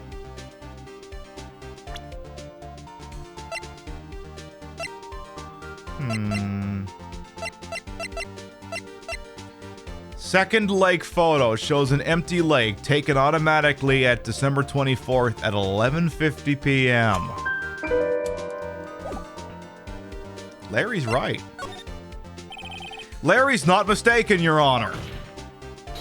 He heard that gunshot before midnight. Intriguing. I'm assuming you have evidence for this wild claim. Show me evidence there was a gunshot before midnight. Yeah, I got this empty picture that was taken automatically at 11:50, you punk-ass bitch. Look at this photograph! I swear to God I'll sing the song again. This was taken by our witness yesterday, Miss Lotta Hart, with her automatic camera. The timestamp on the photo reads December 24th, 11:50 p.m. Oh? But there's nothing on the lake in this picture. Your Honor, the real issue here is not why nothing is shown in this photograph. It is why this photograph exists at all. What do you mean? Your Honor, this photograph was taken by an automatic camera. That camera was set to go off in response to loud noises. Oh! Correct. There was a loud noise in the lake at 11:50 p.m. That is why this photograph was taken. In other words, when Larry heard that gunshot, it was most definitely still Christmas Eve. Indeed, it would seem that is the case. Then, where does that leave us? Miss Hart testified that she heard the gunshots after midnight. Are you claiming she was mistaken? Not at all, Your Honor. It is a fact that the camera also triggered at 15 minutes after midnight. Your Honor, that night there were 2 sets of gunshots, with a 25-minute pause between them.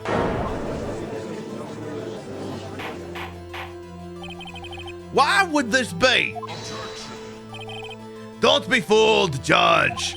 That camera was set to respond to loud noises. Yes? There is no proof that the loud noise at 11:50 was a gunshot. Why? The witness could have sneezed, triggering the camera. Actually, is Maya in here? She could speak to this. Hey, my nose is clear that night, man. Clear! Dude! Well, Mr. Wright, there's no turning back now. Can you prove the loud noise 11:50 p.m. was indeed a gunshot? Please show the court evidence if you have any. We still have those poppers? Okay, we don't have the poppers, but let's try the camera. Mr. Wright, is that a smirk I see? Yeah, Your Honor. Sorry. I wasn't really sure about the evidence. Don't show us evidence you aren't confident in, Mr. Wright. Fuck. Hey, Obswell, come on in. I'll ask you again. Can you prove that the loud noise 11:50 p.m. was indeed a gunshot? Please show the court evidence if you have any. Well, we have a couple of options. We do have the fact that the gun was fired 3 times. Read the judge's lines as Elvis. Nah, it doesn't work that way. We'll get that one refunded. 2 gunshots. How about... let's try the gun. This is my evidence. The murder weapon? Something about this pistol was bothering me, Your Honor. Both of the witnesses who testified yesterday heard 2 gunshots. However, the murder weapon was fired 3 times. When, then, was the last shot fired? Only now have I realized the truth. That 3rd shot was the shot Larry heard just before midnight. Order! Order! That would make sense of the evidence we've seen so far. However, this leaves me wondering exactly what did happen that night on the lake. Exactly! If this is true, there were 2 sets of gunshots separated by 25 minutes. One at 11:50, another at 15 minutes after midnight. Why, I ask you, why? Uh-oh, I better think of something quick. Wait a second. Gunshots separated by 25 minutes. Ha! What's wrong, Nick? I have it! I have it! Huh? Have what? Have you lost the plot? Remember the case with the Steel Samurai? Huh? Yeah, of course I remember. Hey, Richard, welcome on in. The murderer in this case had the same idea as the murderer in that case. What do you mean? Maya! Yes? If we don't figure this out now, we'll never overturn Edgeworth's guilty verdict. I've got a hunch and I'm gonna run with it. Right, I mean, is this safe? Should you be running with hunches? Hey, Stitchy, welcome on in as well. Safe? We've already gotten a guilty verdict. What do we got? We got nothing to lose. You just watch and let me know if I say anything that sounds suspicious, okay? No. We'll do it live. Fuck it. Fucking thing sucks. Right, Nick. Your Honor. Yes, Mr. Wright. The testimony just now has cleared up this entire case. See, God, no. What do you mean, Mr. Wright? So, you finally realized the truth. There can be no other murderer here than Miles Edgeworth himself. Wrong, Von Karma. A man was shot that night, but it wasn't Edgeworth who did the shooting. Listen, rookie. Take a deep breath and consider the facts. At the time of the murder, one boat was on that lake. This was shown by the witness's photograph. The defendant, Edgeworth, and the victim, Robert Hammond, were on the boat. Yeah, so? There was a gunshot fired on that boat and Robert Hammond fell into the lake. The distance of the shooting was 1 meter. It couldn't have been voting for Ralph Nader. Well, the guilty party has to be the other man on the boat. I admit it is hard to imagine any other possibility. Yes. But that assumed that the victim was shot at 15 minutes after midnight. You fucking what? What do you mean by that, Mr. Wright? We have photographic evidence at the time of the shooting. The timestamp of the photo says 12:15.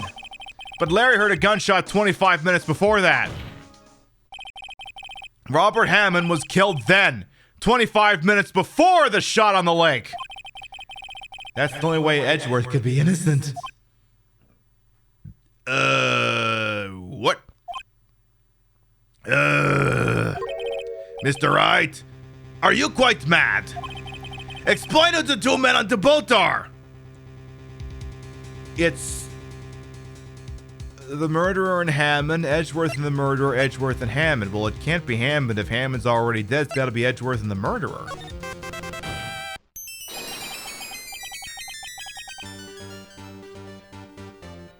When I saw you were doing Ace Attorney, I knew this would mean amazing voiceovers. Fucking A right, Stitchy Plaything and a 400 biddies. Thank you. That's what we do around here.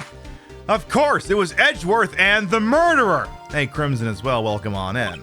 After the murderer killed Robert Hammond at 11:50, he assumed the guise of Mr. Hammond and met Edgeworth.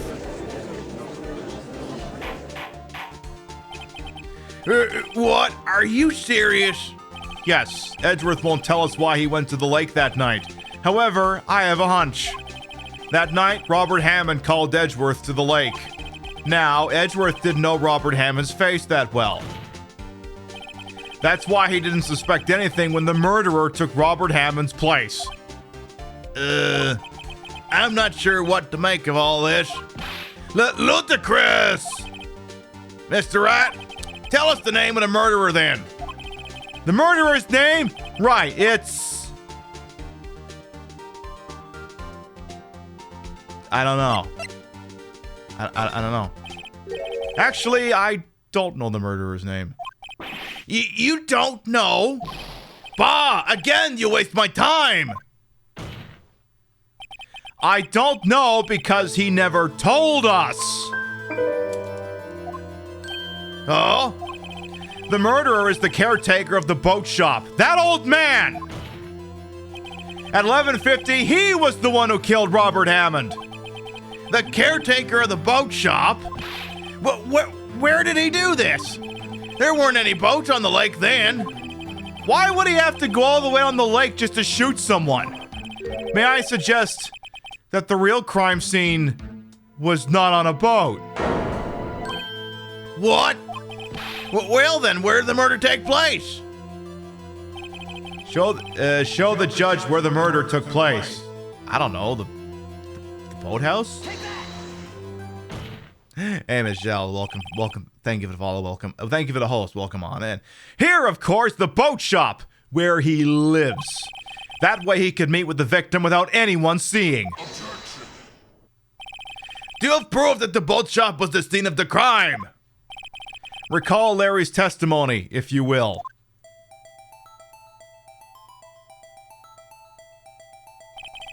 That night he was out on the lake in a boat searching for something.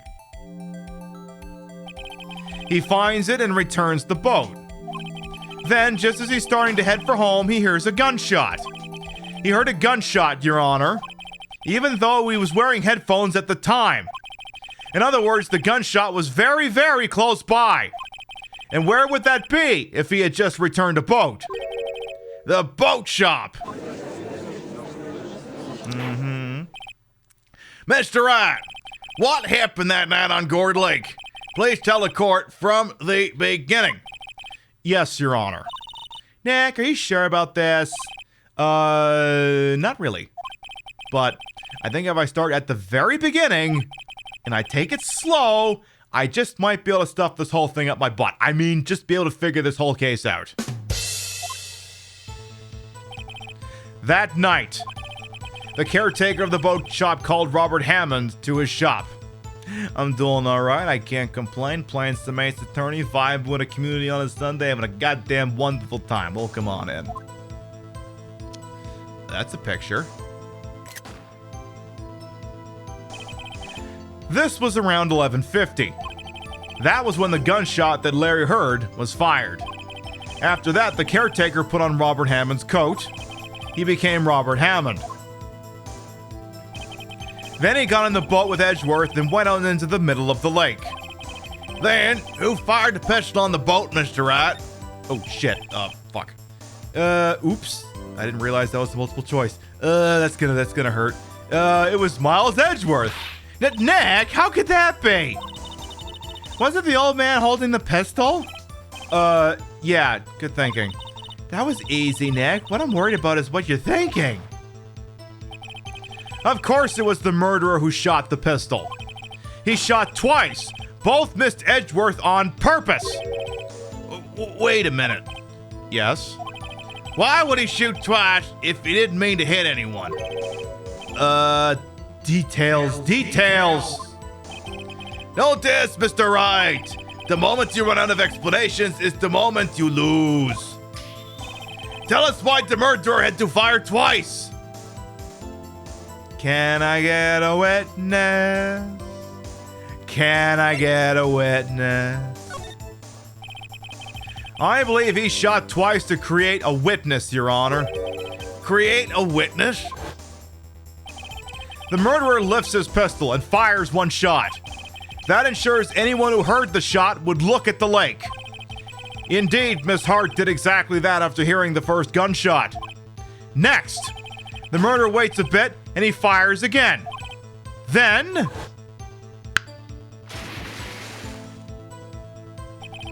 the murderer jumps from the boat himself, leaving the pistol in the boat behind him. I see. To someone looking from the edge of the lake, it would appear that one of the men on the boat had shot the other. The murderer didn't know about the automatic camera, of course. That's why he shot twice, to draw attention to the boat. Once he realized that, everything else falls into place. The boat shop caretaker swam back to the shop. Then he put Mr. Hammond's wet coat back on the body and threw the body into the lake. This is what happened, Your Honor. These are the events that transpired that night on Gourd Lake.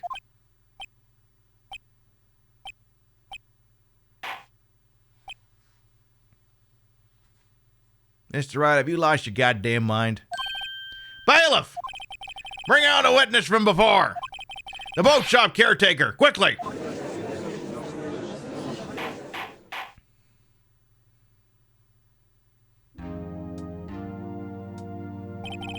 Very well. While we're waiting for the caretaker, I would like to ask defendant Miles Edgeworth a few questions.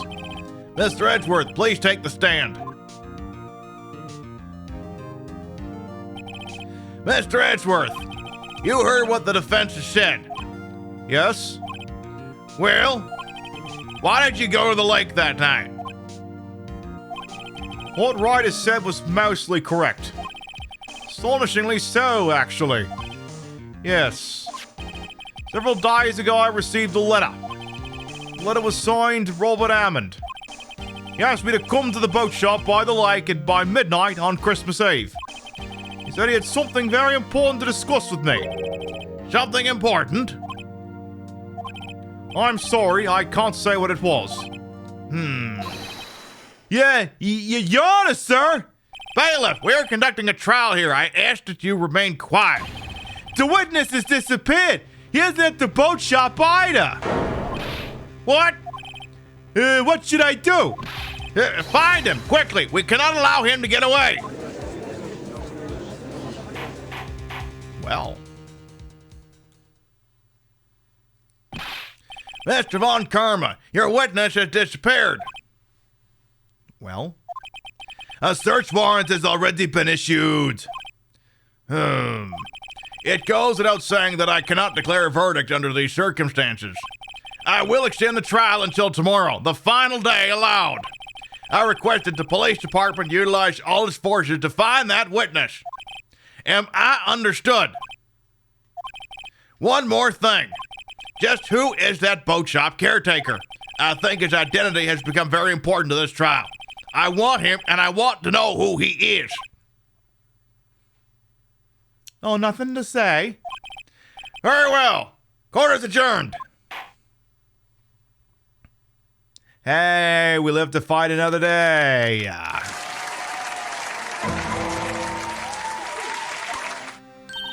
Yay, Nick, you did it. Yeah? Well, at least we got out from under that guilty verdict. And what about Larry? That was something else.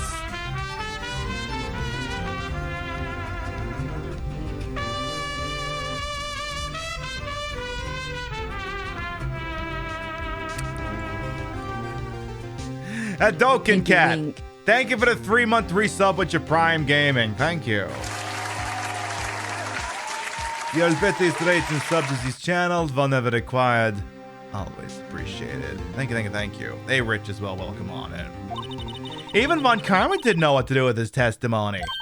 Larry really helped us out. Hey, Rich Gemini as well. Aw. Hey, what can I say? I serve in many ways. Sure, once I sifted through his unique testimony. Still, he did save us. I just wish our cases weren't so down to the wire all the time. I know what you mean. Sometimes I feel like it's on us on trial instead of our clients. Hey, Edgeworth. Mr. Edgeworth? Yeah, I can't practice law, I guess, if I don't look cute exactly, Lana Del says. Well. Did you say something? Don't look so pained. I mean, it looks like you're probably gonna get off the hook. You could try to smile just a little. Relax. Looks like he's about to take a 10-pound shit. I'm sorry, but I fear it's not over for me yet. Oh, what do you mean? Right? Something that's been troubling me for a long time now. I don't know whether or not to tell you. Edgeworth? No, there's so little time left. I want to tell you, to get it off my chest, but... I can't make up my mind. What is this about, Edgeworth? It's a nightmare I've had. Memory of a crime that I committed. A crime you committed? A memory of a murder. You fucking what?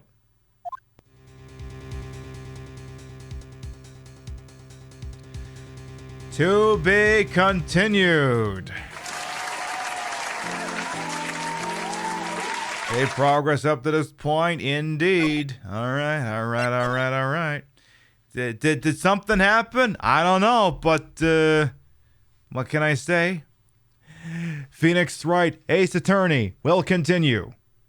Right now. In the city of Los Angeles, rising crime rates have resulted in the implementation of the bench trial system. In these trials, many defendants are represented by an ace attorney known as Phoenix Wright. These are his stories.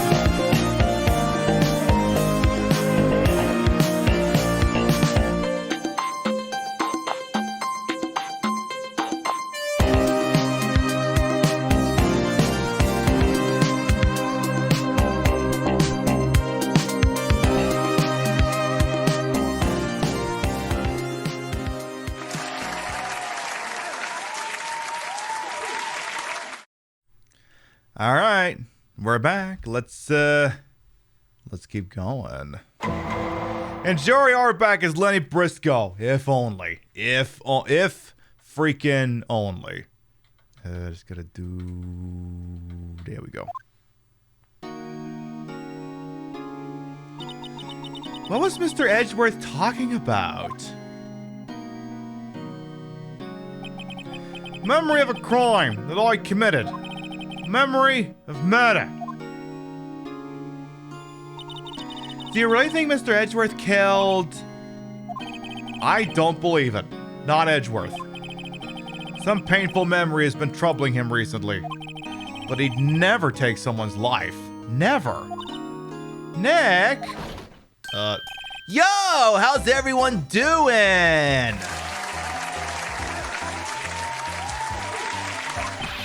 What do you think of my performance today? I had him swooning in the aisles, huh, Maya?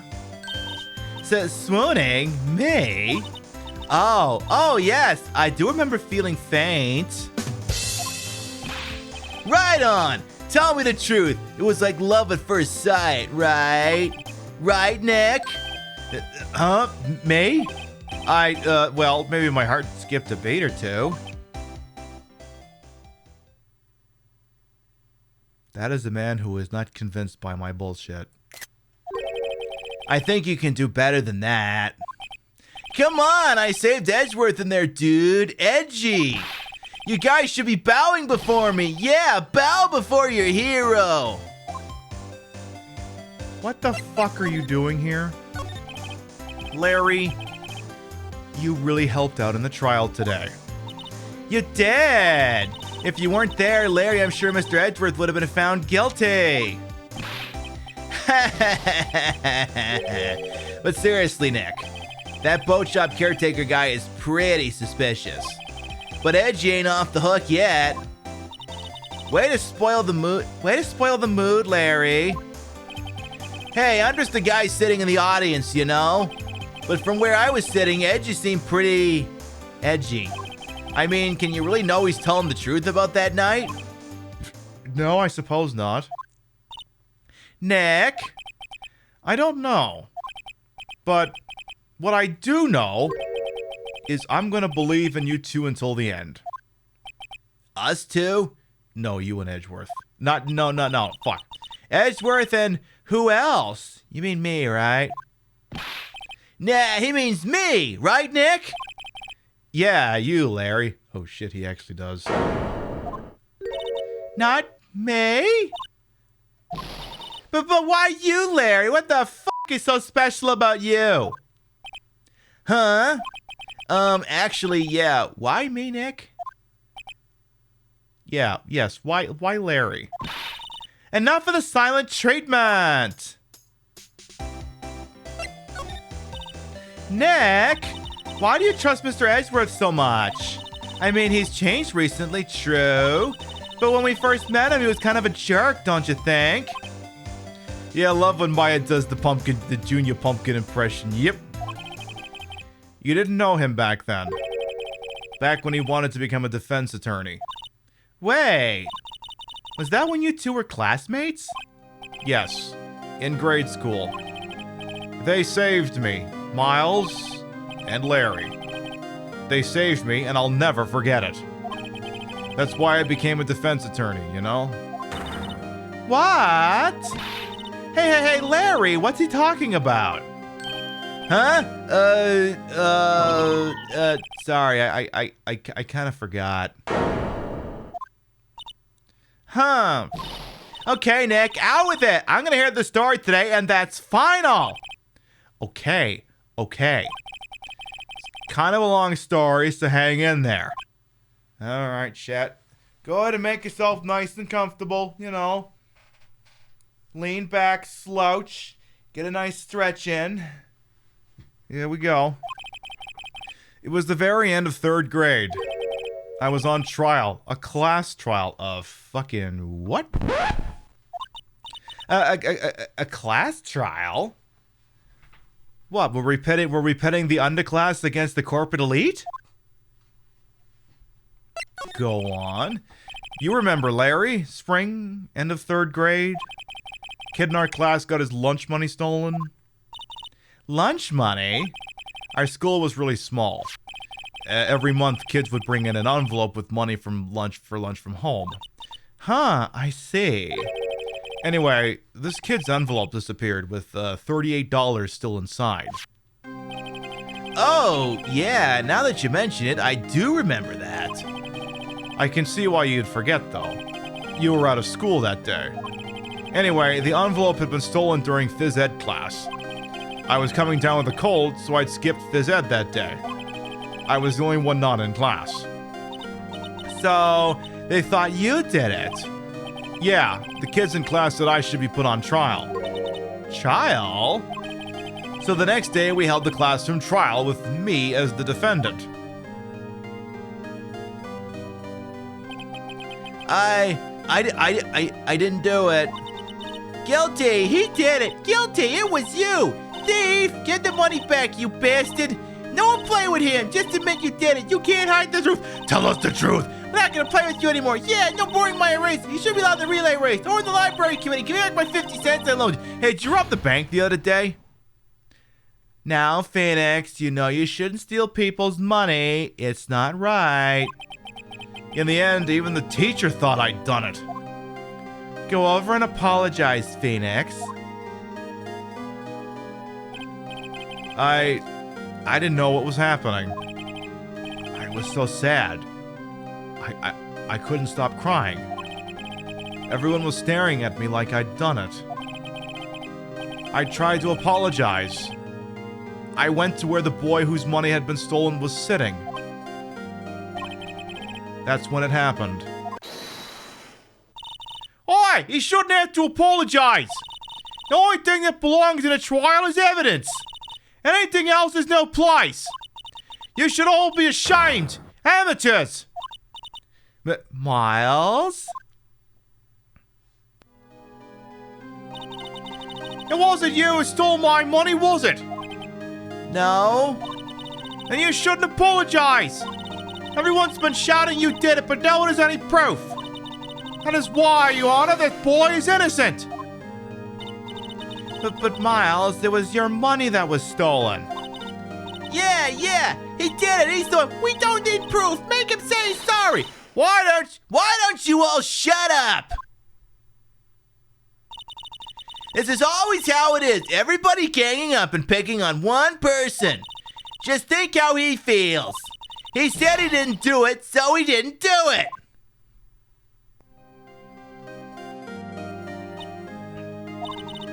Very well. I'll replace the money myself. This class trial is over. This is a horrible mistake. Nobody tell your parents.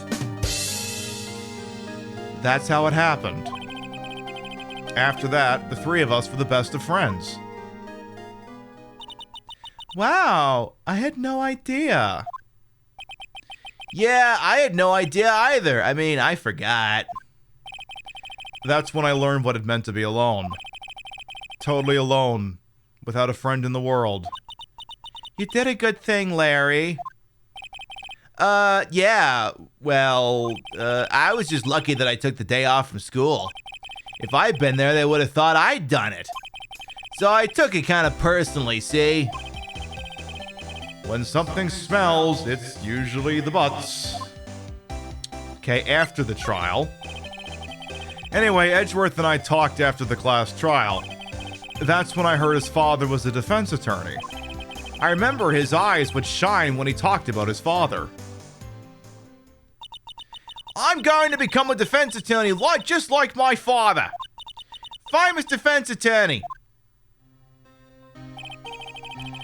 Then a few months later, he suddenly transferred to another school. The DL6 incident. Right. I'm not sure, but the transfer probably had something to do with his father's death. That's so sad. Yeah. But several years later, when I heard Edgeworth's name again, there was an article about him in the newspaper. The headline was something like, "Dark Suspicions of a Demon Attorney." Fabricating evidence, manipulating testimonies, covering up facts. The article said he'd do anything to get a guilty verdict. Anything, even blow a man in the parking lot. But why? What happened? I mean, that's not the Edgy I used to know at all. That's what I thought too. I tried to get in touch with him, I don't know how many times. He never replied. I guess he didn't want to see his old friends. I couldn't just drop it though. I wanted to meet him, to learn why he had become who he became. That's when I decided. Wait, you don't mean... That's why? That's why you became a defense attorney? To meet Edgeworth? That's kind of fucked. If I was a defense attorney, I knew he'd have to meet me, whether he wanted to or not. In court. Edgeworth believed in me, and I believe in him. He's in pain, and no one's on his side. I'm the only one who knows the real Edgeworth. I'm the only one who can help him. Whoa, Nick! So is that why you helped me out for free? Yes. I helped you because I believed in you. Except I don't remember saying I'd do it for free. Exactly, Lana Dawson, indeed. Aw, Nick! We have to save Mr. Edgeworth if it's the last thing we do, okay? Right. Very well, maybe. First, there's that rental boat shop caretaker. We need to find out who or what he is. I'd settle for who. I guess I can clean out some of this evidence I no longer need. Hey, Percy! You want to help us clear out inventory here? So, I guess we just lightened the load significantly, and indeed we did. Okay, let's go. Alright, let's try the police department. Come on, you be nice now. Looks like Detective Gumshoe hasn't gotten back yet. Gumshoe? He won't be coming back today. Oh, really? He said there was some guy he had to arrest by tomorrow. The boat shop caretaker, I assume. He shouted something about catching if it's the last thing I do, pal. Good luck, Gumshoe. Alright, so this ain't it. Gourd Lake. Alright, let's see what we got over here. Hey, pal! Long time no see! Oh, Detective Gumshoe. Close one today, huh? I got so worked up I snapped my tie in half. Hell? Sorry about that. No problem, pal. Thanks to you, we now know who really did it. You mean the boat shop caretaker? Look, I'll make you a promise. I'll have that scoundrel in my custody by trial time tomorrow. Come what may. It's my duty to you as a police officer. Now I'm off to catch me a criminal. It's his duty as the idealized version of a police officer. In real practice, a little different. Not that well, I guess we can push that button now. Big boobs? What? Child. Anyway, so... I meant to hit the rim shot. So, anyway. Detective Gumshoe sure is active today. Oh, one other thing. Eek! No one could go into the woods today. The woods? Where Lotta was camping? The woods off limits to camping, and apparently the park ranger found out. He got pretty mad. No one can go in there for a while. I guess Lotta's in a lot of trouble. Anyway, I'll be seeing you tomorrow. All right. I mean, we can still go in. We just can't go to the forest, I guess. Oh. Well, so much for the samurai. Huh? The steel eyesore is missing. Eyesore? Looks like the hot dog stand is closed too. Ooh, hang on, I gotta do a thing here. Sabercat thing to follow. Well, come on in. I guess Larry's too busy worrying about Mr. Edgeworth to show up for work. Yeah, he's in our office. Okay, we go to the boat rental shack. Okay, keep going here. Keep going. Get this hair off my shoulder. That old caretaker got away. Yep. I never imagined he might be the real murderer. Oh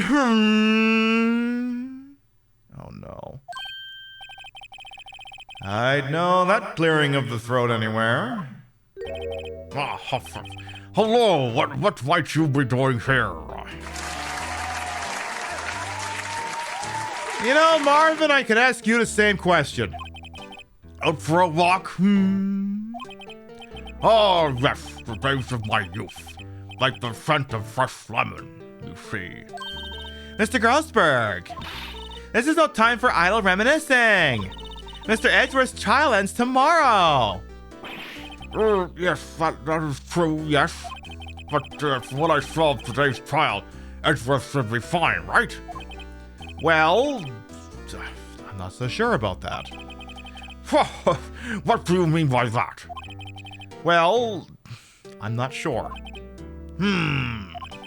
If you find anything out, come by my office at once. I may be able to offer you some assistance. Really? Thanks. Bye. What do you think Mr. Grossberg was doing here anyway? Who knows? Who gives a shit? Can we go inside? Oh shit, we can. Well, okay then.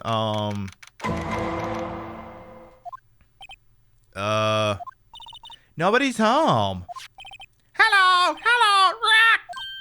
Hey, it's Polly. I wonder where your owner's gone, Polly. Hello, Rock. I can't believe he'd run off and leave his poor parrot to fend for itself. What game is this? The NYPD Pokemon? No, this is Phoenix Wright Ace Attorney. Welcome on in. Hello, Rock. All right. Let's have a look around. Can we talk to the piston parrot again? Wait a minute. Do we have the safe combination? That reminds me, Nick. Polly here knows the number to the safe, right? Hey, Jag, welcome on as well. Yeah, that's right. Polly, what's the number to the safe? 1228. Let's open it, Nick. Come on. I'm sure there isn't any money in there. Aww. But hey, he keeps it locked, right? So there must be something of value in there. I'm not so sure. Okay, Nick, let's see what's in there. I guess there might be a clue or two. The only thing in here is a letter. A letter? Aw, boring. Huh, there's no name or signature on this thing. It's handwritten in very precise, clear letters. Get your revenge on Miles Edgeworth. Huh. Yes, this is the HD version. I'm playing it on Nintendo Switch. Edgeworth? Nick, why would Mr. Edgeworth's name be on here? How should I know? I'm gonna read the whole thing. Get your revenge on Miles Edgeworth. It also says, this is your last chance. Now is the time to get revenge on the 2 men who ruined your life. The rest of the letter goes on to describe the murder plot in detail. How to kill Robert Hammond and frame Edgeworth. Calling Edgeworth out to the lake, getting on the boat, firing twice. This is exactly what I figured out today in court. It's all here, in perfect detail. Well, what do you think it means, Nick? I don't know, but it looks like these are instructions for that caretaker. Did he find the script? It seems like that, Love Cuppas. When he killed Robert Hammond and called out Edgeworth, he was following instructions. But who could have written that letter? And what does it mean to get revenge on Miles Edgeworth? Look, I don't know, okay? But one thing's for certain. This letter is an amazing clue. Letter from the safe added to the court record. Now, I don't know about you, but I think that's worth a pretty good drink. I think that's worth a good suck.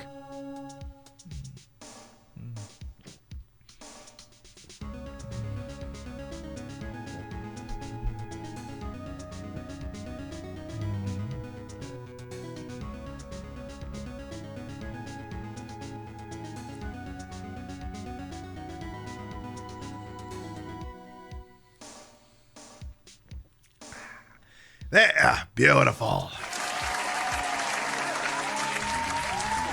As we say, spit as the quit is. All right, so let's see what we got going on over here. Any other evidence in here we should be looking at? See, this thing, all the fishies over here. I feel like I seen that in like an Animal Crossing. Say, Nick, don't people usually put pictures of fish up on the wall to boast about them? Yeah, I guess so. You mean pictures of the fish they caught, right? Right, but don't all the fish on the wall here look really puny to you? Well, you know what they say. You should have seen the one that got away. Except the one that got away from us was the caretaker, and we did see him. Why do I feel like we're having 2 different conversations here? Yeah, I wouldn't know anything about that at all. Alright, I tell you what, let's, I don't think there was anything else we need to look for in there. I mean, actually, let's... Hang on, can we talk to the parrot? Hey, Polly! Hey, Polly, how you doing? Maybe I should take care of Polly, Nick. You probably shouldn't just kidnap her. The police know about her anyway. I'm sure they'll do something. Well, okay. Sorry, Polly. He says I can't take you. Great. Now the bird's gonna hate me. Sorry, Boydo. I guess, actually, wait. Is there anything in the waste bin? Is there anything in the waste bin? Ah! What's wrong? Huh? Oh, never mind. What? What? Tell me. Just, when I saw the TV, I remembered. They're showing a Pink Princess special this week. I thought I was looking at the wastebasket. Oh. See, that's why I didn't want to tell you. Silly me, I thought we were rooting through the trash. Never mind. We'll leave. Alright. Let's go back a couple of steps here. You know what? Let's go to Grossberg's office. He did say that if we found out anything, that we should talk to him. As far as I'm concerned, we should go talk to that guy. Just how the hell do we get there? How do I get to Grossberg's office from here? Oh, hi. I guess we could talk to him. Do you want to talk? You look as grim as always. Mr. Edgeworth, I heard about the story about the class trial. Class trial? What do you mean? You don't remember? No, I don't. Your lunch money was stolen, wasn't it? In 3rd grade? Lunch money? Oh. Oh, right. Yes, I do seem to remember something like that. Nick, I think you're the only one who really remembers. Well, it probably only really mattered to me anyway. Mr. Edgeworth, didn't you know? That trial was the reason Nick became a defense attorney. Ridiculous! Clary, thank you to follow. Welcome on in. Gee, thanks. That said, does sound like the kind of thing you'd do. You haven't changed a bit, have you, Wright? So simple. To a fault, even. Well, maybe, yeah, but I think you changed too much, Edgeworth. Perhaps. Yeah, let's talk about that, by the way. Hey, Edgeworth, why did you become a prosecutor anyway? You used to look up to your dad. You said you wanted to be a defense attorney. I couldn't let myself deny reality like you. What do you mean? My father was taken from me, and you want me to defend criminals? I'm sorry, Wright, but I'm not that good of a person. One suspect was apprehended in your father's murder, right? Yes, the man trapped in the elevator with my father. His name was Yanni Yogi. He had to be the shooter, any way you look at it. Yet, he was found innocent. That defense attorney got him off the hook. That would be Robert Hammond. On that day 15 years ago, 3 of us were trapped in the elevator for 5 hours. I figure as much, Memnon. What can I say? Sometimes I stick in people's minds. When we were rescued, we all suffered oxygen deprivation. I had lost all memory of the murder. Lost your memory? Even now, I can't recall what happened in that elevator. That was the crux of Yogi's attorney's argument in court. He claimed Yanni Yogi had not been of sound mind due to the oxygen deprivation. Yogi was released due to a lack of innocence. Lack of evidence. Innocent. That's when I changed my mind. I started to hate defense attorneys. Okay, but what about this dickhead? What's your relationship with Von Karma? He's my teacher, and a man who deserves respect. I learned everything I know of courtroom techniques from him. Oh, well, this fucking explains a lot. So he's like my sister was to you, Nick. He is a perfectionist in all things. In court, in his personal life, he is obsessed with doing everything perfectly. Perfectly, huh? In all the cases he has taken on, none were left unsolved. And not one suspect was declared innocent. Ever. But that's... I know. It's possible some of the suspects were indeed innocent. However, it's impossible for us to accurately determine that in every case. Is it part of legal dogma that it's better to let 100 guilty men go free than to convict one innocent? I mean, I understand that's the idealized version of the laws that exist in the modern era. Clearly doesn't exist in this universe, at least we're all playing with the same deck of cards. All Von Karma does is his job, to find a suspect guilty perfectly. In any case, it's nigh well impossible to find a weakness in him. Should a weakness appear, he would do everything in his power to make it go away. Edgeworth? If what you're saying is true, you're headed for a guilty sentence tomorrow. He's right! Now's no time to praise the enemy, Mr. Edgeworth. Remember what Napoleon said, never praise your opponent. It's a strange situation in which I find myself, I'll admit. No kidding. Yeah, won't someone please think of the prosecutor's win records? Exactly. You're telling me the Prosecutorial Hall of Fame's gonna have a whole bunch of asterisks on it? Couldn't freaking possibly. Oh, shit, I didn't mean to have this conversation again. Oops. Alright.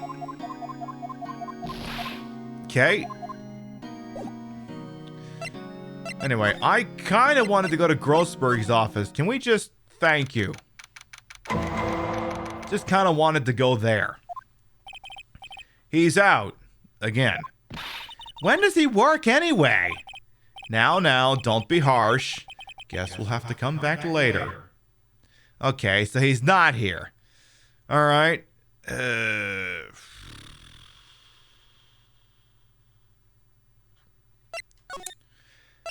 Well, maybe there's something else we can talk to about Edgeworth. Oh yeah. Small detail. Kind of forgot about it. You know, maybe it's not worth mentioning, but you see these instructions here we found in a safe at the suspect's place that seem to explain thoroughly what happened here.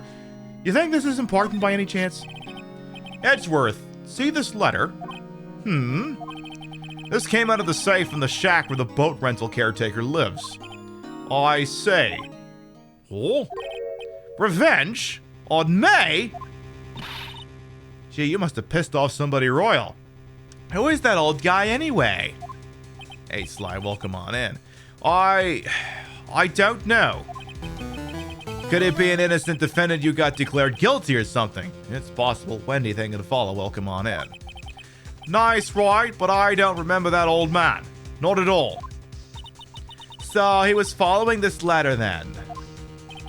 Which means there was someone else behind it. Now is the time to get revenge on the two men who ruined your life. Two men, meaning myself and Robert Hammond. It also says this is your last chance. Last chance? Wait. Maybe. Maybe he's talking about the statute of limitations on the DL6 incident. White. That old man. Well, what is it? Do you know who he is? Yogi. Could he be Yogi? Yogi? The suspect in the DL6 incident. The one who was found innocent. Love the musical flair? Hey, I serve in many ways. Welcome on in. Tell me about the Yanni Yogi. Did he hit some kick-ass home runs for the Red Sox or something? Yanni Yogi was a court bailiff at the time. We just happened to be in that elevator together 15 years ago. Uh-oh.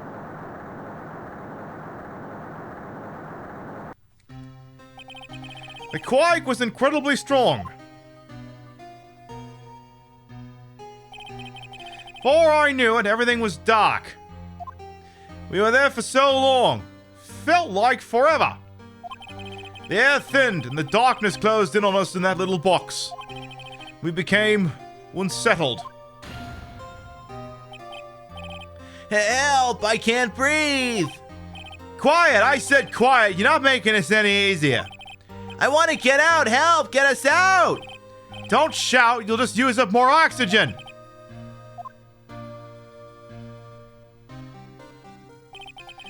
That's all I remember. That's all I remember. When I came to, I was in a hospital bed staring up at the ceiling.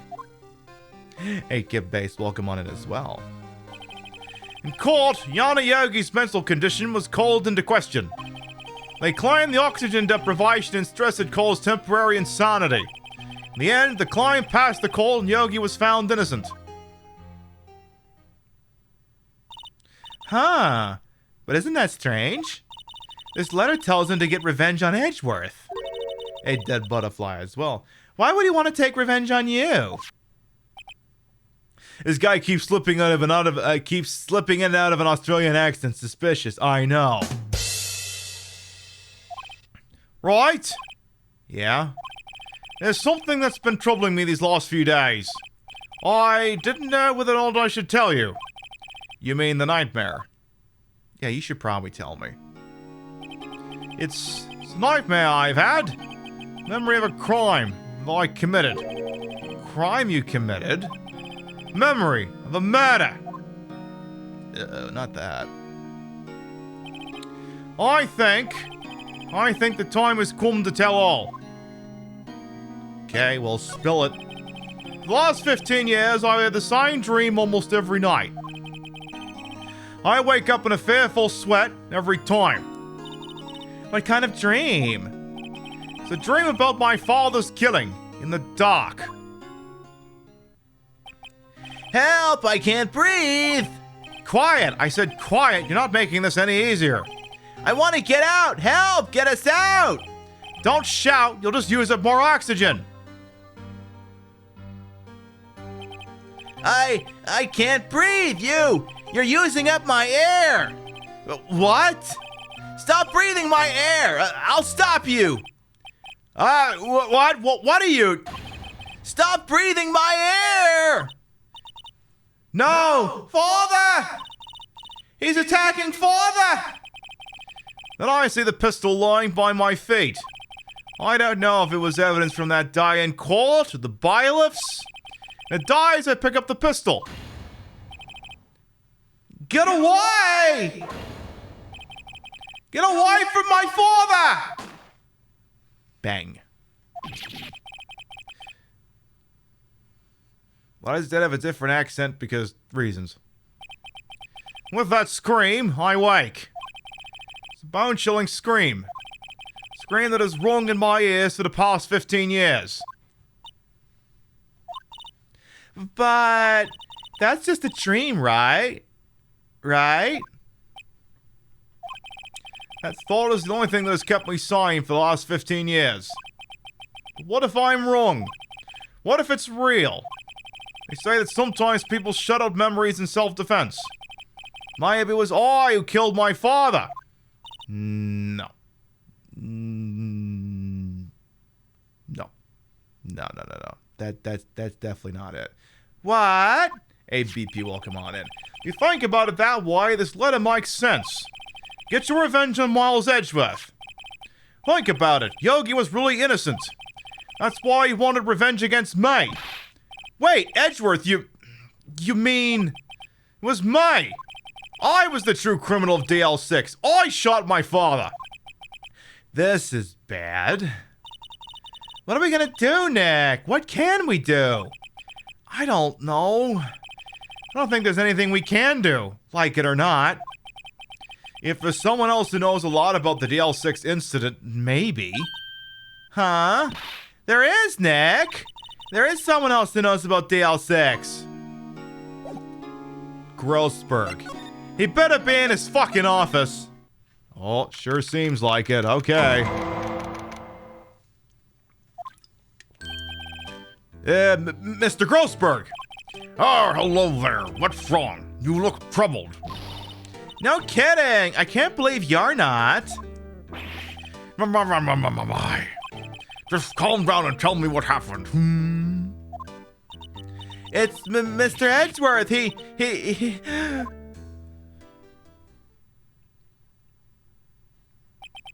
I see. So, Edgeworth Dempsey shot his own father. It's only a dream. Only a dream. I wonder. What? If that's the case, then why do you two look so troubled? Well... Also, consider this. Yogi quite certainly holds a deep grudge against Miles Edgeworth. So deep, he'd want to frame him for murder.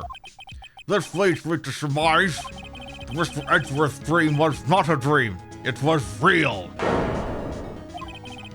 As you imagined. Miles Edgeworth threw the pistol to save his father. The pistol fired, and the deed was done. Well. No! I don't believe it! Yogi was suspected of murder, and his career as a bailiff was irrevocably wrecked. Thus, he sought revenge on Miles Edgeworth. This was his last chance, of course, with the statute of limitations so close. Alright, keep talking, Grodyberg. What do you know about Edgeworth's father? He was a defense attorney without peer. It sounds trite, but it's true. Well, he may have had one peer now that I think about it. Your mentor, Mia Fey. My sister? Gregory Edgeworth was very disapproving of Mr. Von Karma's techniques. Hey, Kane, welcome on in as well. That's no surprise. Von Karma is an extreme man. Forged testimonies and evidence are nothing to him. The result, he has a perfect win record in court. To beat him, Gregory Edgeworth tried to call attention to his methods. And?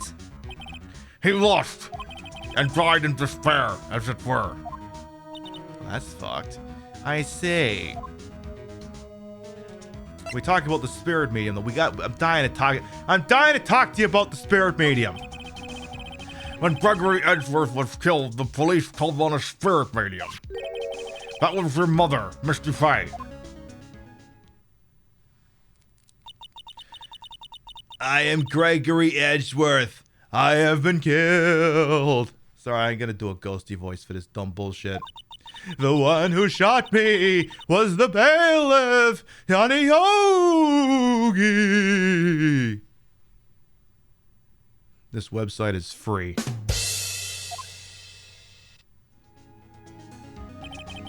That Yogi was found innocent. That's when my mother left us. Everyone called her a fraud. That's right, everyone thought she was, you see. Yet, now that I think about it, it seems the one who lied was Gregory Edgeworth's ghost. Gregory Edgeworth must have known who shot him. I don't believe it. So you're saying he falsified his testimony from beyond the freaking grave? That Edgeworth's dad lied to protect his son? It's only a possibility, mind you, but a possibility nonetheless.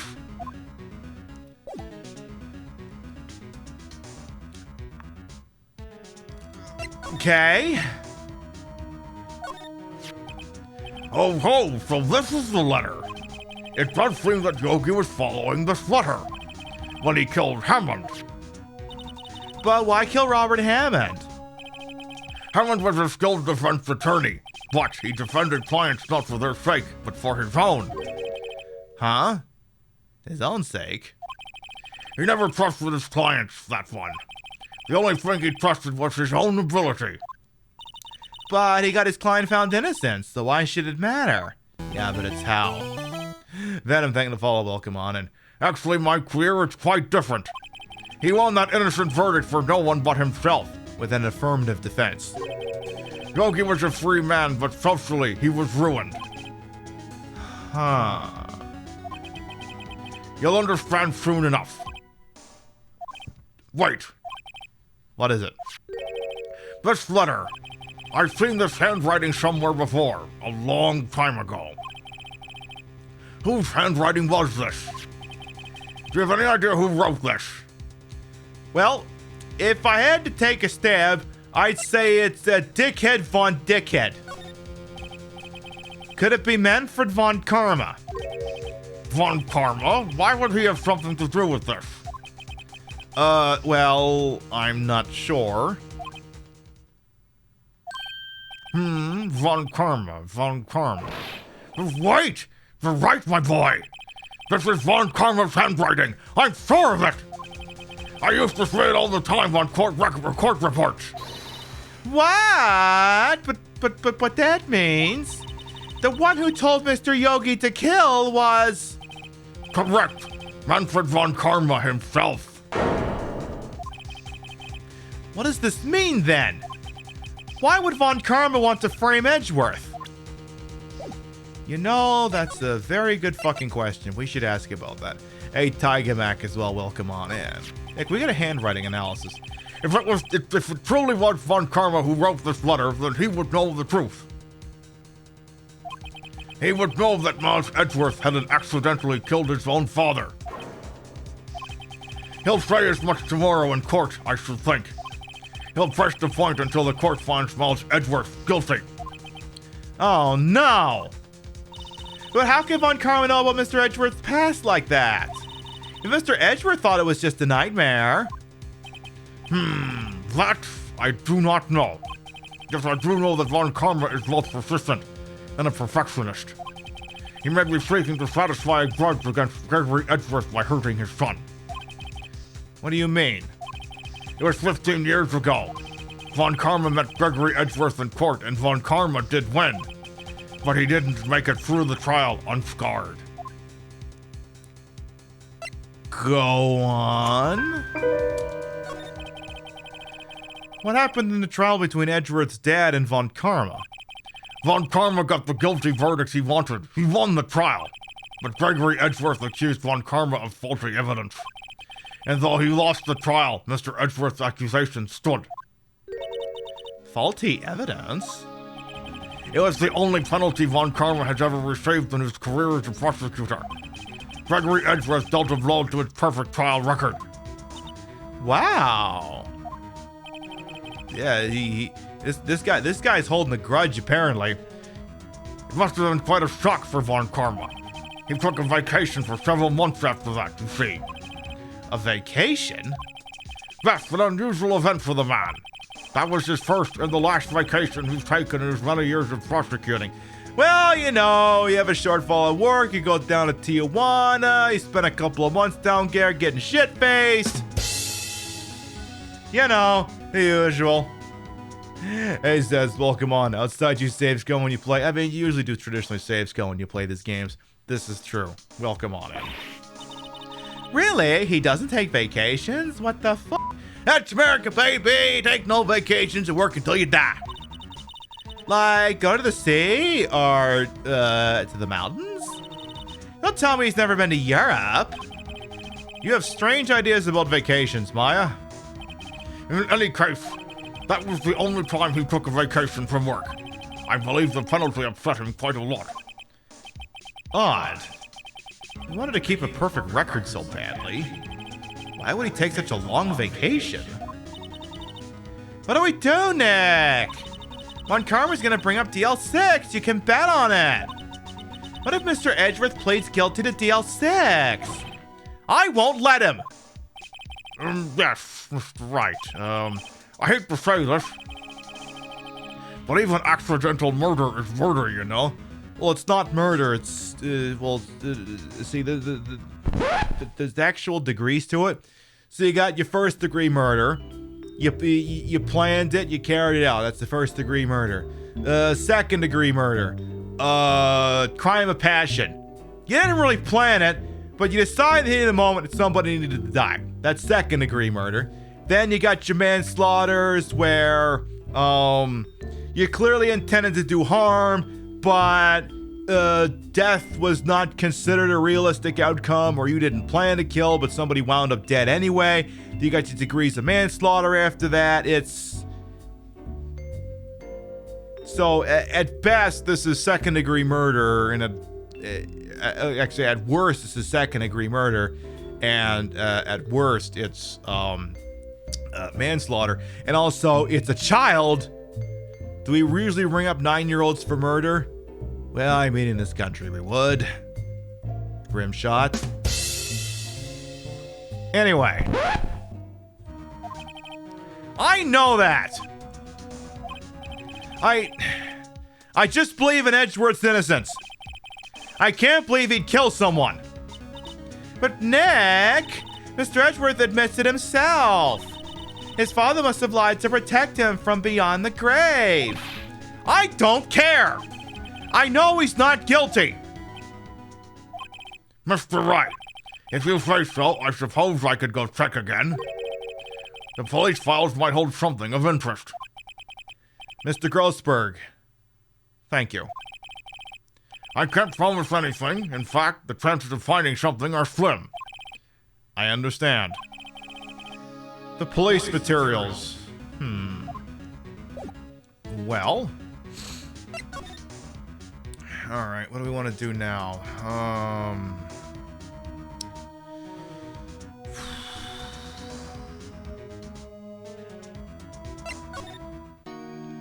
I don't think he has anything new. No. Gumshoe show up. Oh, hang on a second here. We got something. We got a live one here. There's hardly anyone here. Everyone must be out looking for the old guy, Yogi. Hey, it's you. I don't think Gumshoe'll be coming back today. He's staying out late looking for someone. Sounds like Detective Gumshoe is pounding the pavement for real. We were wondering if we could check out the records room again. Well, now, I can't have anyone wandering around in there.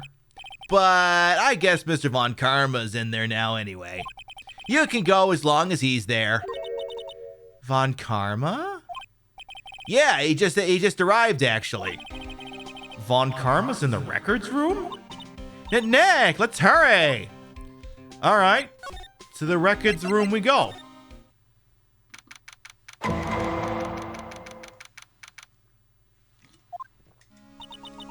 dusty as always. We were only here just yesterday. I'm sure they just haven't had time to clean. What's wrong, Nick? Nothing. I was just noticing that he isn't here. Von Karma. I see we have an open drawer. Huh? One of the drawers here is open. Someone must have been looking in it recently. The label says unsolved cases evidence. Unsolved cases? Nick! The file for DL6, it's completely empty! What? What? What are you doing in here? Ah! Von Karma! You! How did you know my name? Huh?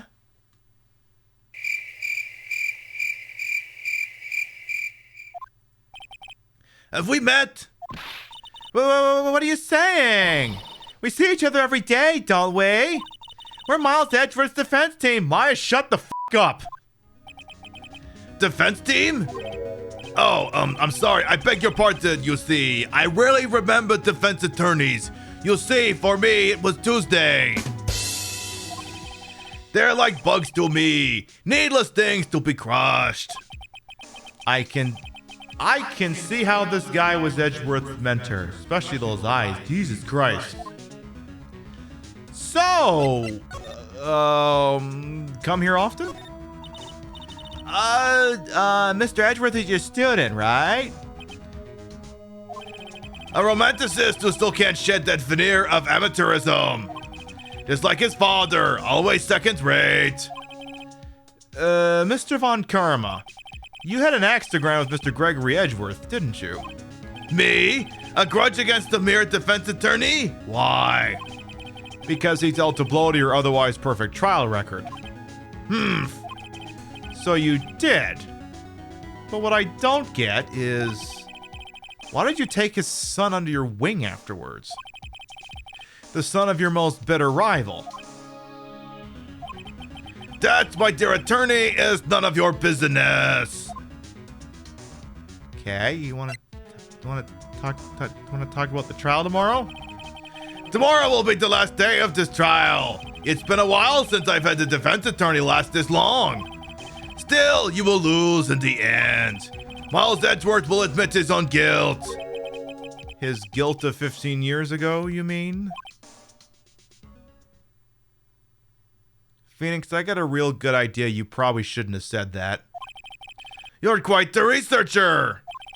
If you've done your homework so well, then certainly you must understand. You know what Miles Edgeworth will tell the court tomorrow. We were right.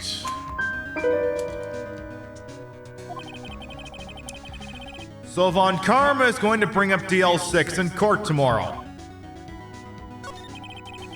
Oh, I didn't mean to have this conversation again. Okay. Okay. Stupid question. Did you write this thing?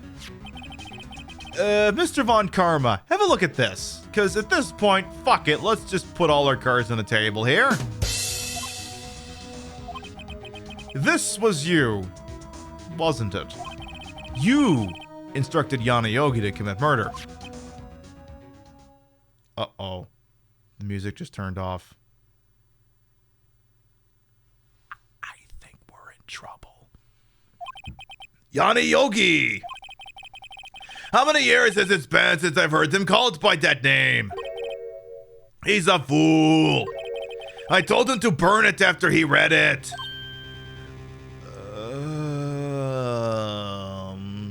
Phoenix, you got a tape recorder on you, right? You got one of these Twin Peaks Dale Cooper specials on you, right? And you're recording this whole conversation right now, right? Right? Please tell me you have one of these things on you. So you admit it. You wrote Mr. Yogi this letter.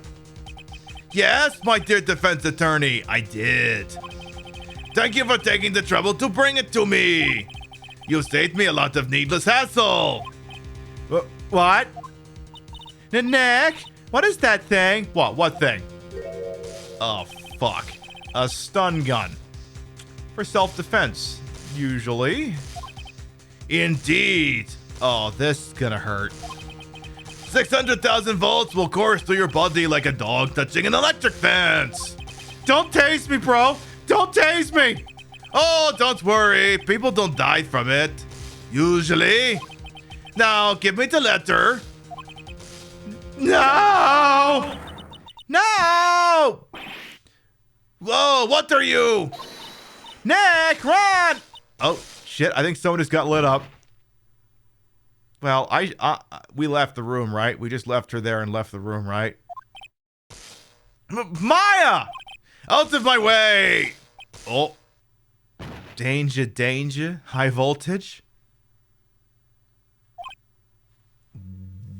Well.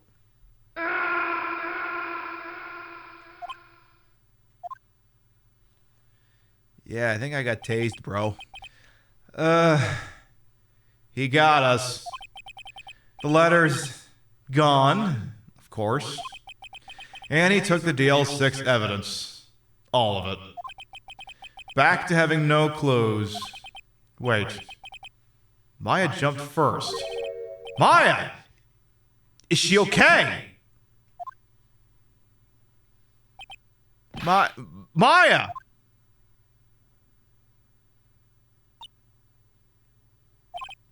Maya, open your eyes!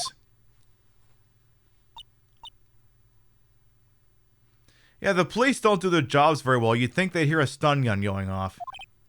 Maya! The letter, did he take it? We definitely should have, I'm not saying he took it, but we definitely should have created photocopies. Huh? Oh, yeah. Are you okay?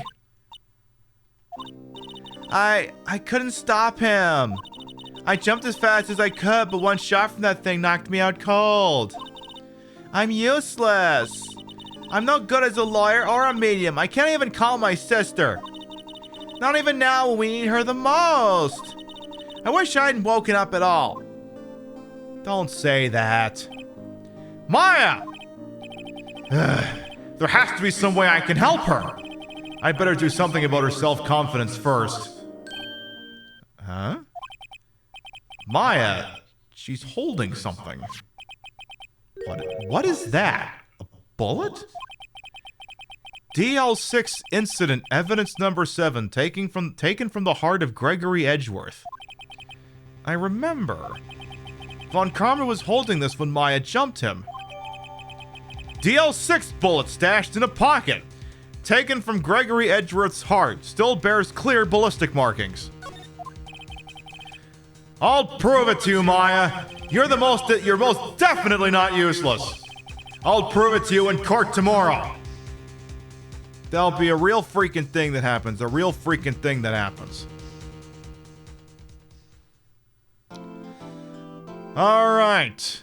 The big freaking finish is coming up. Huh. We're going to take a short little BRB, the final scheduled BRB of the evening. And when we're back, we're going to ride this thing all the way to the conclusion.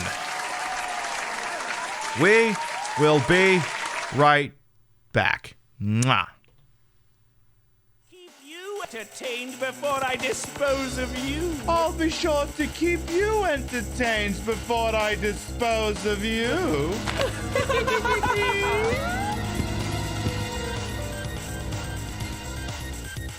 Get a rope Jimmy to the nuts.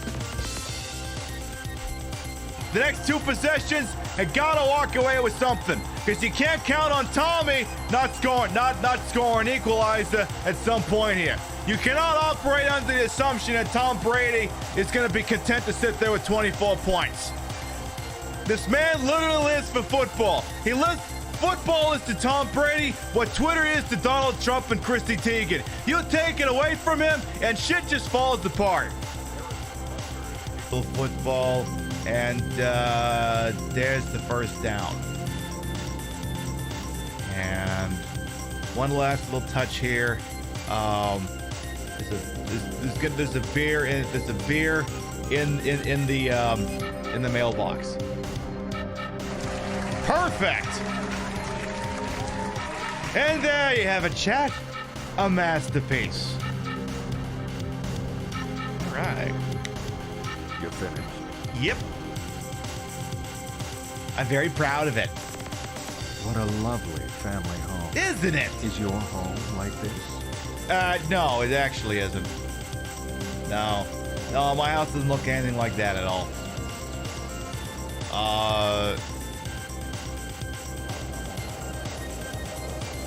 How painfully arbitrary. Wait a minute, so we got the orange car with a blue stripe though. Where the hell's that? First, you must prove yourself. You'll be provided with $500,000, which you must turn a profit through the stock market. Now, I don't want to hear anything out of chat about how I'm being gifted $500,000 in seed money, because that's the last thing I want to hear is, yeah, I'm a success story. I made all this money in the stock market. Yeah, but you were given $500,000 in startup capital. Shut up! Wait, that's actually a real thing, and it's fucking stupid. Exactly, self-made. Started out with $500,000. $500,000. Work it, yes. Show us the gun. Show us that custom. In the city of Los Angeles, rising crime rates have resulted in the implementation of the bench trial system. In these trials, many defendants are represented by an ace attorney known as Phoenix Wright.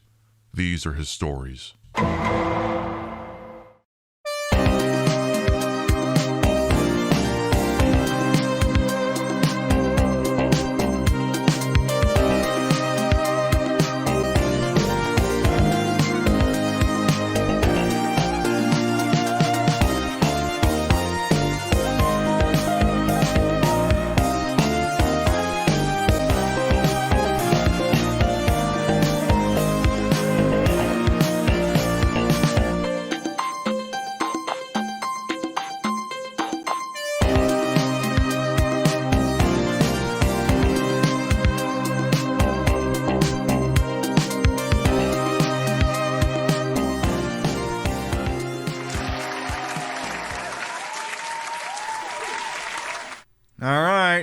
Let's go hit court really hard with our heads. Let's do it. This is it. Judgment Day. Today, things are going to get settled at last. A lot of things. Or that. Well, what's the big idea? So sorry, Nick. We're still electrocuting each other. I only touched your shoulder. I guess it's the shock hasn't worn off my running from the stun gun yesterday. Anyhow, today's the last day of the trial. Good luck, Nick. Yeah, thanks, Maya. Edgeworth is looking glum, as always. Hope Von Karma doesn't push him too hard. What? Whoa! What are you doing? Sorry, I'm still electrocuting people. I just thought I'd cheer you up with a pat on the back. Maya, maybe you should go outside and discharge. Right, good idea. Yeah, go touch a metal knob. Yeah, try not to electrocute anyone on your way out. Oh, well. Whoa, pal! Please don't electrocute Gumshoe. Dude, what's gotten into that girl? 600,000 volts. Detective Gumshoe. Morning, Mr. Edgeworth. Good morning. How did it go, Detective? Have no fear. As promised, I've captured a runaway caretaker. Hell yeah. I just brought him in. Took all night, pal. Thanks, Detective Gumshoe. You must be tired. Actually, after that shock I got on the way in, I feel pretty good. Yogi says he's forgotten his own name. But that has to be a lie. Why would he want revenge on Edgeworth if he couldn't remember his past? He does remember, and I'm going to prove it. Good point. Very good point there, boy. All right, let's do it to it.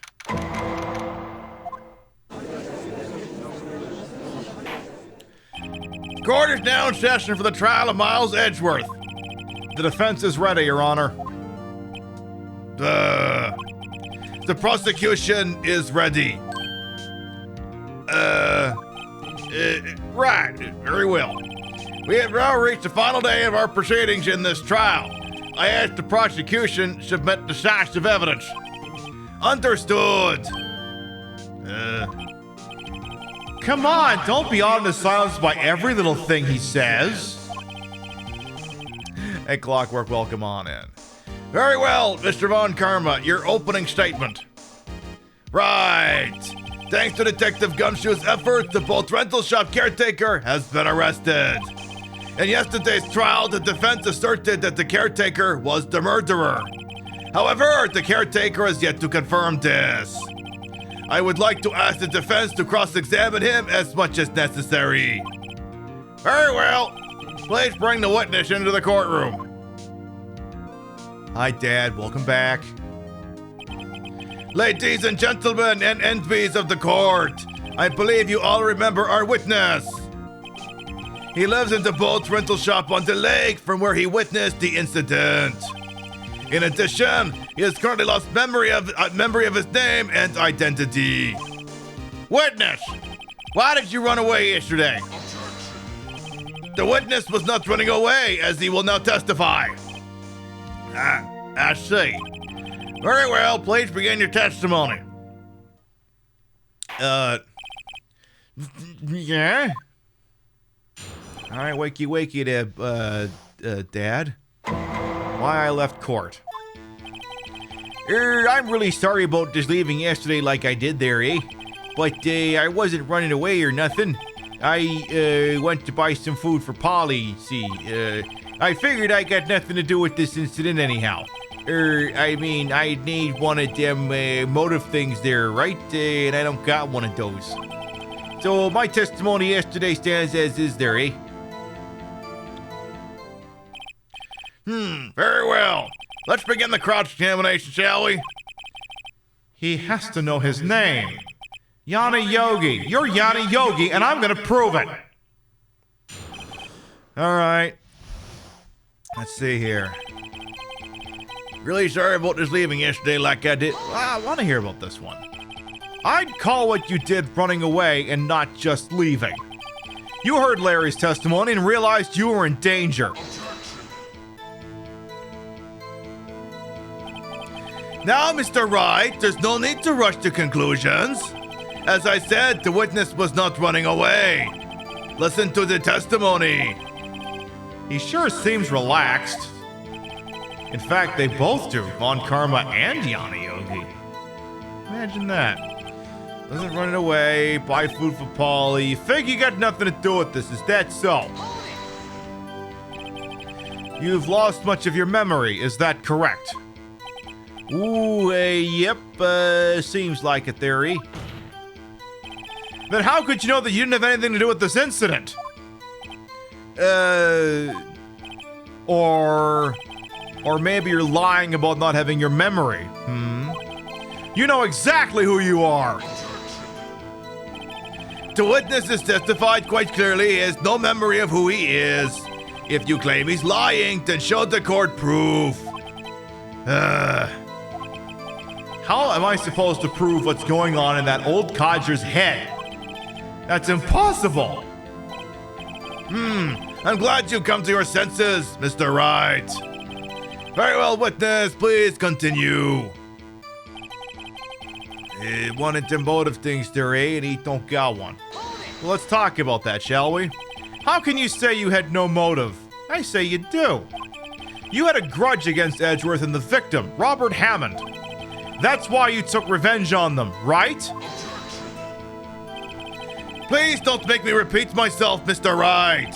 This witness has no memory of anything beyond several years ago. He can't hold a grudge. It's impossible. He can barely hold up these giant heaving breasts. I have to prove he's lying about his memory. Otherwise, it's going to be the same thing over and over until the trial ends. Might I say something, Mr. Rat? Yes, Your Honor. You've been saying the same thing over and over. You've been calling the witness's memory of the past or lack thereof into question. But does this really have anything to do with the current case? Of course, Your Honor. The witness has said he has nothing to do with this case and no motive. Both of these statements are lies. It's bullshit. Order! Order! Mr. Wright, there is a serious problem with your claim. Or are you saying you know who this witness is? Of course, Your Honor. Oh, now this is interesting. I would like to know myself, so who is he? Don't play dumb, Von Karma. Mr. Wright, please tell us the witness's name. I'm not even gonna tell a joke. He's fucking Yanni Yogi. His name is Yanni Yogi, a former court bailiff. Yogi? That name seems familiar. Yeah, we're not gonna. Well, the thing is, Meme Law 2 is if we accused him of tasing us, we couldn't prove it. Oh! Yanni Yogi from the DL6 incident. It figures the judge would have heard of it. It was such a famous case. But what does this mean? Your Honor, if this man is Mr. Yogi, then he has a clear motive.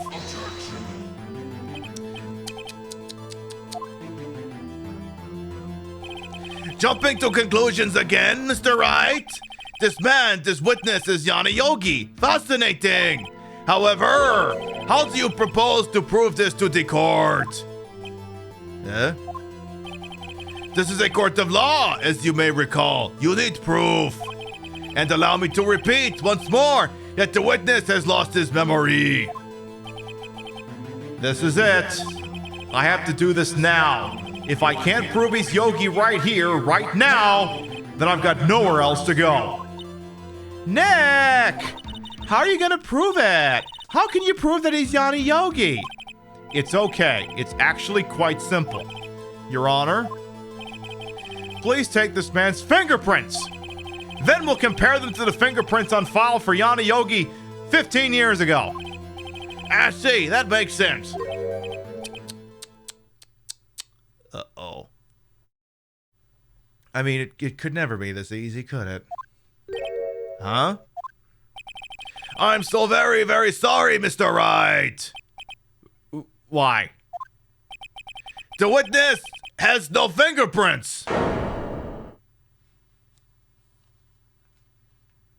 You all keep talking about fingerprints, and I will pull out the Animaniac skit. I will do it. I will do that. What? What? No fingerprints? You see, before I worked as a caretaker, I worked at a chemical plant there, eh? I burned my fingers working with the stuff. Yup. What? Yogi, you sneak! You burned your fingerprints off to hide your past! Well, if the witness has no fingerprints, I guess we'll not be able to prove his identity. Hey, Deathwolf, come on in. Yeah, this is something. No! Well, what will you do, Mr. Wright? Dental records? It seems that the case has been decided, no? No! I know what happened. I know everything. I just can't prove it. But no, I can't let it end like this. I can't lose. There has to be another way. There is no one who can testify as to who this witness is. No one! Nick, what are we gonna do? I didn't even consider that he might have erased his fingerprints. What do I do? Well, Mr. Wright, perhaps you'd like to cross-examine his parents for a little comic relief, no? Yeah, very funny. You're a sore winner, Von Karma. Wait a second. Cross-examine his parent? What is it, Nick? No, you're not going to... Your Honor?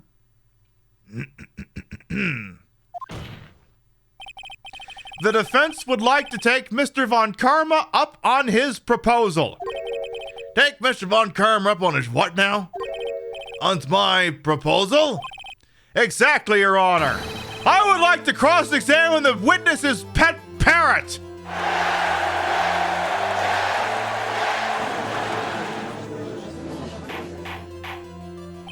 Order! What do you think, Mr. Von Karma? Need you even ask? This is a farce! I object! Wait a second! You were the one who suggested I cross-examine the parrot, Von Karma. I have a right to do as you suggested. Well, if you're so desperate, then please be my guest. Huh? Of course, should you go through with this and nothing comes of it, then I hope you're ready for the consequences. Nick, this is crazy. This is wild. Well, still want to go through with your little game. Fuck it, we're going balls deep.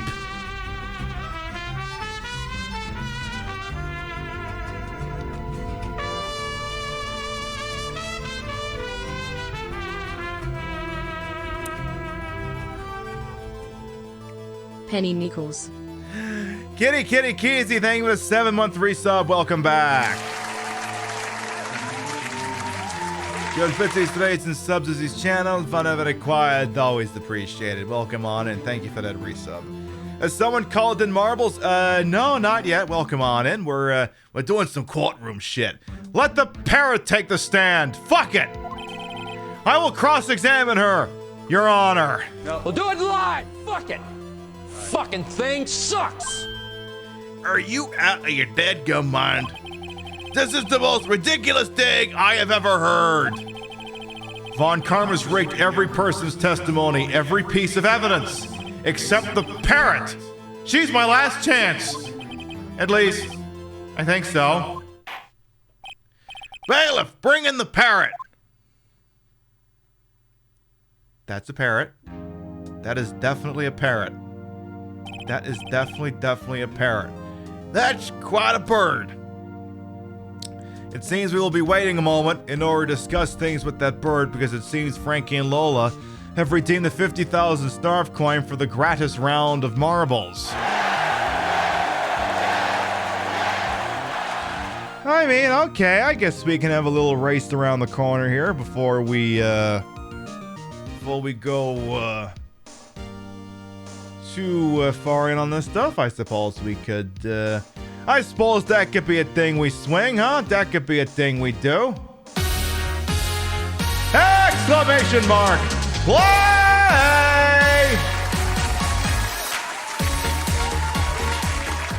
All right. Exclamation mark play gets you in here. The way this works, if you win the race and you're not subbed, I'll gift you a sub. You win the race and you are subbed, then a gift sub is bestowed to the community in your honor. And it's open and available to everyone. You follow me or not, sub to me or not, stupid me or not. Whether you think the parrot did it or not. Open and available to everyone, so I do want to see lots of balls in my face.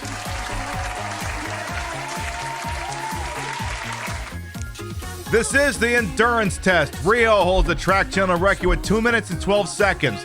You gonna steal her crown? Exclamation mark play gets you in here. We'll give you about a minute and we'll do the goddamn thing.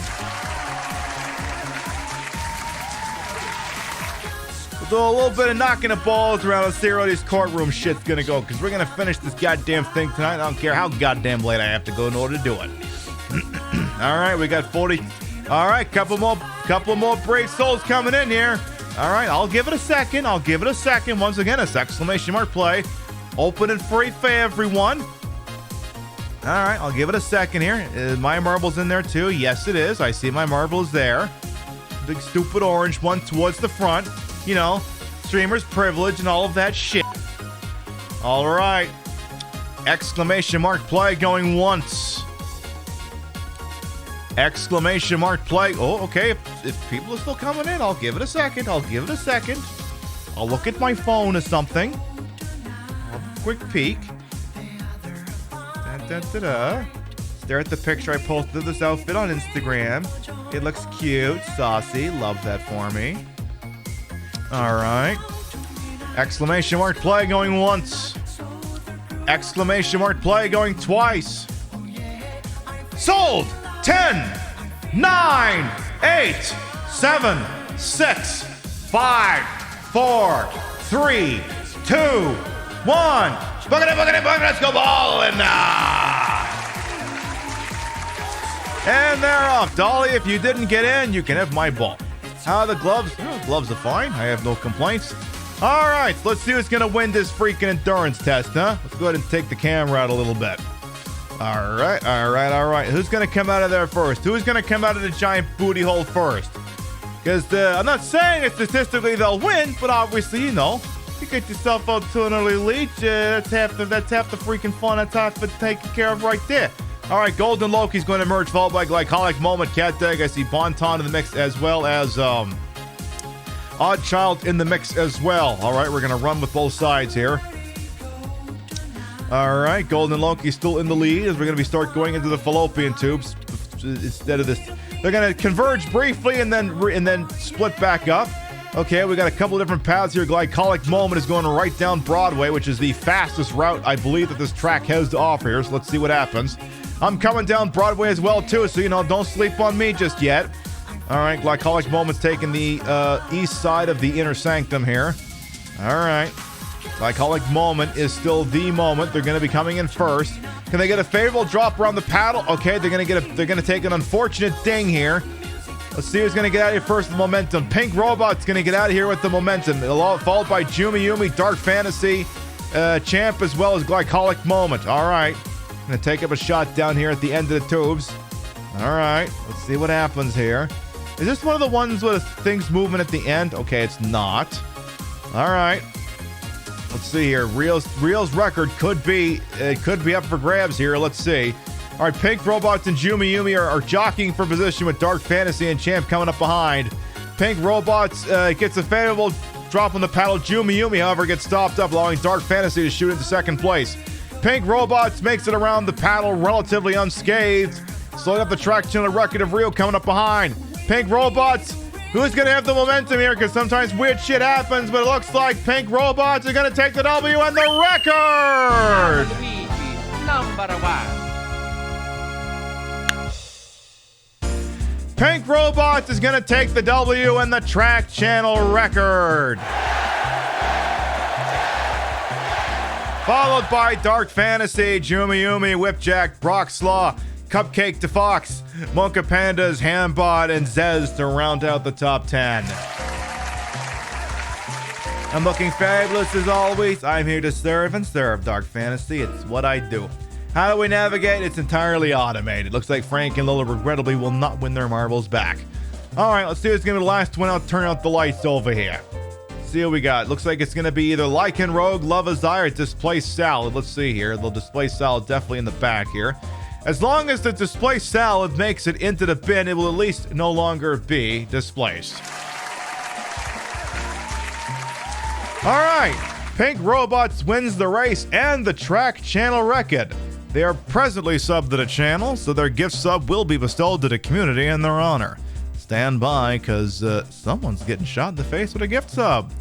This one's going to be going to... Survey says...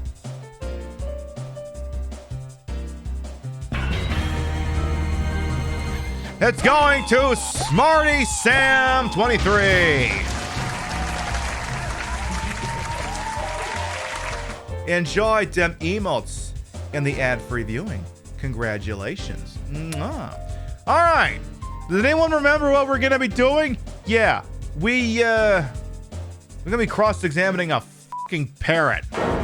So, we're going to be going back to doing something that is technically a lot more weird or off the wall or wild than the thing we literally just did. All right, folks, it's parrot time.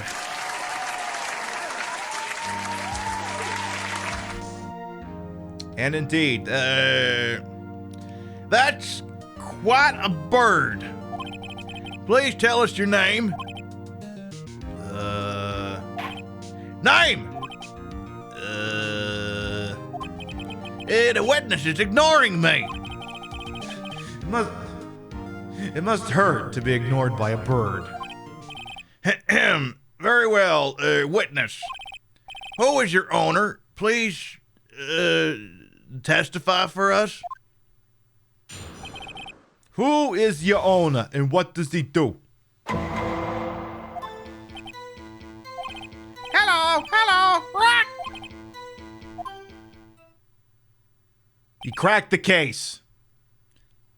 Certainly the most concise testimony we've had so far. Very well. Begin your cross-examination. Right. What are you gonna do, Nick? I don't know. What do we do, Maya? That's a very good question. All right. Well, obviously we have to press the parrot on the only thing it said. Witness, you can't just say hello and expect us to get anywhere. Do I do voice work? Not professionally, no, but no. Someone have a game call, I'm sure we could talk. I want you to testify. Maya, you talk to her. Right, what do I say?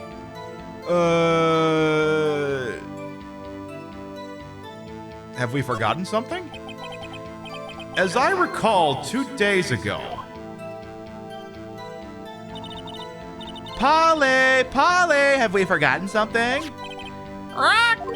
Don't forget the L6. If I can get Polly to say that here, that will prove that the caretaker had something to do with DL6. Polly, have we forgotten something?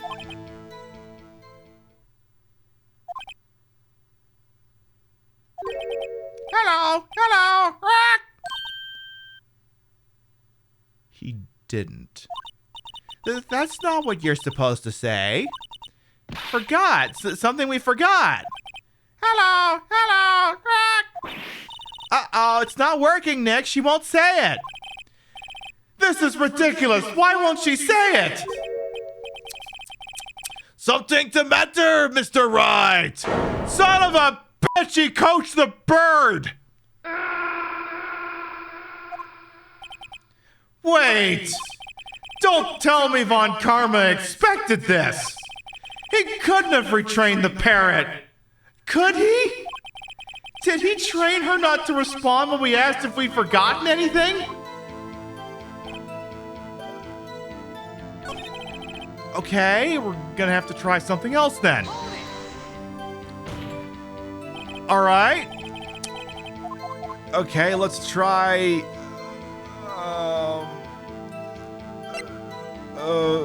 What's your name? Maybe I should get her to say her name. Polly, what's your name? Polly. Mr. Wright, I think we've established that this parrot is named Polly. Does it have anything to do with her owner's identity?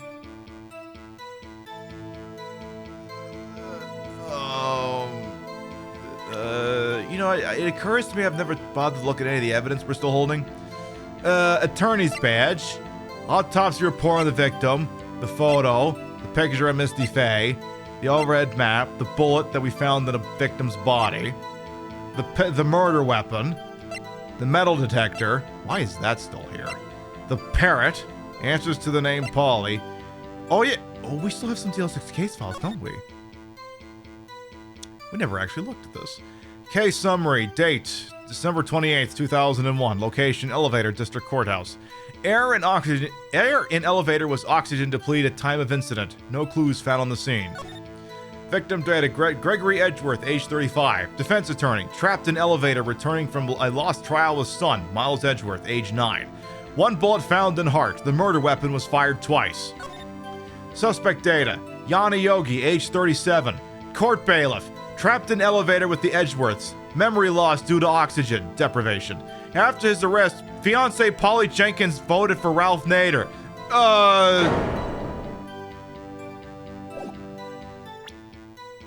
Yes, I think this does have something to do with the owner's identity. Yes, it does. Fascinating! You claim the parrot's name will prove her owner's identity? Then show us this proof. Nick, don't you think you're taking the bluffing a little too far? Listen, we're not here to answer the question of who is the caretaker. We're here to prove that he is Yana Yogi. All we have to do is tie the name Polly to Yogi. Your Honor, the proof that the parrot's name reveals the caretaker's identity is this. The DL6 case file that wasn't stolen by that jackass over there. The DL6 case file? That's quite the large file you have there. Excuse me. Which page is this proof on, Dan? Show us or stop wasting our time. Yeah, it's literally 3 pages. Very well, Mr. Wright, please show us the page where in this file is information connected to this parrot's name. Suspect data. It's on the suspect data page. Huh? This page is all the information about Yana Yogi. Right after he was arrested, his fiancée voted for Ralph Nader, see? Indeed, it does say that, yes. What was his fiancée's name? Polly Jenkins. Polly! Exactly, Your Honor. He wanted to remember the name of his fiancée who had voted for Ralph Nader. That's why he named his parrot after her. I see. And it's got nothing to do with the fact that everyone names their goddamn parrot Polly, all right? I guess that's possible. Bah, a mere coincidence, that's all. My granddaughter has a dog she calls Phoenix. Well, Mr. Phoenix Wright, does this make you my granddaughter's fiancé? She's only 7 years old, you sick fuck. Indeed. Alone, it's a little weak for evidence in a murder trial. We would need some of the other corroborating evidence. Where am I gonna find that? Nick, we're getting closer. One more, if we can just get one more piece of evidence. Right. But what? Very well, witness, you may continue. All right, let's try the other line of questioning. Okay. What's the safe number? Maybe I'll get her to say the number of that safe. Huh? The safe? Why? Let's just try to get her to say anything, okay? Polly, what was the number to the safe in the shack? 1228, 1228. My, what a reckless parrot. Well, Mr. Wright, you aren't claiming that this number has something to do with the caretaker.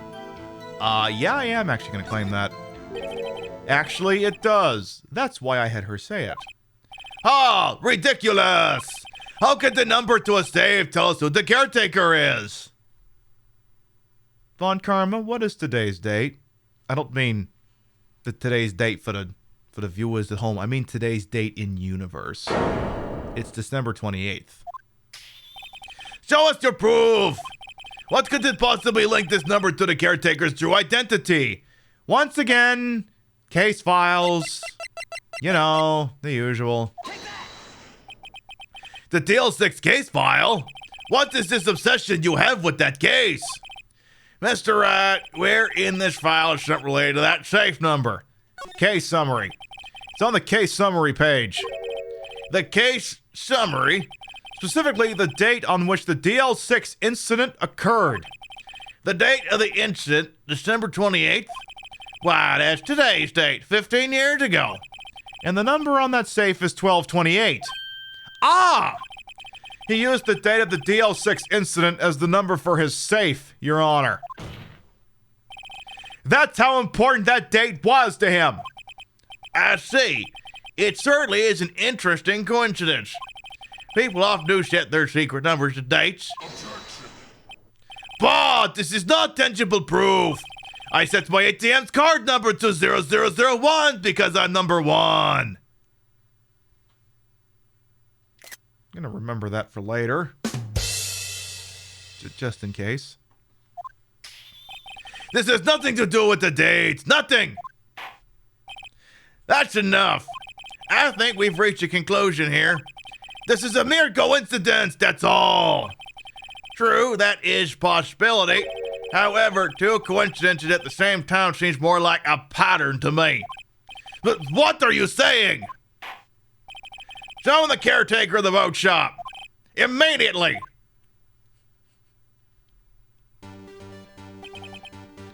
Witness, tell us your name. Wait! This witness, he doesn't remember. No, it's okay. Uh-oh. I have accomplished what I wanted to do. I'm done. Nick, he looks totally different. This is the real Yogi, I think. Finally. He's been acting feeble to hide his true identity. Acting for 15 years. Well, let me ask you again. Please state your name for the court. Ooh, my name is Yanni Yogi. 15 years ago, I served as a bailiff in this very court. Well, shit. Order! Order! Yanni Yogi! So it was you who killed Robert Hammond, or was it you? And tried to frame Miles Edgeworth for his death. Yes, it was me. I did it.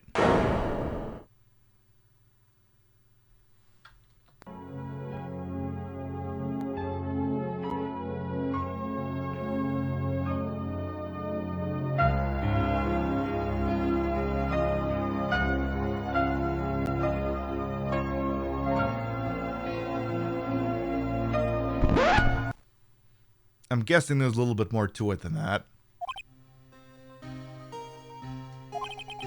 They put me on the witness stand 15 years ago. Robert Hammond, he said I was mentally unsound. He told me it would make me innocent, get me off the hook. Discount thing to follow, welcome on in. So, I pretended to have brain damage. I was innocent, really, but he didn't believe me. We won the trial, but I lost everything. I lost my job, my fiancée, my social standing. Then this year, 15 years later, a package arrived. It was a letter and a pistol.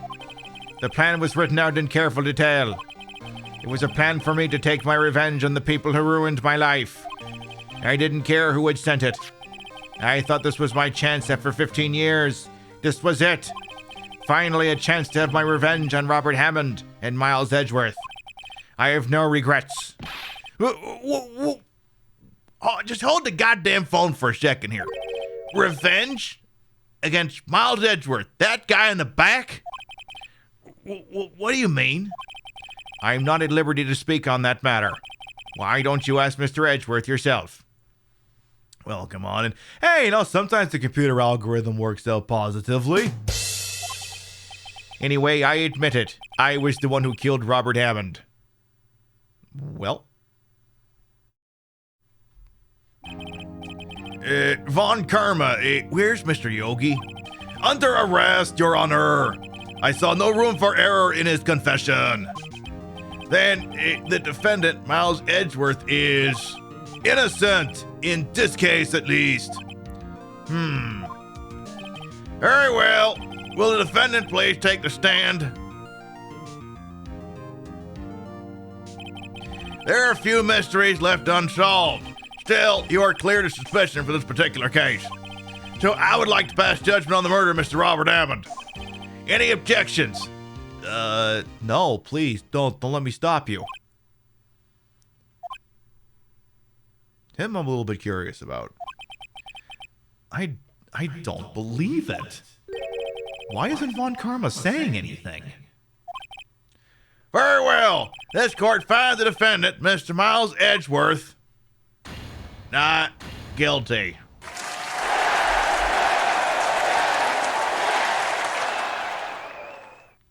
All right, then. That is all. This court is adjourned. What the?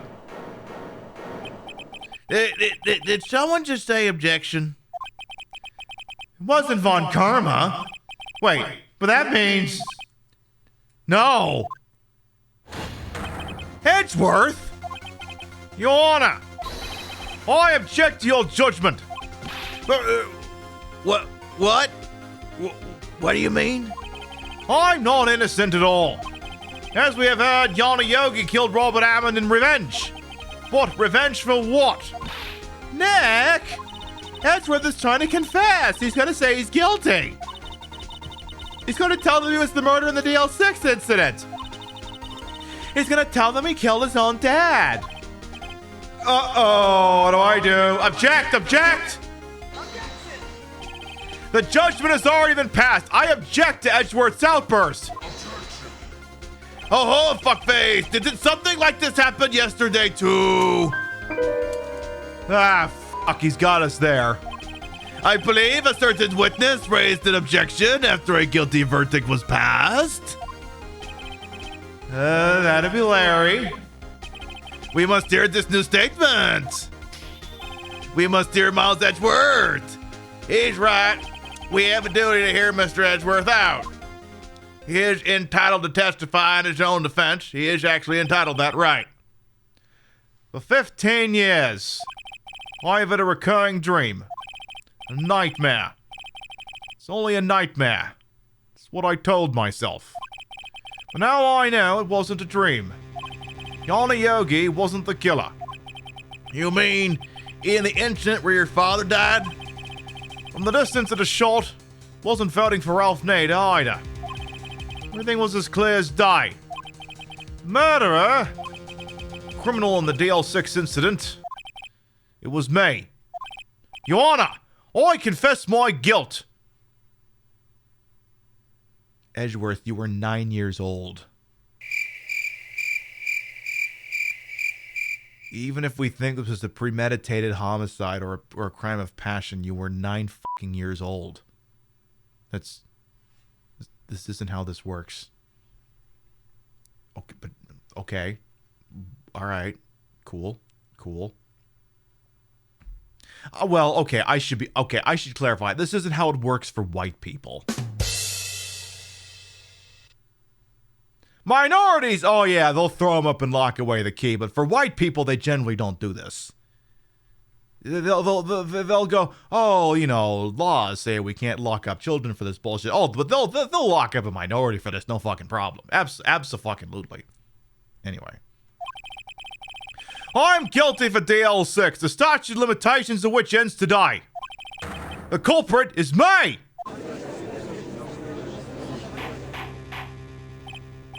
Order!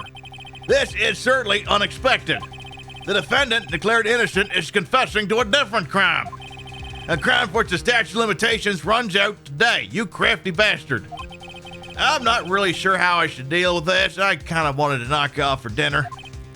Bah! It's obvious! We hold the trial right here, right now. We tried this man for this crime of 15 years ago. Don't I get to, like, do case prep or something? I think I'd like to take a 5-minute recess. During this time, I will consider the appropriate course of action to take. Court is adjourned.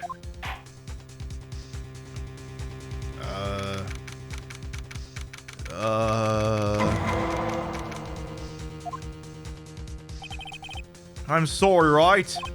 I've just wasted all your effort. Yeah, no fucking shit, boss.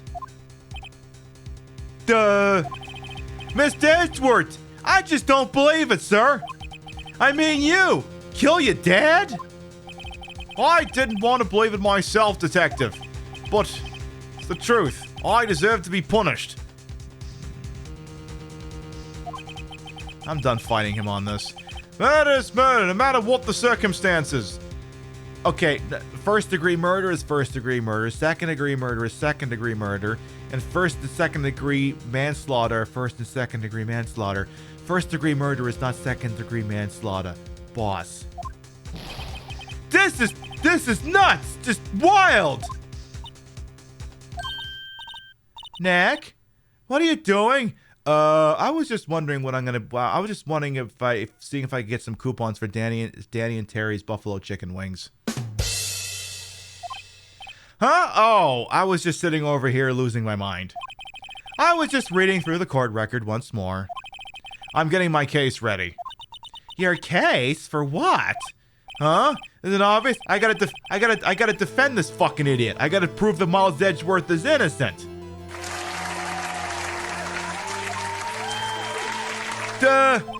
What are you talking about, pal? He just admitted to it. Do I look like I give a shit? He confessed that he did it in court. I'm sorry, Edgeworth, but I don't believe your nightmare. What? It's just a dream. It's not real. The truth is right here in this court record. In any case, tighten your belts. The real fight is just beginning. I'll prove you're innocent. Trust me. But right? All right. Back to court we go. Now then, I would like to resume our trial. Judge! Miles Edgeworth has admitted his own guilt. He has confessed his crime. Let us begin by hearing his testimony. Then, though pointless, let the defense do their cross-examination. The statute of limitations on the Deal 6 incident runs out today. Though it's unconventional for me, I'd like to run this one by the book. Ashley, does the defense have any objections? No, Your Honor. Von Karma, you knew this was going to happen from the very beginning, didn't you? Very well. Will Miles Edgeworth take the stand? Okie dokie then. Will the witness state his name and profession? As long as he doesn't introduce himself as Miles Edgeworth murderer, I'll be happy. Miles Edgeworth, I'm a prosecuting attorney. Mr. Edgeworth, 15 years ago, you mistakenly killed your father, Gregory Edgeworth. Is this correct? I don't know. I'm trying to figure out if I have to sneeze or not. That goes for both of us. He's trying to figure out if he has to sneeze, and I'm trying to figure out if I gotta sneeze. Are we sneezing or not?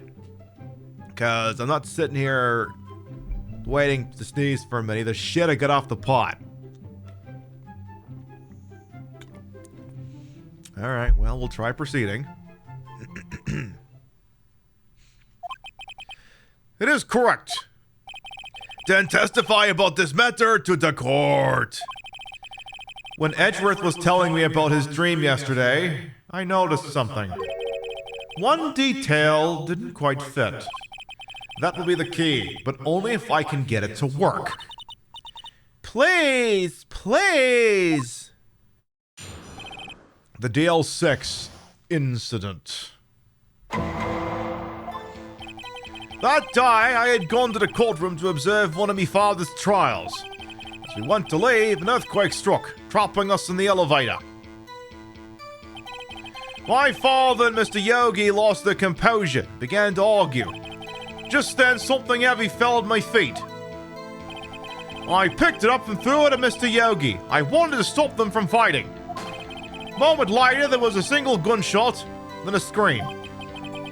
It was a terrible scream. I remember it to this day. That's all. Araxi, well, come on in. You love the sound effects in this stream? Hey, you know, I got all kinds of dipshit sound effects. I even got this one. Big boobs. What? Child. Anyway, so. You know, sometimes I push that one on occasion. And until now, you thought this memory was a dream? We were stuck in that elevator for 5 hours. The oxygen in the elevator ran out, and I lost my memory of the events. But the same claim Mr. Yogi has made. Very well. Mr. Wright, your cross-examination, please. Yes, Your Honor. All right, I gotta poke a hole in this stupid fucking thing. All right. That day, I'd gone to the courtroom to observe one of my father's trials. I want to have a full look at the evidence again as it stands now. Badge, the autopsy report of the victim in the previous case, the photograph taken in the previous case. the photo of Misty Faye, the overhead map of Gourd Lake, which at this point is irrelevant, the pistol found in the murder victim of the previous trial, the murder weapon of the previous trial, a metal detector, which is still here for some unknown reason, the parrot, that fucking thing, the DL6 case file incident, which I will go back over in a moment, the DL6 incident showing a very, very not alive Gregory Edgeworth, and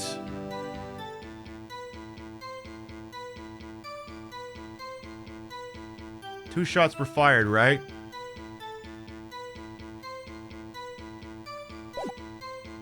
So wait, we got one in the victim and one in the window.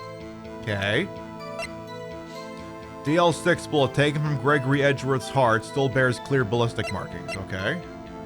Let's have a look at the case file. Elevator district, air in the other was depleted, no clues found at the scene. One bullet found in heart, the murder weapon was fired twice. Murder weapon was fired twice. We only have one bullet, but that doesn't mean that that's the only bullet, it's just... Because that's the thing, this is the evidence that Maya stole from Von Karma. That doesn't preclude there not being a second bullet, but it's very clear there were two shots fired at the scene. Air and oxygen was depleted, no clues found at the scene. One bullet found in heart, the murder weapon was fired twice. Court bailiff, blah blah blah. Alright. On to, of course, one to be followed as trials. We went to leave, an earthquake struck, trapping us in the elevator. My father, Mr. Yogi, lost the composure, began to argue. Just then something fell at my feet. I picked it up and threw it at Mr. Yogi. I wanted them to stop fighting. A moment later, there was a single gunshot, then a scream. A single gunshot.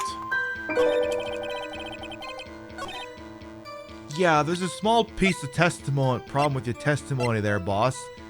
According to DL6 case file, that gun was fired twice. Why do you only remember one shot?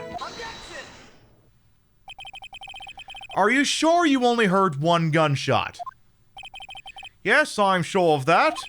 I had the shot and the scream. Then everything faded. I was unconscious until the rescuers came. I see. No, Your Honor. Unfortunately, you don't. Look at this file one more time. This plainly contradicts the witness's testimony. You do enjoy dragging out that file, don't you? I don't accept this evidence unless you can tell us what page it's on. Oh, for fuck's sakes, not this shit again. It's in the victim data. Look in the victim data in this file. It says it quite plainly, the murder weapon was fired twice. Miles Edgeworth only heard one gunshot, yet the murder weapon was fired twice. The first shot was the accidental firing when the pistol was thrown. So, who fired the remaining shot?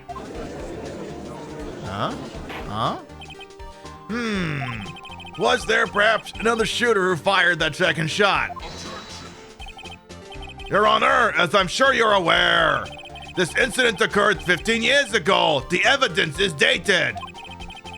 The pistol did fire twice. However, we do not know when that second shot was fired. It might have been fired the day before the incident. There is no proof that the second shot had anything to do with this incident. What? I see. You do have a point, Mr. Wright. Murder weapon was fired twice, as we have heard. One of those shots was fired by the defendant, a boy at the time. You have any proof that the other shot fired had something to do with the case? As a matter of fact, yes, we do. Your Honor, I think I'll be able to show you proof. What? Impossible! Now, Mr. Von Karma, save your surprise for after you've seen the goddamn evidence. Very well, Mr. Wright, show us your proof. Do you have any evidence that the second firing of the pistol is related to this incident? Well, here's the deal. If Gregory Edgeworth was shot in the heart, what's this other bullet hole doing in a fucking glass to the elevator? Look at this photograph. Every time I do, I sing the song again. Anyway. This is a photograph of the scene of the crime 15 years ago. I can see that the victim lying there is Gregory Edgeworth. This proves the murder weapon was fired twice at the time of the incident. This photo proves it. Blink. Blink, blink. Hey, Sablemine, welcome on in. Yeah, look at this photograph. Every time I do, we sing a Nickelback song. So, let me get this straight. This photo proves 2 shots were fired. Where? Your Honor, please, get a clue. Show the judge the contradiction in this photo. It's right here, you pinhead. As should be obvious, the contradiction is here. I see a bullet hole in the door. Your Honor, Gregory Edgeworth was killed by a shot from the pistol. Yet there is also a bullet hole in the elevator door. We also note the murder weapon was fired twice. Thus, someone other than Edgeworth fired that second shot. Huh? Work with me here. Order! Mr. Wright, what are you driving at? It's simple, Your Honor. At the time of the incident, 2 shots were fired. One went into Gregory Edgeworth's heart. The other hit the elevator door. Remember that the defendant lost consciousness after the shot he fired rang out. In conclusion, we must agree the second shot was fired by someone else. Mr. Wright, but who could that someone else be? I don't know. Can we run GSR on both people? Wait, it's 15 years too late. The murderer, of course. Boy, you've turned into a sus little baka all of a sudden. I know I should have stepped in before your wild fantasies got out of hand. Mr. Wright, look once more at the DL6 incident case file. Look closely. Try the case summary page, since I know you love it so much. The case summary file, that's on page 1. Look what is written there. Not a single clue was found on the scene. Yeah, okay. If the pistol had indeed been fired 2 times, then the other bullet would have been discovered on the scene. So you're telling... Okay, so Mr. Boy who stole all the case files is admitting that there was only 1 bullet recovered. Okay, we weren't sure of that before. Thanks for letting us know that. He does have a point. That second bullet has never been found. Why? Because the second bullet does not exist. The bullet that claimed Gregory Edgeworth's life was the one fired by his own son. That is the truth of this matter. The whole truth. It was undoubtedly something else that made the bullet hole in the door. Yeah, sure. Cool. Definitely. Order! I will have order! Mr. Wright has proven one thing to us quite clearly, that the murder weapon was fired twice at the time of the incident. However, as Mr. Von Karma says, the second bullet fired was not found.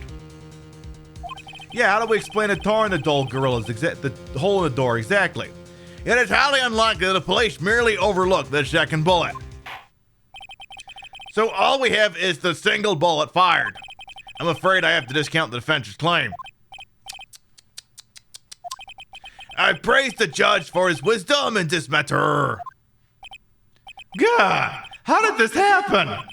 I don't believe that the second bullet doesn't exist. Was I wrong? Have I been wrong about this whole incident? What are you doing, Nick? Why aren't you raising an objection? I'm sorry, Maya. What? It looks like I was wrong. Nick? If the second bullet wasn't there, then all of my conjectures are for nothing. No! But you said you'd do it, Nick. You said you'd get Edgeworth declared innocent. Well, I mean, I did, just not on this. I'm sorry. It's just, when I saw the photograph, I thought 2 shots had been fired. I was so certain of it. I thought I'd won. I thought there was another person, someone else who fired the killing shot. But now, I was wrong to think it could be that simple. This case has stood unsolved for 15 years. Nick? Well, it seems we have finally cleared up this incident. Only 1 bullet was found at the scene of the crime. That shot was fired by Miles Edgeworth. Oh, sorry. Hang on. Can I have do we have the... what's the button that reads back what the hell was just said? No, not that. No, we're not doing that. Okay, god damn it. Isn't there like a button that reads off what the hell was just said? Sorry, anyway, just... I got the... Okay, just pretend the judge said that last thing.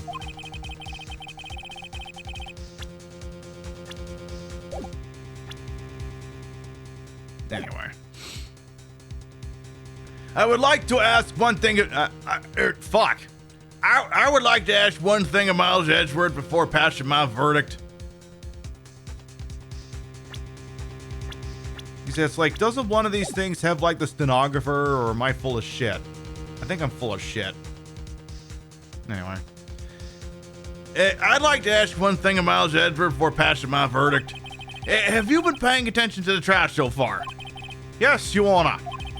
Do you have any objections? No. No, I do not. I mean, I'm smacking the buttons, but it's not doing shit. It's not important. No, I do not. So you killed your father, though that was not your intention. Yes, I did. Oh no! He's accepted the guilt. That's fucked. Very well. The statute of limitations of the murder of Gregory Edgeworth runs out today. Therefore, I must pronounce a verdict on the defendant today, right here. Right now! Indeed. Does anyone have any objections? I've been here before. It's just like my first day in court. There are so many things I know I should be saying, but my mind's gone blank. I can't find the words. Mr. Wright? You know what? Fuck it. I have an objection. Your Honor, I object.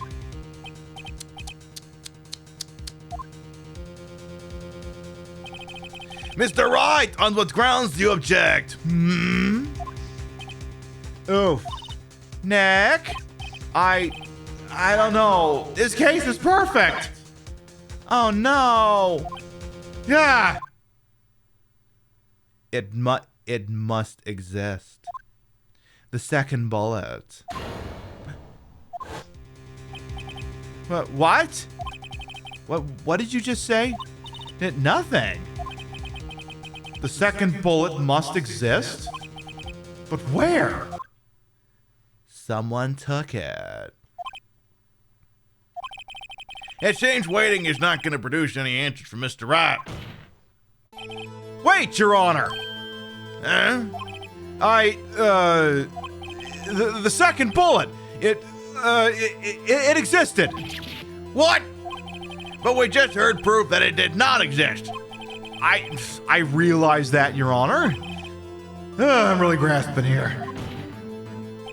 It's just someone took it from the scene of the crime. That's what happened. But who? The murderer. The murderer? Then tell us just who is this murderer? I'm still thinking about that one. So the criminal took the second bullet, but why? Huh? First of all, how would they have found it? It's not easy to find a stray bullet, Mr. Wright. Was there some pressing need for the murderer to search for that bullet?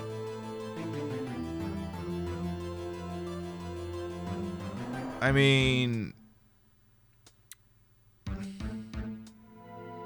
Wait, Edgeworth says he heard a scream. Well, he didn't need it, per se. Why would the murderer have spent the time to look for that stray bullet? I haven't got a clue. What's wrong, Mr. Wright? Sorry, just having my usual mid-court panic attack over here. But the murderer had no reason to take the bullet. You don't want to admit it, but it's true. Had to take it. Had to take it? The murderer? What does that mean? You're thinking too normal. Think crazy. Don't think why the bullet was taken. Think why the bullet had to be taken. Mr. Wright! Sorry, yes, Your Honor, I'm having flashbacks and shit like that. I have no idea what I'm doing. Well, the murderer had no intention of taking the bullet from the scene, but, the murderer had to take the bullet. Had to, Mr. Wright? What do you mean? Well, for instance, what? Maybe the bullet, hit the murderer?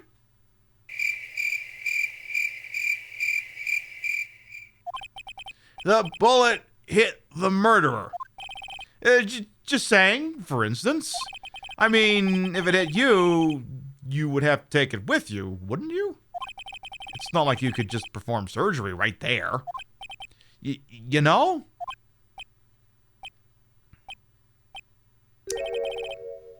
Wait a second.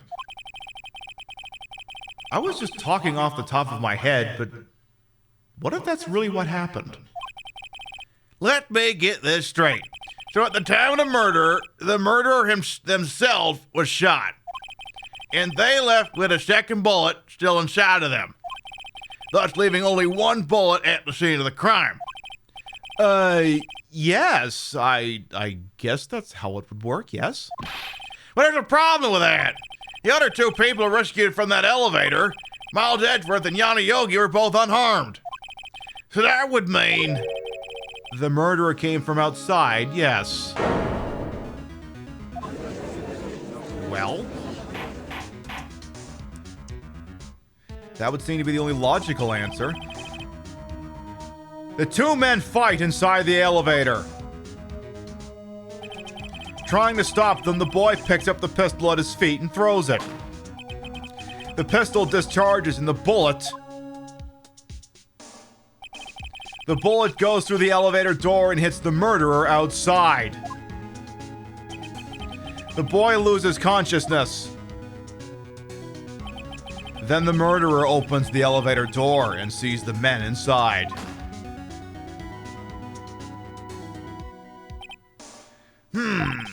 Mr. Wright, you truly are the most unpredictable defense attorney I have ever known. I can tell you grasping, yet I cannot deny the possibility of what you say. What are you saying? Deny it! Deny it! No one involved with the incident was wounded! There was no murderer! No one was wounded at the time of the incident. He's right, I can't think of anyone.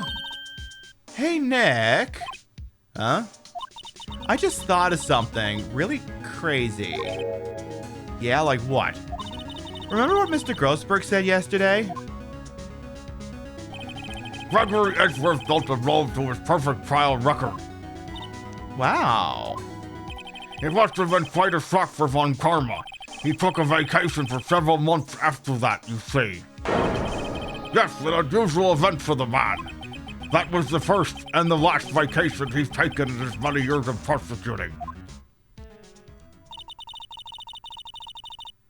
Motherfucker. What if Von Karma didn't take the vacation because of shock, but took it because he was injured? Which would mean... it can only mean one thing. He was the murderer in the DL6 incident? He was the man who shot Gregory Edgeworth. It was Von Karma? Oh, man. Something wrong, Mr. Wright? You seem dazed. No, I think he just blew a load in his shorts. No, Your Honor. Well, you have indicated the possibility the murderer came from outside. Can you give us the name of your suspect? Should I come out and say it now? Say it now or save it for a better time? I don't really think there's a better time than this. So, Your Honor, there is a suspect. One lone suspect. You come swinging for the king, you better not miss. Well, this is certainly interesting news. Very well, Mr. Wright. Who is your suspect? Valerie Hawthorne? Valerie Plame? My hands are shaking. V what? V for Vendetta? Vigilante 8? Goddamn, what else starts with a V? Vegas Vacation? What? Von Karma! Von Karma? Me? You mean the Von Karma prosecutor? The one standing right over there? Bah! You don't object? I see no need. Why honor this ridiculous outburst with my objection? Because you took a vacation for several months starting the day after the incident. Yet you pride yourself on a perfect record. Why would you take such a long vacation without any reason? So you're claiming that I took a vacation to heal my injury from the incident? Fascinating. Prove it.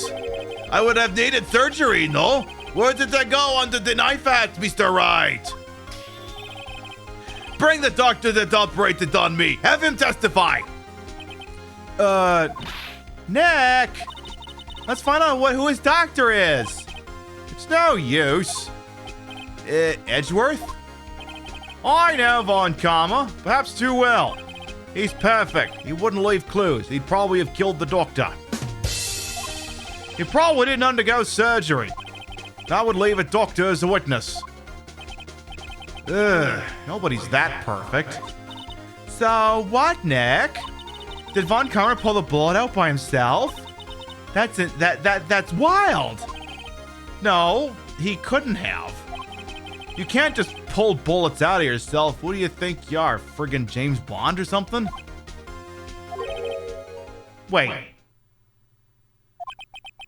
What does that mean? That bullet has to be somewhere, but where? Well, Mr. Wright, can you produce evidence to prove that I was shot?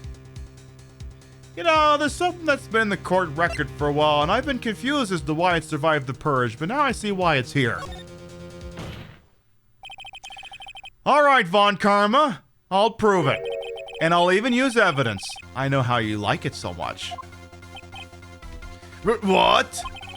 The evidence that proves Von Karma was shot is the finest piece of technology the LAPD Homicide Division has to offer. Bring forth the metal detector.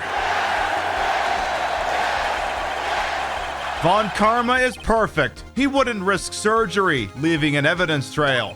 So then I ask, where is that bullet now? I think it's unlikely that Von Karma performed surgery on himself. You don't mean... I do. There is the possibility the bullet is still inside Von Karma. Is that even possible for all these years? Well, there's one way to find out. We could use this metal detector. Well, Von Karma, I'm gonna run this over you and see what we find.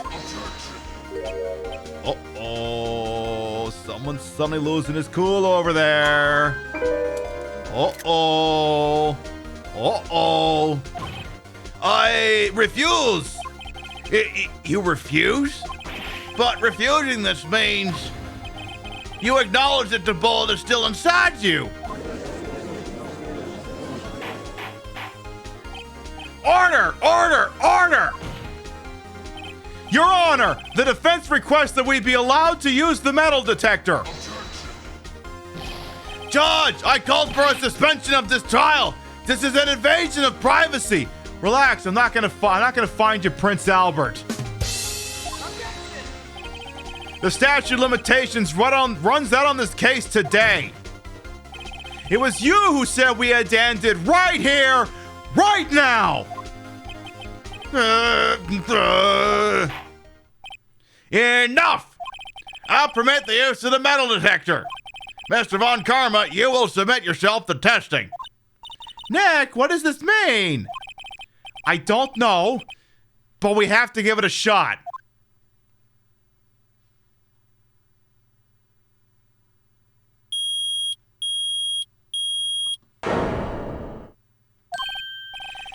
It reacted! Something's inside his right shoulder!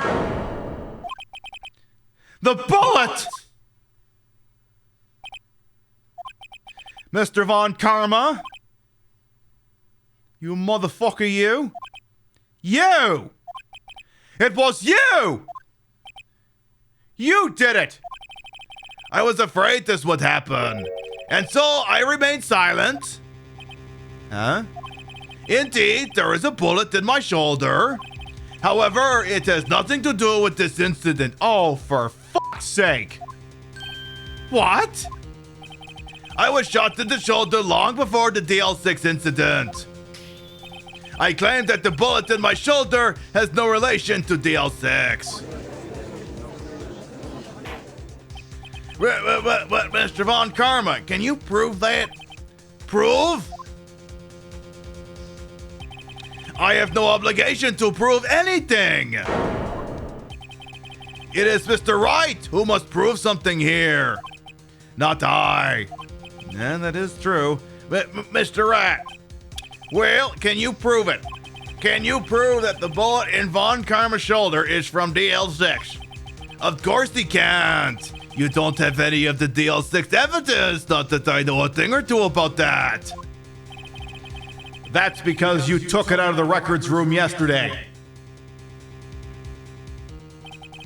With no proof, you cannot convict me of any crime. So sorry, Mr. Wright. No. I'm the one who's sorry, Mr. Von Karma. What? You were close. One day away from freedom. But you see, I have proof! But what? Who would have thought you would dig your own grave trying to convict Edgeworth? I can link that bullet in your shoulder to the DL6 incident. And here's my final proof. Hey, guess what, asshole? Guess what you forgot to take with you? That's a bullet. Where did you get that? This is the bullet used in the DL6 incident. Face. Huh? Huh? Huh? You dunzo! This was taken from the heart of the victim, Mr. Gregory Edgeworth. The bullet is preserved quite nicely, with all the ballistic markings intact. Ballistic markings? You may recall the term. It came up in the first trial 2 days ago. Ballistic markings are the fingerprints of a weapon. All bullets fired from a gun are marked with that weapon's unique pattern. By examining the markings, you can tell which weapon fired the bullet. It's quite accurate. We have 2 bullets in our possession. One, the bullet removed from Gregory Edgeworth's heart. The other, Mr. Von Karma, is the bullet buried in your shoulder. We can analyze both bullets. Then if the markings matched, we would know that both bullets had been fired from the same gun, and your ass is grass. The very same pistol. In other words, the murder weapon that killed Gregory Edgeworth.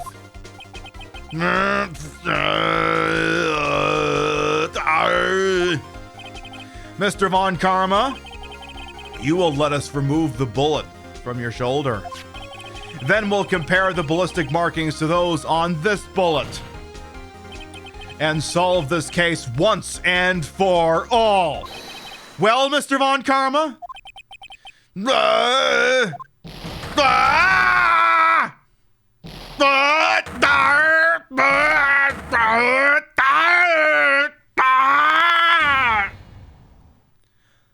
Let's scream. First of all, congratulations on actually managing to pull that off. Second of all, that scream. I've heard that scream before. Wait. I know. Help! I can't breathe! Quiet, I said quiet. You're not making this any easier. Stop breathing my air! I'll stop you! Stop breathing my air! Get away! Get away from my father! Bang. Ah!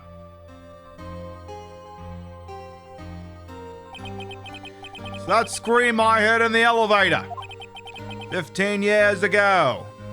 Oh boy. Von Karma! It was you who screamed! Mr. Von Karma! Oh, it's worth it! It's what? Only you would dare defy me! So it was you! You and your father are my curse!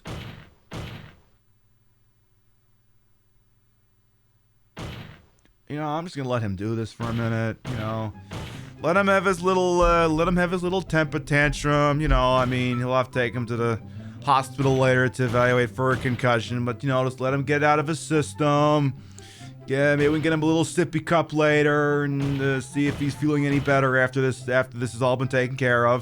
This outburst is brought to you by Adravil, available now from the Umbrella Corporation.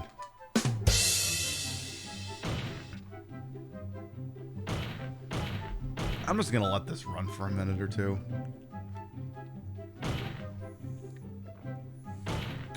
Not head on. No, Trashley's got that sponsorship. Yeah, some side effects may occur. Slightly. Head on is Trashley's joke. Alright. Your father shamed me with the penalty on my record. And you left a scar on my shoulder that would never fade. I'll bury you! I'll bury you with my bare hands! Death! Death! 15 years earlier. Chief Prosecutor, I am sorry. Von Karma, it's not like you to make this kind of error. I never would have thought that Edward would be the one to catch you. I was careless. I'm sorry, but you had to be penalized. I've covered for you in the past, but not this time. Oh, Edward! It was a shock like none I had ever known. Me? Penalized? It took hours for me to regain my composure. Suddenly, I found myself in the darkness. I was in the court records room. I must have wandered in there without thinking where I was going.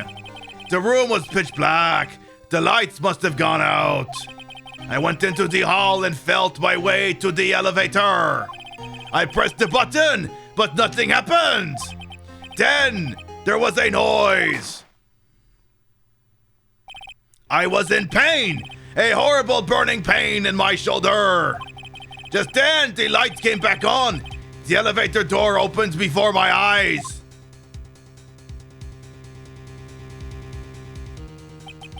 I saw 3 people inside, all lying unconscious from oxygen deprivation.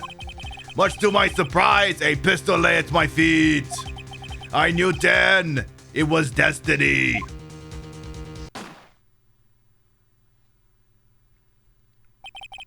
In his last moments, Gregory Edgeworth was still unconscious. He died, never knowing who had shot him. Later, he spoke to a medium blaming Mr. Yogi. He was fooled. It was the perfect crime.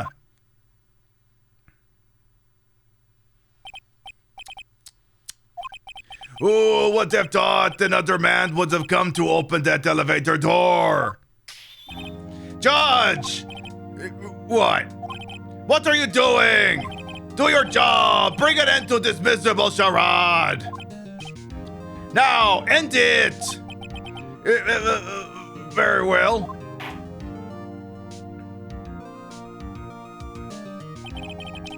It appears we have come a very long way to the end of this maze. 15 years later. Mr. Miles Edgeworth? Yes, Your Honor. You were innocent. You are innocent. As you said, it was all a nightmare. Yes, Your Honor. This court finds the defendant, Mr. Miles Edgeworth, again, not guilty. Again.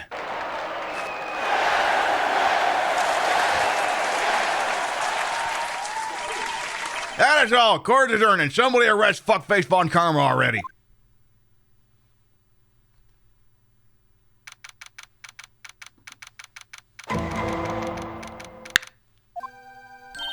Nick, we did it!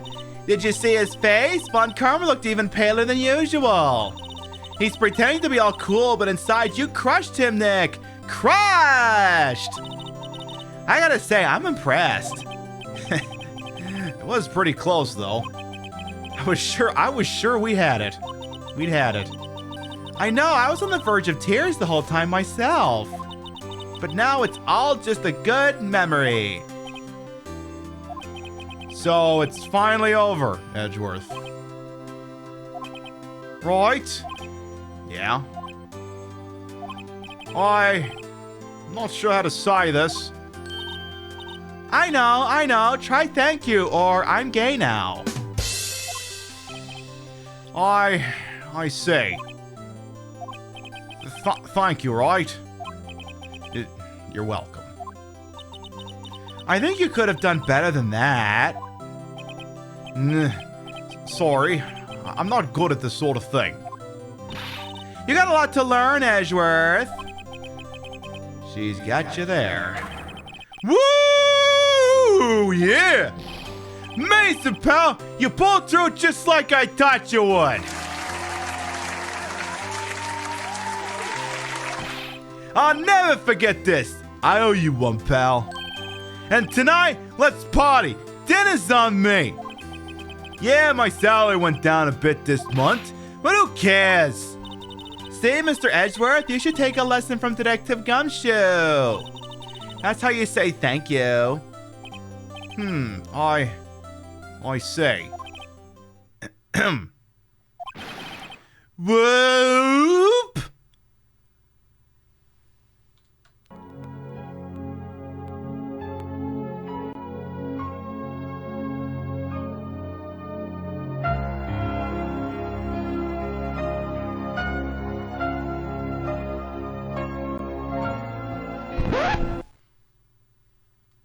Needs work.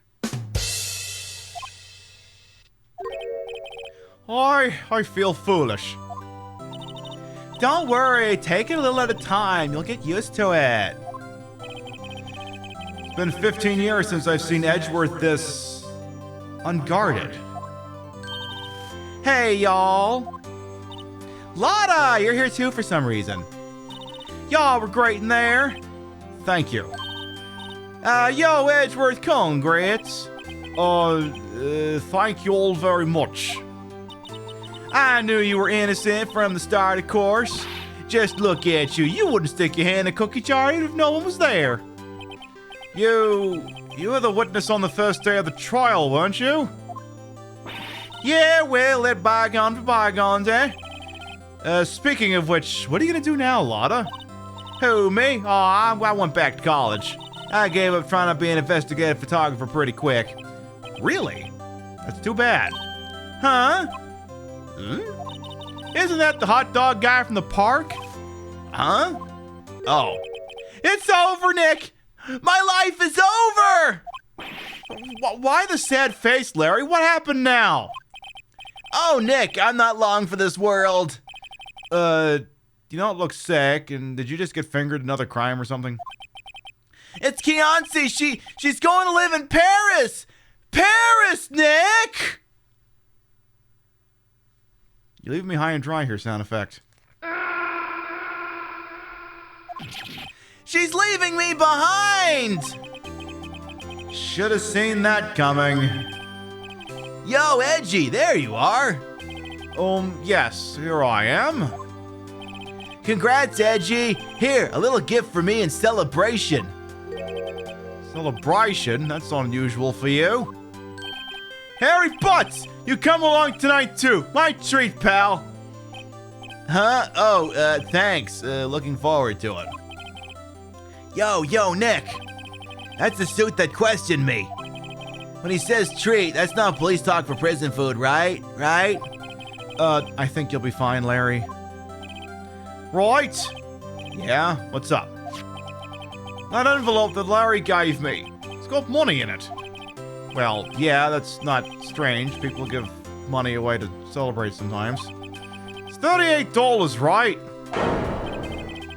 Huh. What a weird amount. I mean, it's not a little, but it's not a lot either.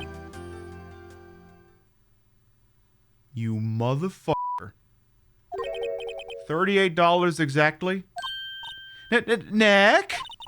Wasn't that exactly the amount of lunch money that was stolen from Mr. Edgeworth in school? $38? No. No! Larry! It was you! What are you so surprised about, right? Huh? Larry was absent that day from school, right? That doesn't automatically rule him out as a suspect. What? Think back to that day 15 years ago. Larry took the day off, but he was bored, so he came to school anyway. And he saw the money lying there, and the rest is history. I never was good at history. I'm gonna fucking kill you, you know that, right? Edgeworth, you didn't know, did you? I suspected. I just couldn't picture Larry protecting you like he did that day. Everyone else was saying you did it. The whole class was against you, remember? Yeah, too well. Right, you may not know this, but we used to have a saying back in school. When something smells, it's usually the butts. I know! Really, Wright, I'm surprised you didn't figure it out. Well, this sure is an unexpected turn of events. I'll get over it, I'm gonna strangle you. Edgeworth. You should have told me! Now, Nick, it was 15 years ago. Don't you think the statute of limitations has run out, Mr. Edgeworth? Oh, I'd say so, yes. There you have it. Yeah. Where does that leave me? I became a defense attorney because of what you two did. Well, you've always been something of an insufferable emotionalist. Yeah, and you get worked up too easily, too. Death! The death sentence for both of you! Man, if only I'd known I'd become a prosecutor! Same goes for me, only the other way around. The longest time I thought I might have killed my own father. I thought I might be a criminal. I became a prosecutor in part to punish myself. If I had known the truth, I might have become a defense attorney after all. Edgeworth. Cable car, thank you to follow. Welcome on in. Want to switch, right? Hey, y'all, line up. I'll take a photograph. Hey, photo time. Let's go. And after that, dinner on me. Detective Gumshoe took us out on the town that night. We celebrated Edgeworth's newfound freedom, even though Edgeworth himself was still in detention. Hey, Gabe Brad, welcome on in. 5:02 a.m., December 29th.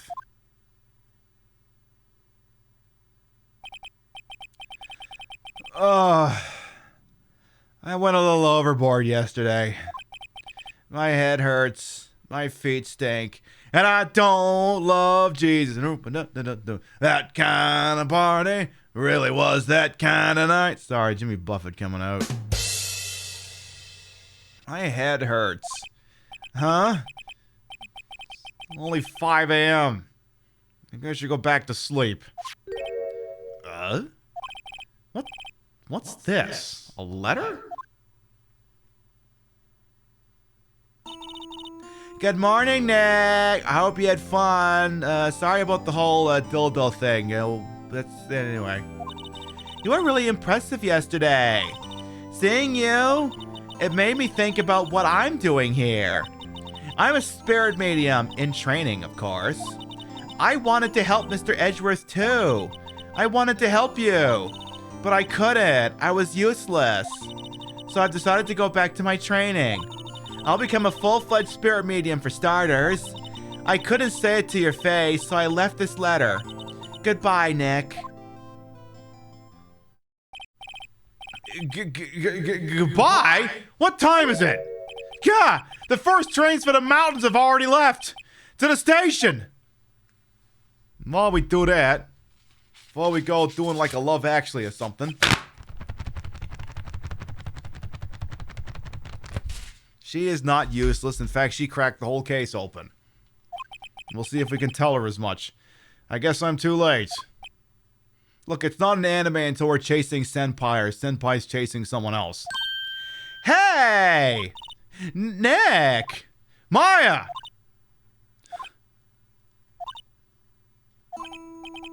So, you're leaving? Yeah. It's hard being a spirit medium who can't talk to spirits. And I think you'll do fine without me, Nick. Be good, okay?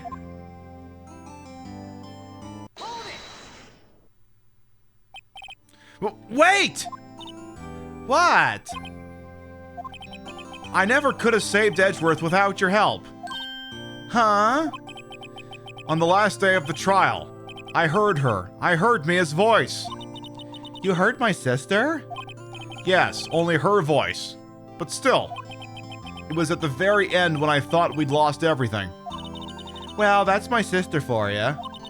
Detective Gumshoe helped, and Mr. Grossberg, and even Larry. I'm the only one who couldn't help. I was useless, Nick. But you were the only one who stopped Von Karma, Maya. Huh? I didn't do anything. All I did was wander around in a daze. Sorry, but I have evidence that you helped. Evidence? Show Maya some evidence to cheer her up. Girl? We'd have never proven that Von Karma was the killer if you didn't hold on to that bullet. A bullet? Von Karma was convinced he had taken all the evidence pertaining to DL6. But you were the one who rescued the last piece of evidence we needed. This was the bullet that put an end to Von Karma. And you were the one who gave it to me. Nick? Thanks, Maya. I couldn't have done it without you. I'll be back soon. Huh? I'm going to complete my training and come back. Well, good, because I need a +1 on these things. Okay. I'll be waiting. Of course you will. You can't run that office by yourself. You're hopeless. Oh, for f***'s sake. I don't know about that. So, this is it. See you soon, Maya. Knock yourself. Go knock him dead, kid. There you go. Thanks, Nick.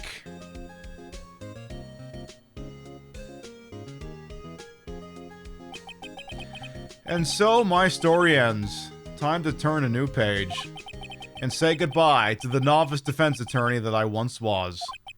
Now a new story begins with the same old crazy cast of characters. Oh shit, we actually get credits. Ha! Don't think you've graduated yet, amateur. Mr. Wright, perhaps you'd like to rethink that claim? Yes, Your Honor. I got a bad feeling about this.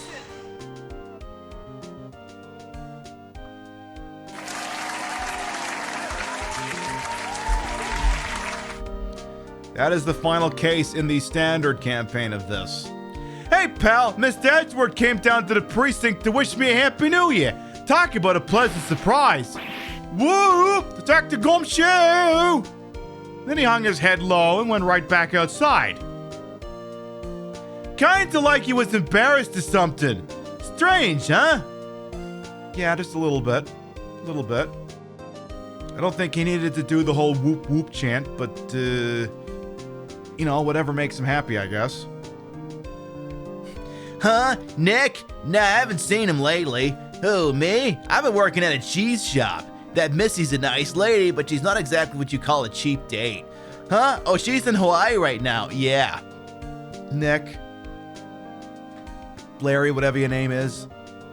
You gotta stop falling for this shit. You gotta stop falling for it. Who? Wright? Yeah, I remember him.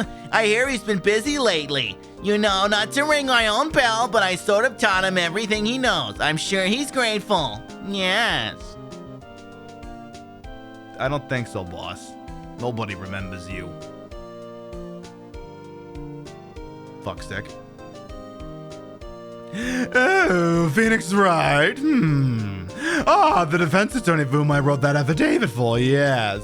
Oh, you should know, I've taken over the management of the Gatewater Hotel recently. Should you be in the area, please stop by. Yes. You know what, Get Based, you're probably onto something with that.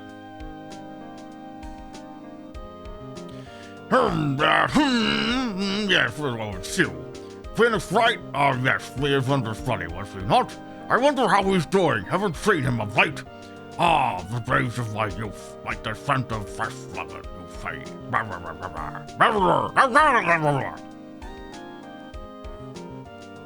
Yeah, some of these characters you're going to see did not necessarily pertain to this case. Phoenix Wright?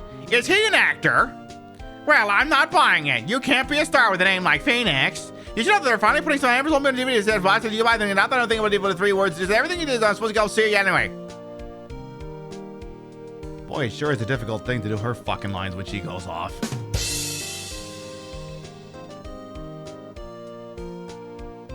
I'm pleased to announce The Pink Princess is a hit. I sure owe that Mr. Wright a great deal. Oh, and I'm keeping my face out of the public eye till the show's over. I wouldn't want to ruin any kid's dreams, you know. Well, that's the guy who played the Steel Samurai.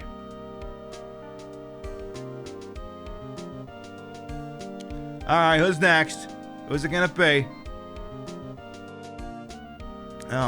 Oh, I got a letter from Maya the other day. It sounds like she caught a cold standing under a waterfall. I wanted to visit but didn't have time, so I sent her some Pink Princess trading cards. She says she can't buy them where she is. What kind of place she living at anyway? I don't know. Don't know what to tell you.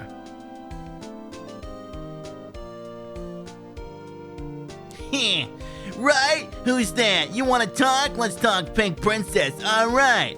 But, you know, I snuck into the studio the other day, and I saw her, the one inside the Pink Princess suit. What a dog. It was kind of a shock for a boy of my tender age. What? What is it, Cody? Was it me? With my boobs? Was it me? Am I the Pink Princess? Yeah, I remember, right? That lawyer guy. Huh? Me? I'm in training to become a paranormal photographer. You know that picture I took of everyone? Well, just behind him there was a ghost. For real. Now that's talent. I'm gonna be famous. Hey, Vegetable. Executive producer Shinji Mikami. There you go. We're almost there. My goodness, there is a good ghost in this photograph. The hell's that doing there?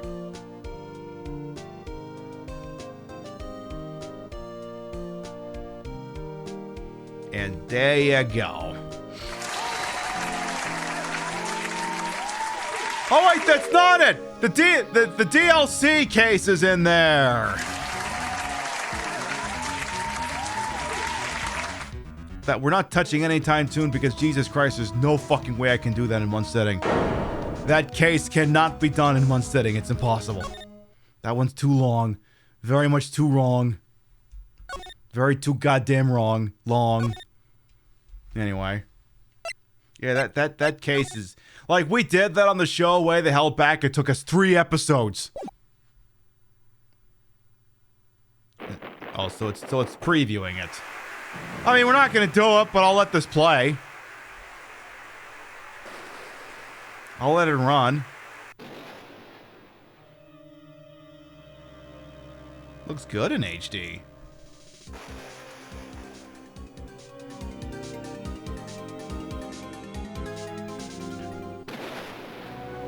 This case is more of a lead-in for Apollo Justice than anything else.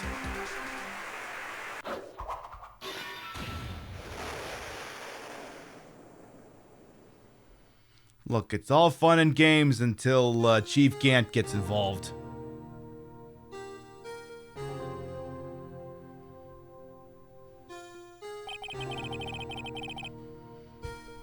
So this is... we're not doing this case. It's sort of an interquel between the first 2 games, but the most bearing it really has is on the 4th game. This is a case that was added specifically for the DS release, and it uses a lot of the features and concepts that would come to be part of the Apollo Justice game, but were not exactly ubiquitous to the series at the time. So, and then Captain What's-the-Name's gonna show up from the freaking Apollo Justice thing. There. She's the detective in Apollo Justice. She's the one who takes over for Gumshoe when the time comes. And there you go. But you know what? That is a case for another goddamn time. Can I get back to the piston title screen, please and thank you? Because I'm sorry, but it's 20 to 8, and there's the leftover baked ziti that is definitely calling my name.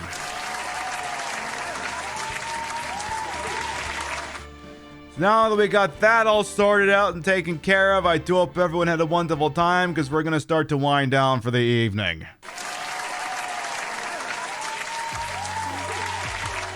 Let me just, before we go anywhere, I'm going to kill the capture card, because sometimes it likes to get angry while it's loading.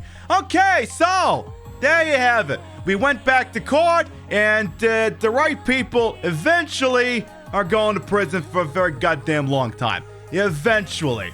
Amazing show. Hey, you know, every so often I don't mind taking us to the courtroom for some voice acting shenanigans. Make sure my throat still works good. I can't think of a better way to really exercise the hell out of your throat. I can't think of one unless you got any ideas. So, before we do like the list of gravitas and all this shit, I'm going to talk about next week's schedule, because next week's schedule is going to be a little weird, because this is the Thanksgiving week in the United States. So what's going to happen is, and the graphics are going to go up later, but I'll tell you, we're doing our usual Wednesday night show. It is the presumptive, finally, hopefully presumptive finale of Dino Crisis 3, after which, if we end it early, I don't know, I'll hotfix or something, I'll figure it out.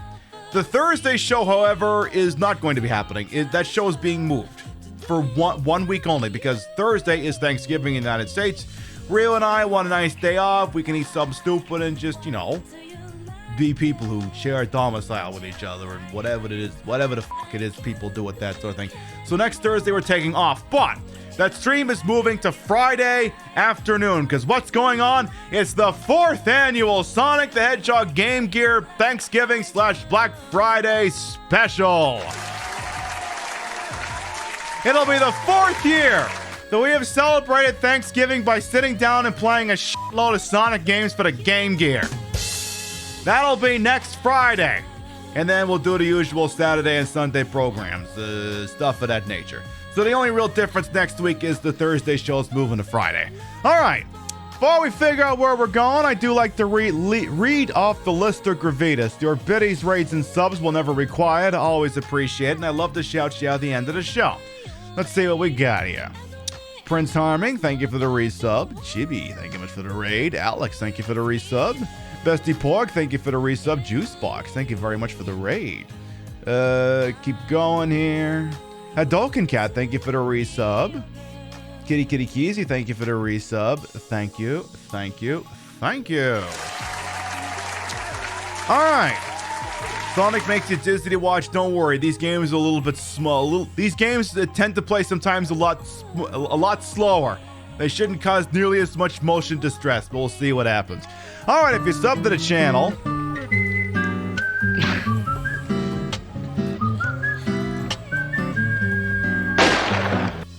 Jeez, we're gonna do the 3rd or 4th annual show of that next month too. Memnot, thank you for the 200 biddies. All right, let's see what's going on there in the wide wonderful world we call Twitch. If you're sub to the channel, grab the first one. If you're not sub, grab the second one. We'll have to spread the love around. Not always hit the same place in the face, but at the end of the day, drop y'all somewhere where I think you can have a goddamn good time. So, let's see who's doing what with who's. All right, I think I see. All right, I think I have a nice, wonderful resting spot for the rest of our freaking evening over here. So here's the deal.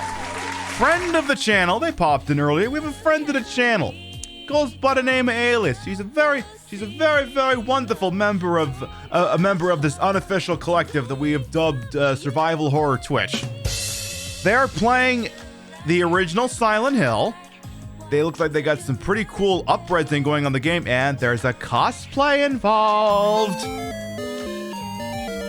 We're gonna go say hello to Alias.